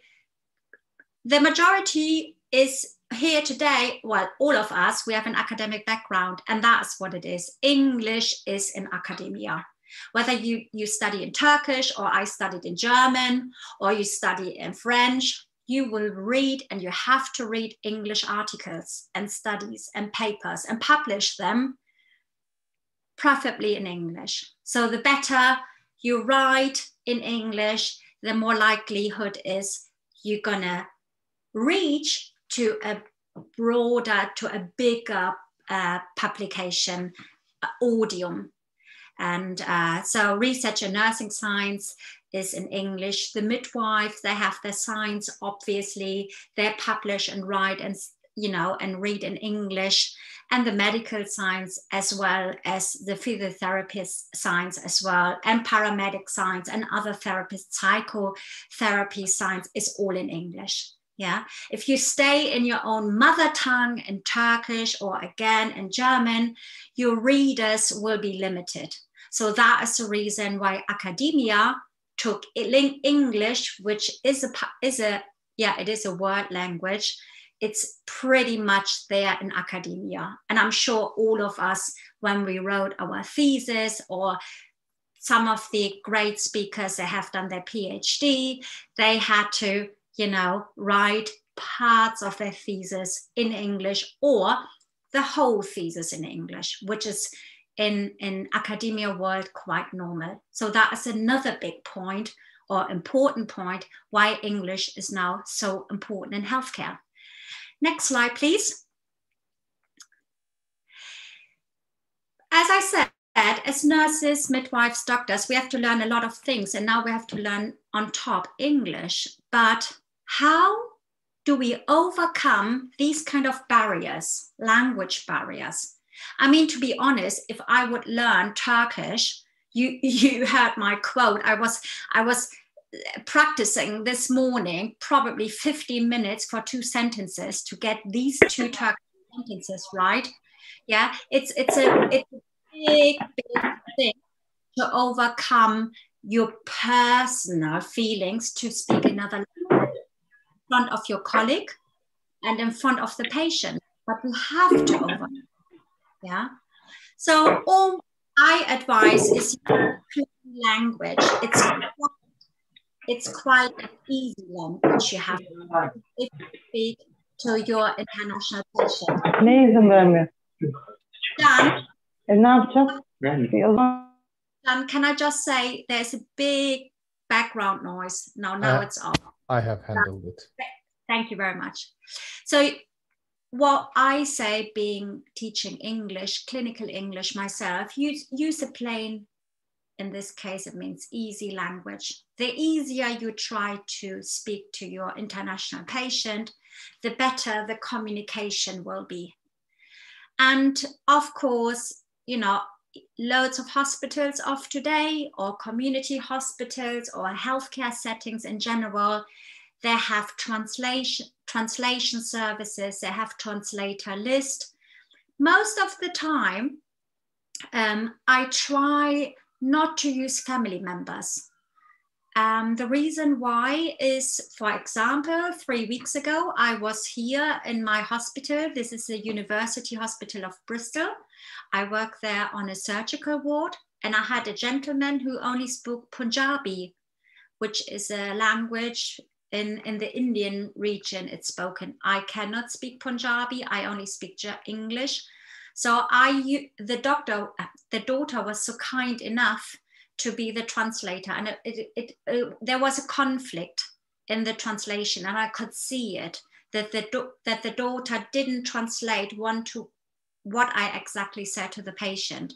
So it was an example, and it just confirms me that if your hospital, if your university, if your healthcare setting has a translator list or interpreters, please use them. They are objective. They are not subjective because they are not family members. Or find us at English for Nurses. Of course, I have to be honest and also make a little bit of advertisement here, what we are doing at our network. Next slide, please. Some tools you can use to work and communicate with your amazing international patient is use translation apps. And nowadays, us nurses, we work with iPads on the ward. We have mobile phone on the ward, which belongs to the ward. Literature, little guides. I also work with pocket guides, but my pocket guides are more technical than language pocket guides. And also use repetition. Repetition, it doesn't matter if you have to ask your patient 5 times, sorry, Mr. Makamuri, I didn't understand you. Can you say that again for me? It doesn't matter. And if you have to repeat yourself as a nurse, as a midwife, as a doctor 10 times, it doesn't matter, because during that time, you start to connect to your patient. And again, what I said before, you need to ensure patient safety. And you need to tell the patient what you are doing, what kind of analgesia, painkillers you will get, Where is the patient going in the endoscopy department, or are you preparing him or her for the operation? So, and it doesn't matter if you don't understand him the first time or her, or second time or third time, that you will understand them, the international patients, and they will understand you. And what I also learned as an international nurse myself, yeah, because I'm not English, and I have been a patient here as well. So I'm a nurse and I have been a patient. It's not all about being bilingual. It's also very, very important to work interprofessional. And this is what I mean with bicultural. If you understand or try to understand the patient's culture, what they like, their wishes, how do they react, I always find it's a gate. Yeah, it's a gate, and it opens up loads of doors. And I said, if you work as a nurse in England, you work with the world. So we have loads of international patients, but you are also a member of a very, very international nursing team here in the UK. So it's not enough to speak English. Is also try to see from what culture background your patient is coming. And as I said, I'm living here and working here as a nurse since 18 years. It always opened up doors for me. Yeah. Next page, please. Yes, and when I was preparing this talk for today, which is obviously amazing to be part here of this group, is I found this quote from the NHS. The NHS is the National Health System in the UK, from the Confederation of 2019. This is a beautiful quote, and it says it all, that not just English is important for us healthcare professionals. In general, language is important. When it says in the first line language, whether it is English or another tongue, in your case it would be Turkish, in my case it would be also German, yeah. Communication, communication, communication. I always say, if you cannot communicate as a nurse, you're not a good nurse. If you can't communicate as a midwife, you are not a good midwife. And the same applies for the doctors. And if you're not good in your healthcare profession, then you cannot ensure patient safety. It's a circle. Communication, knowledge, action, yeah, ensures nursing professionalism. Next slide, please. So this is a little transfer now to my network, which Jan was already so kind to speak about. And the next slide will describe what we are doing. We are nurses. I'm a nurse, and I will die as a nurse. And if I'm 19 again, I would always be a nurse. Nursing is it's more than a job. It's a life, it's a passion, yeah. And from this passion and working as a nurse and being Florence Nightingale here and living the spirit of Florence Nightingale, it's just amazing. But also this kind of profession has given me a lot of opportunities to do loads of things around nursing. And I never ever thought in my dreamiest, wildest world that I will one day teaching clinical English, but amazingly, this is also what I'm doing. So I founded an international nurses network. We are all nurses. We're all working on the wards, yeah. And to do clinical and teaching clinical English and writing your own courses, you need to get that knowledge from somewhere. And not every knowledge is in literature. It's also very, very much experience-based. And again, like today, my presentation is also pretty much based on my experience as an international nurse, working with international patients myself. So we write our own courses. We try to understand not native English speaking nurses and midwives and doctors, because I've been through this as well as my other colleagues. Next slide, please. And yes, in the UK, we have to follow the code of conduct. Yes. So we are very much regulated by our Nursing and Midwifery Council. So this means we have to be up to date with our clinical knowledge to re-register every year. So our knowledge as modern and 2021 nurses are absolutely up to scratch. We are up to date with our knowledge. So as I said, today I'm here, tomorrow I'm a nurse working on a late shift. So it's all about, you know, combining practical work in nursing as well as theoretical work in nursing. And that is who we are. Yeah, it is fun to learn English. English was never my subject in school. I hated English, to be honest. It was always French. But we show you that to learn English can be also fun, because we are all nurses and we teach nurses and other healthcare professionals. Next slide, please.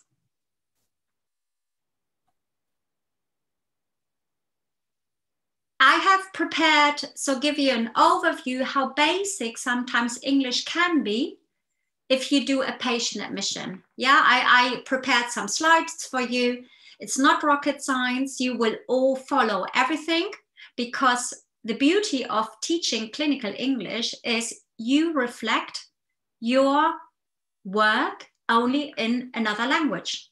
So that's what it is. And I prepared some examples from the patient admission, just a few questions, what we are asking as nurses about pain assessment, very important, obviously, and vital signs observation. And that is the next slides will cover the 3 areas. And we can go through this quite quickly, yeah.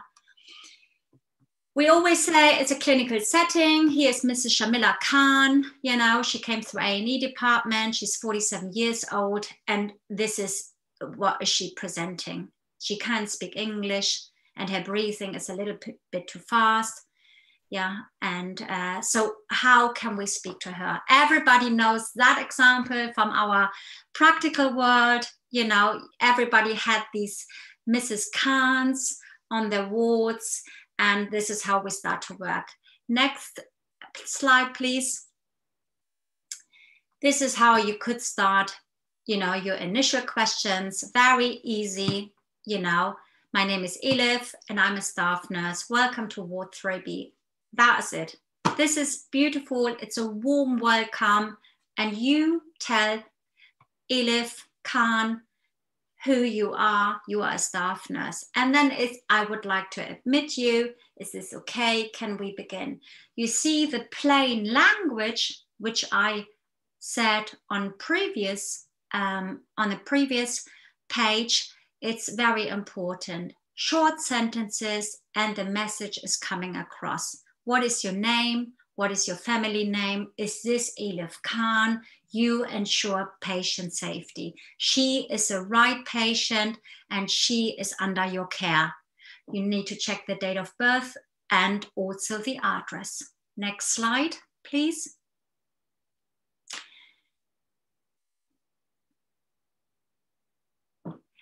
Some European, or I have no idea, maybe also the Turkish health system, you have health insurance. So you treat your patient basic like your home patient, yeah? And you need to ask administration questions as well as personal questions, yeah? Money, do you pay or have you got, or privately paying? You know, a referral is a letter from the community general practitioner. Yes, and you would like to see this to see, oh, this is Mrs. Elif Khan. She's coming with a femur fracture, for example, and contact number. So you see from the setting, dear colleagues, it's very, very easy and plain, but the message is quite clear. The information as a nurse, what you want is very, very clear. And the shorter your sentences are, and yeah, the more likely you get the right answer. But the trouble, what we not native English speaking nurses have, is to create these short sentences, okay? But over the time with anything, what you learn, you will learn how to do this in a very fast and professional way as well by learning clinical English. Next slide, please.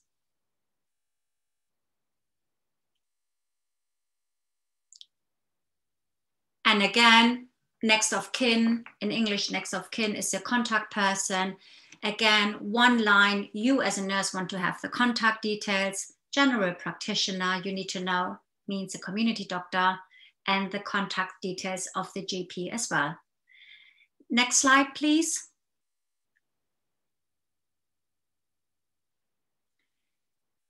With the initial questions, you have the medical history. You want to know also what was wrong in the past with the patient, so you can treat him or her accordingly to his or her treatment plan. And I don't have to read all of this here. I mean, you can all read it yourself, but these are just the examples how you can start the medical history, yeah? So if you have questions, you know, write this in your amazing chat and we can speak afterwards. So, and I will try to move on to the next slide, please. It's all about the medical history. Yeah, so these would be your questions. And again, this page is all about the allergies. Yeah, we need to ask the allergies. I have hay fever now. I'm number 4, I'm here. Do you suffer from hay fever? My answer is yes. So since this afternoon, I start to sneeze here because all the pollens are out. So I have hay fever. Yeah. Next slide, please. Yes, pain. It's a big thing in the nursing scene. Yeah. I come from a culture, the German culture is quite regarding pain. We all know pain is subjective, but sometimes us nurses, we don't know really how to deal with pain. Or we are saying, how can be the patient a 10? This is a pain scale, 0 to 10. But again, in the UK, I learned don't interfere with the patient's pain. Accept a 10. A 10 is a 10. Yeah, that is the highest pain. You need to use a pain scale, obviously, to be able to assess the pain. Some cultures, they live their pain, and you as a nurse can see the pain, how they live it. This is, again, a reference about intercultural nursing. I said it before, not just be bilingual, be also bicultural. So you have to understand the pain of that particular culture to be able also to assess the pain. And these could be your questions, which you could ask your amazing international patient, how she or he feels. Next slide, please.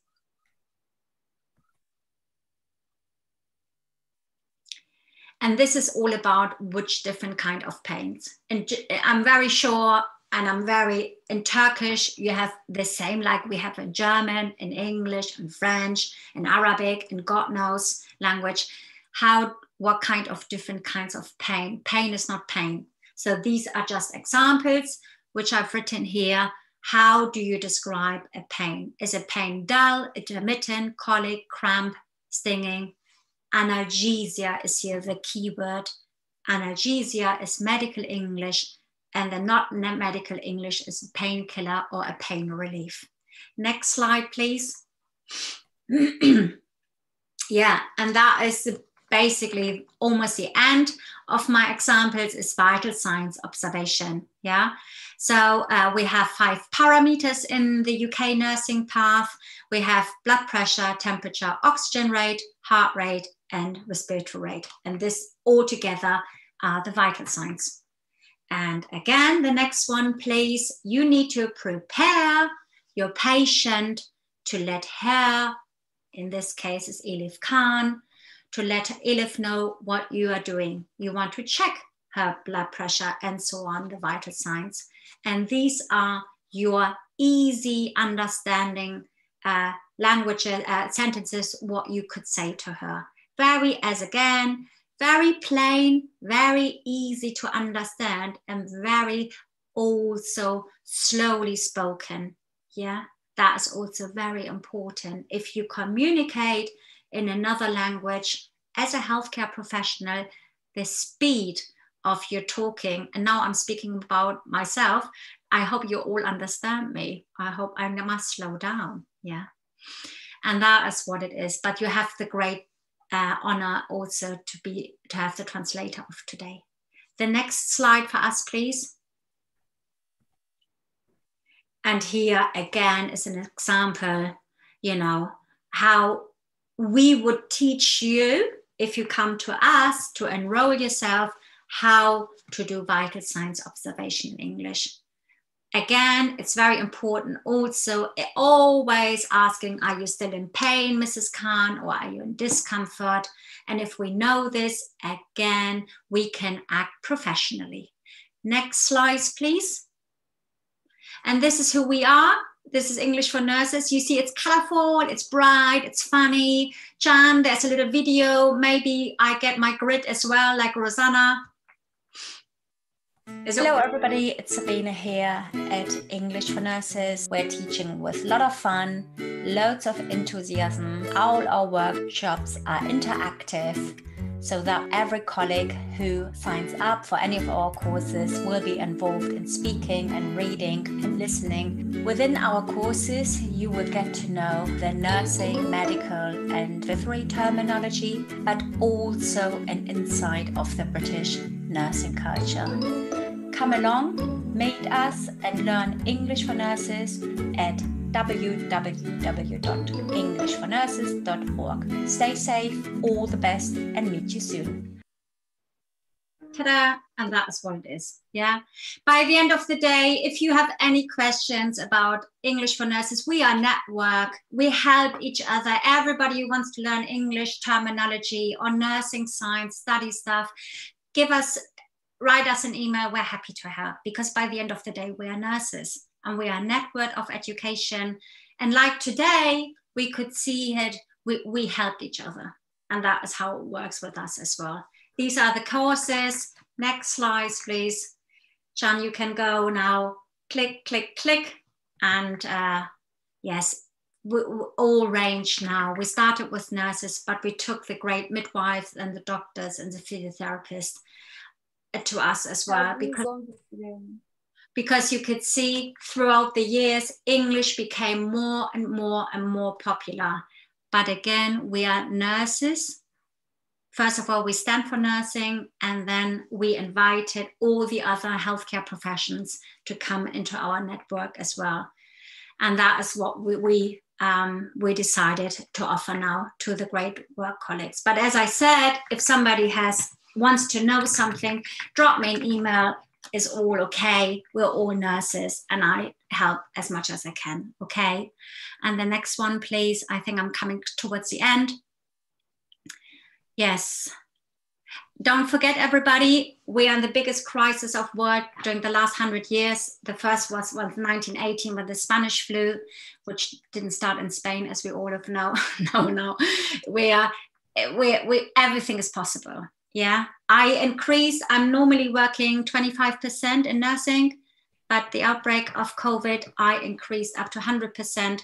So because it was very clear for me, teaching is then secondary for me. For me, it's very important. It was important, but this is my personal opinion, to be on the ward. So everything is possible. It showed us everything. We share our knowledge. We heard it today and we saw it, and we're sharing our skills. And this is pretty much also what's nursing it is.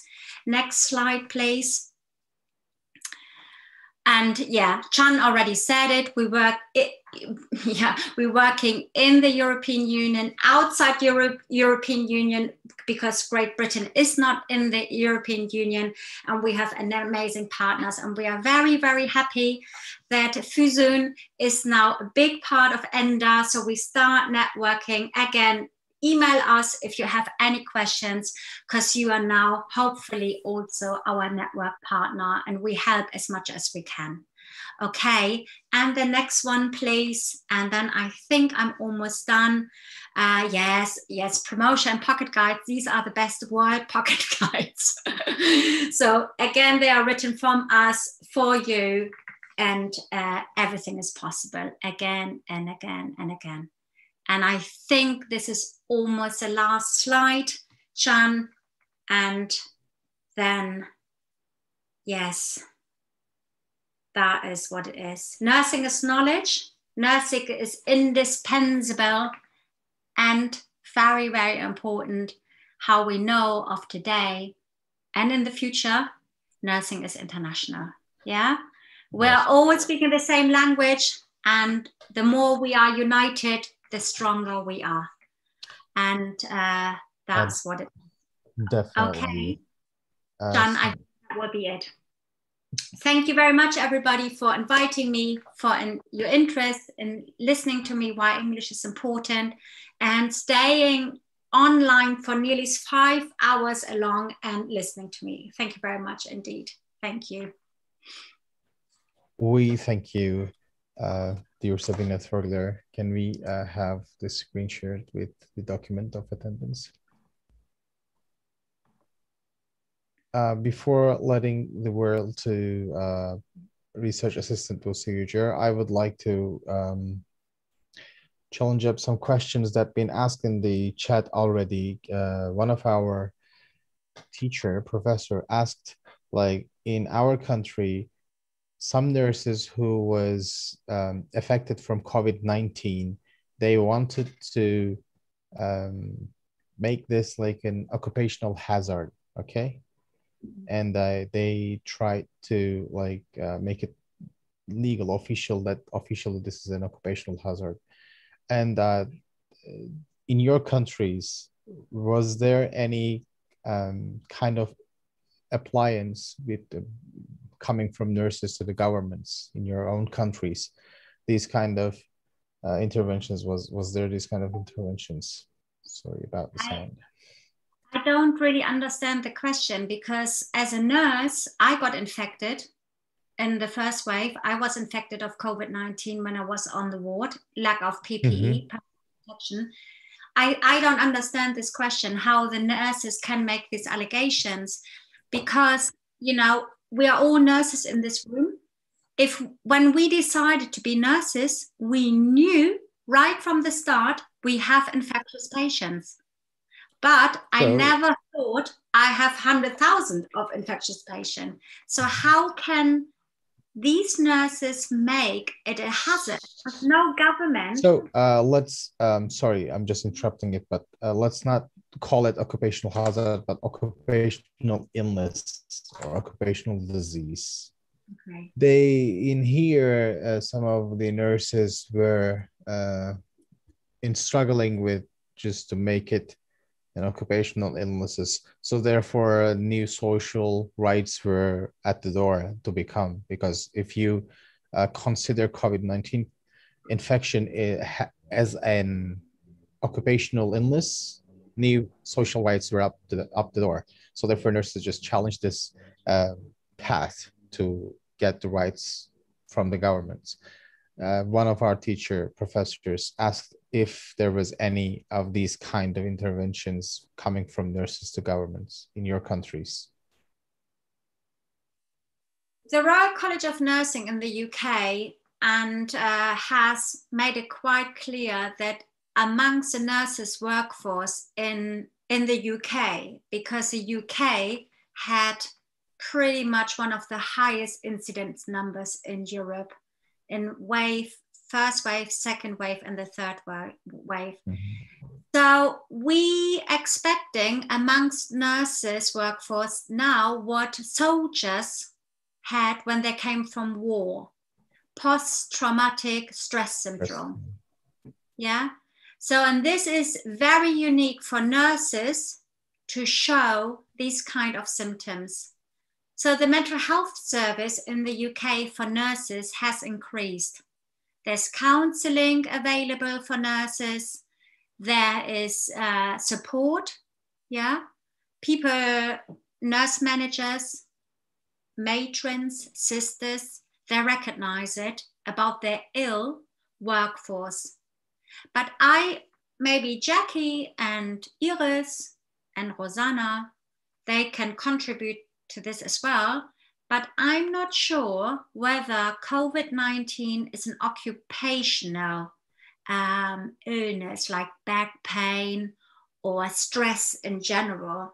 I have no idea, but it's what we recognize in the UK, and as I said earlier on, is this is unique for British nurses, us nurses here in Britain, to develop post-traumatic stress syndrome. So, and we're looking into this. Whether this is an occupational illness, I have no idea. Jackie, Iris, Rosanna?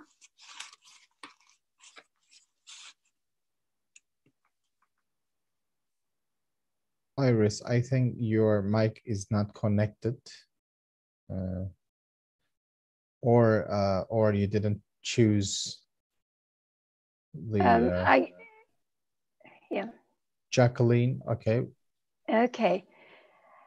I would go with what Sabine has said, that it is not an occupational hazard as such, but what it is, if a nurse contracts the disease, because it would be difficult maybe to pinpoint where the disease was, where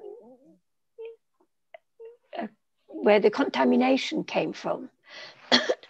But if, for example, if it can be proven, and which has been done, Sabine is the best speaker on that one, that the equipment wasn't there to protect the nurse, then that changes things.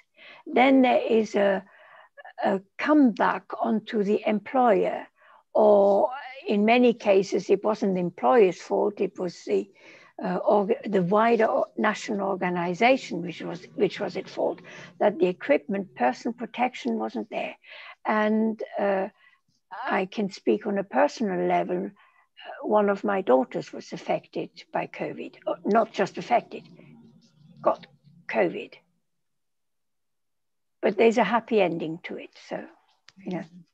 But she is a nurse, not in this country, but there was a lack of personal protection there. So but it's not an occupational hazard in such a way, because I can think back in times when there was a lot of TB, for example, in hospitals. Well, you knew about infection control, etc. So, you know, I know it's nothing like the pandemic, but I'm just putting a barrier between one and the other. Occupational hazard, no, but a need to look for compensation if it was the employer or no, or whatever, who didn't provide protection, then yes, we need to speak up. And we have spoken up very clearly. Thank you for the answer, Jacqueline. Iris, is there any news from your country on this topic? I think we're not able to catch what you're saying. I'm not sure what is the problem, what the problem is, sorry. Maybe there is a connection button there, like right next to the mute button. Can you select the device from there? No, in the screen. Can you hear me now? Yes, we do now. Okay, sorry, I just touched the wrong button. Okay. I think it is not an occupational thing either, but I think, of course, and it does not help so much to look actually whose fault it is, because it's a lot of things what we had in the beginning of COVID, nobody knows. We didn't know how the catching was getting on. We didn't know how to protect ourselves and how to go on. And the problem is actually that, or the point is actually that we have to learn from it, because it will be not the only one. It will, other things will come. And therefore we have to be prepared. All the different professions have to be prepared, and not just the nurses, and not just the doctors and the physiotherapists, also actually the teachers, the school teachers and the social workers and all the others. We just have to think it's a different kind of world, and we have to learn to adjust and to relearn what we've done before. That's what I think we have to learn from it. Thank you for the answer, Iris, very much. Füsun hocamızın, Rosanna, is the situation is same for your country? Rosanna, I just a minute, please. I would like to ask a question to Rosanna, because we know everyone is emotional intelligence and spiritual intelligence is very important issue in nursing. If we can use the both of them, it will be very useful for our patients. But the spiritual care is a little hard for nurses. In my country also, so much nurses don't know how they can do some nursing implementation to their patients about the spiritual care. So how do you manage this kind of implementation? How do you support nurses about this subject? In the past, we would like to research in this subject, but everyone, Fatma is here. We all together planned this kind of activities, but at the hospital, they were very overreaction to them because they were afraid about this subject. So how do you manage in this issue in nursing? Okay, thank you, dear Füsun, for this very, very interesting and from my point of view, very important questions. When I was previously for 2 or 3 years studied about the emotional intelligence, the spiritual intelligence is the main part of emotional intelligence. And we have to be aware about how it's connected emotional and spiritual intelligence. And one part of the spiritual intelligence is also ethical and moral things. And this all, what we can do, we can organize some education.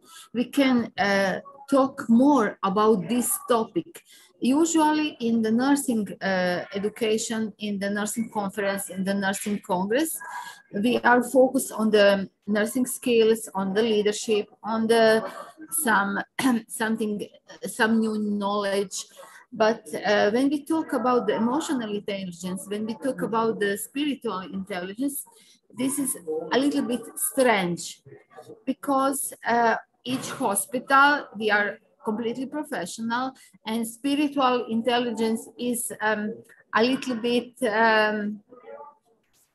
what I can say, please, Sabine, can you help me? I need your English help. Like on the ice,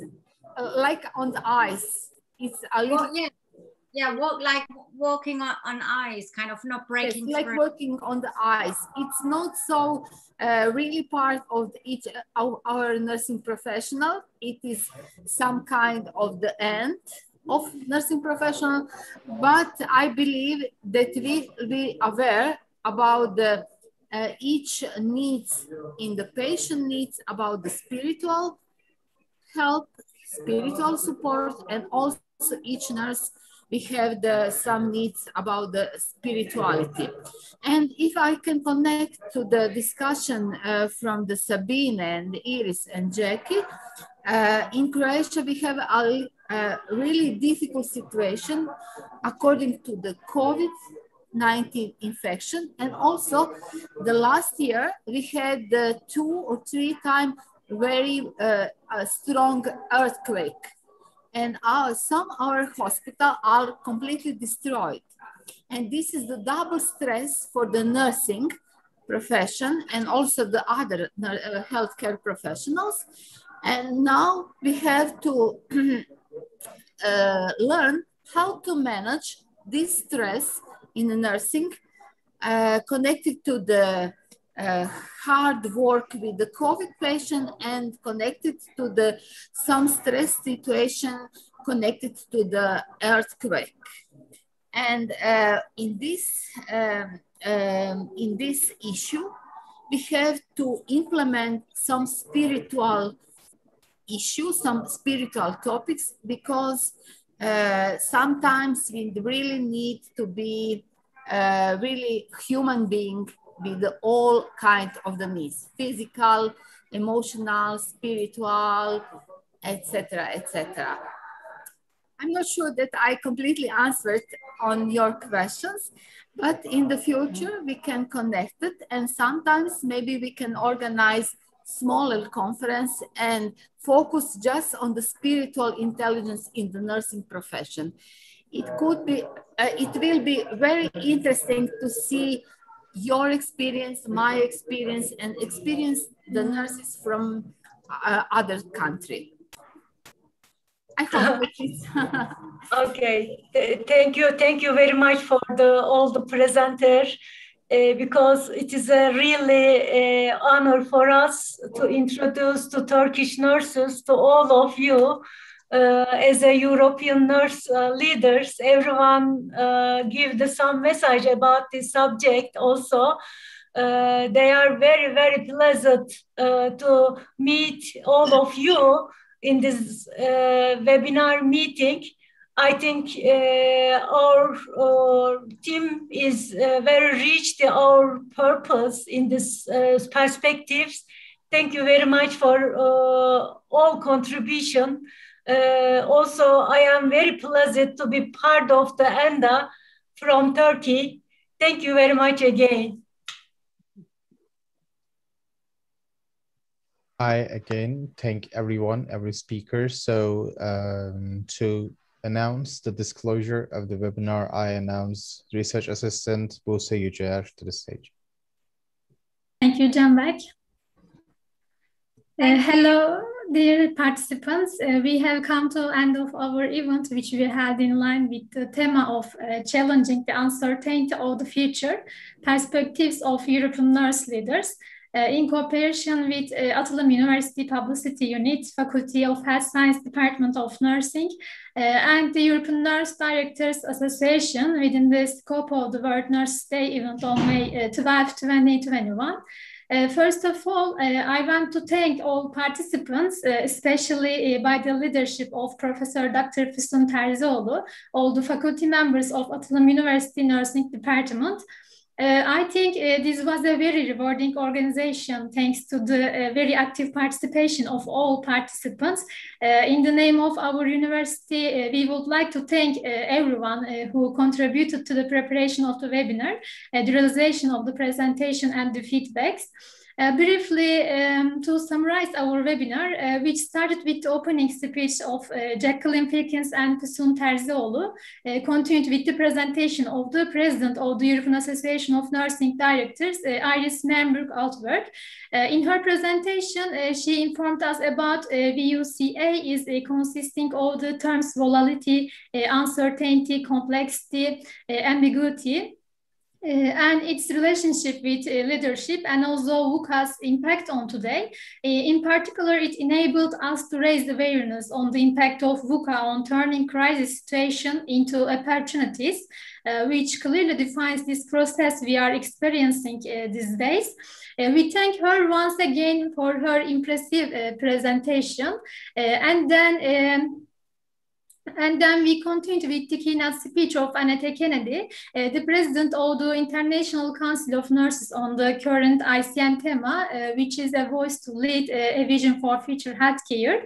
Dear Kennedy told us about impact of COVID-19 on nurses and State of the World's Nursing Report 2020 and ICN review of 2020 and ICN engagement leadership.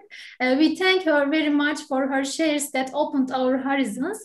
Our webinar continued with the presentation of dear Füsun Terzioğlu. She has wonderfully shared with us on the topic empowering the long-term steadiness of healthcare managers.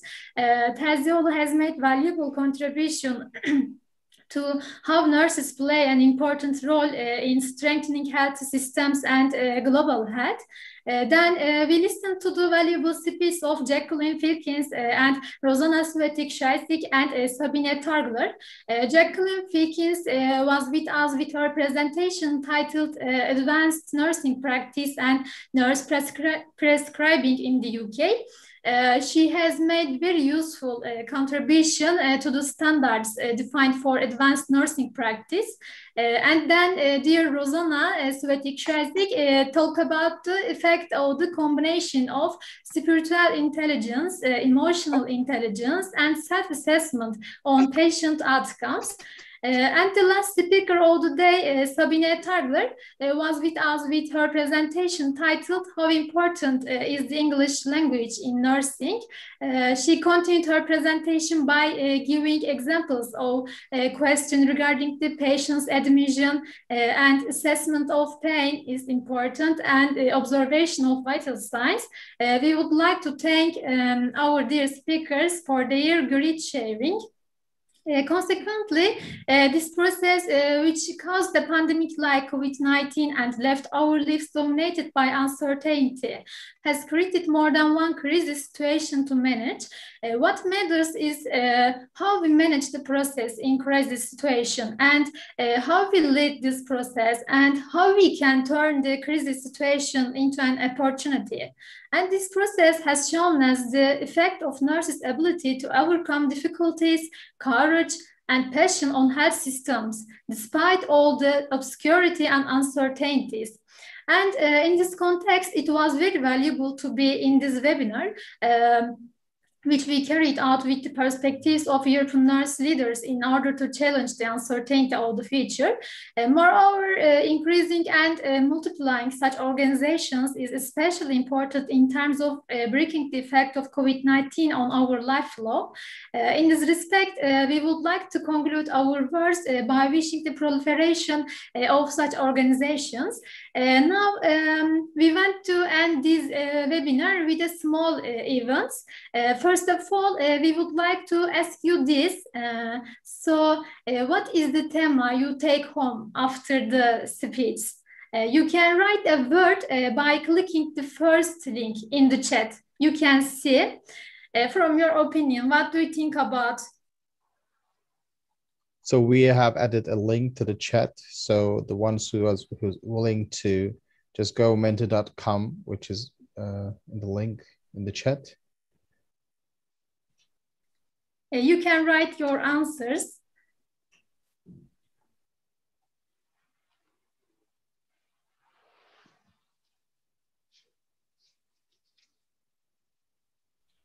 Fazilet, you can share your screen, I suppose.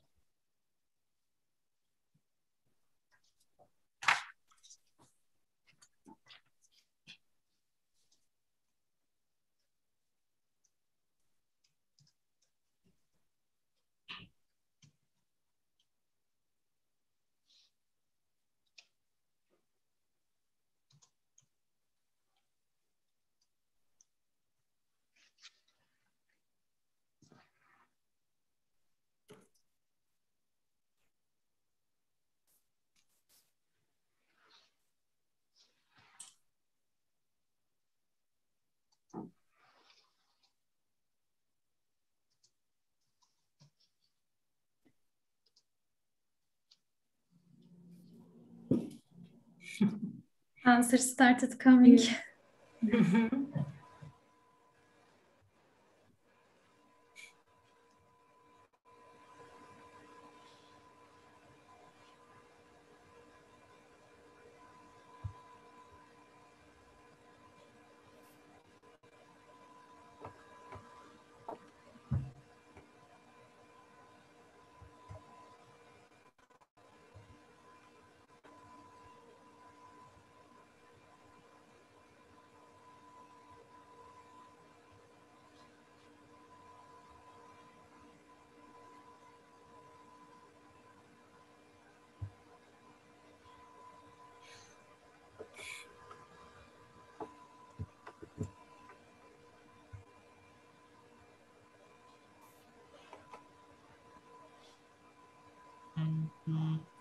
And after submitting your answers, you can answer the questionnaire related to the webinar by clicking the second link in the chat. And then you can leave later. Our webinar ended here. Thank you so much. We wish you healthy days.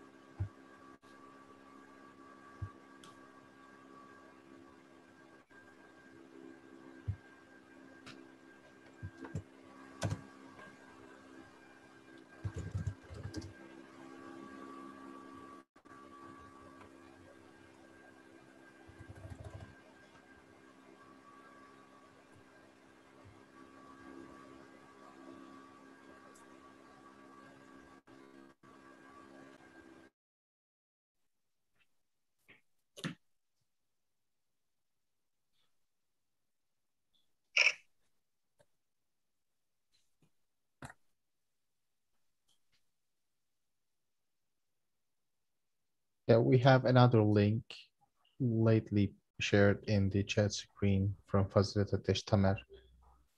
It's a short questionnaire, very short questionnaire. If you be so kind to answer those questions for us, we'll be very, very great.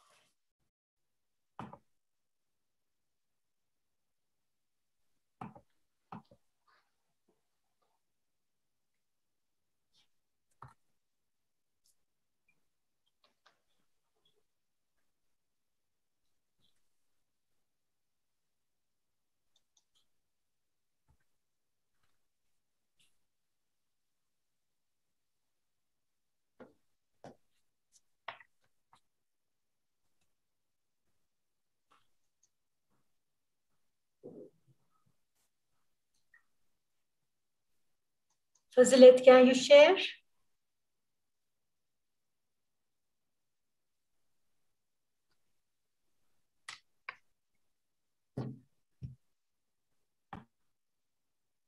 We prepare a very little short survey to asking some question about our webinar meeting.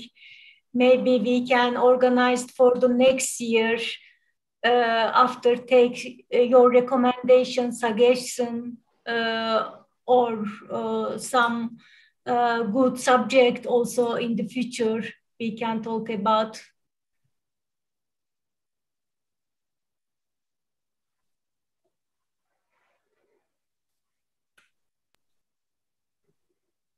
Yeah, we shared the link. Yeah. Hocam söyledik şey olarak. Zaten paylaştık. Doldurmaya başlamışlardır Fazilet. Okay, now it's shared. Yeah, okay. Thank you for the answers. Yeah. Everybody find very helpful to our webinar meetings. Yeah. It is a good point. We start 172 person to our webinar. In the last more than 6 hours altogether, we are here. Thank you very much. Stay until now, most of you.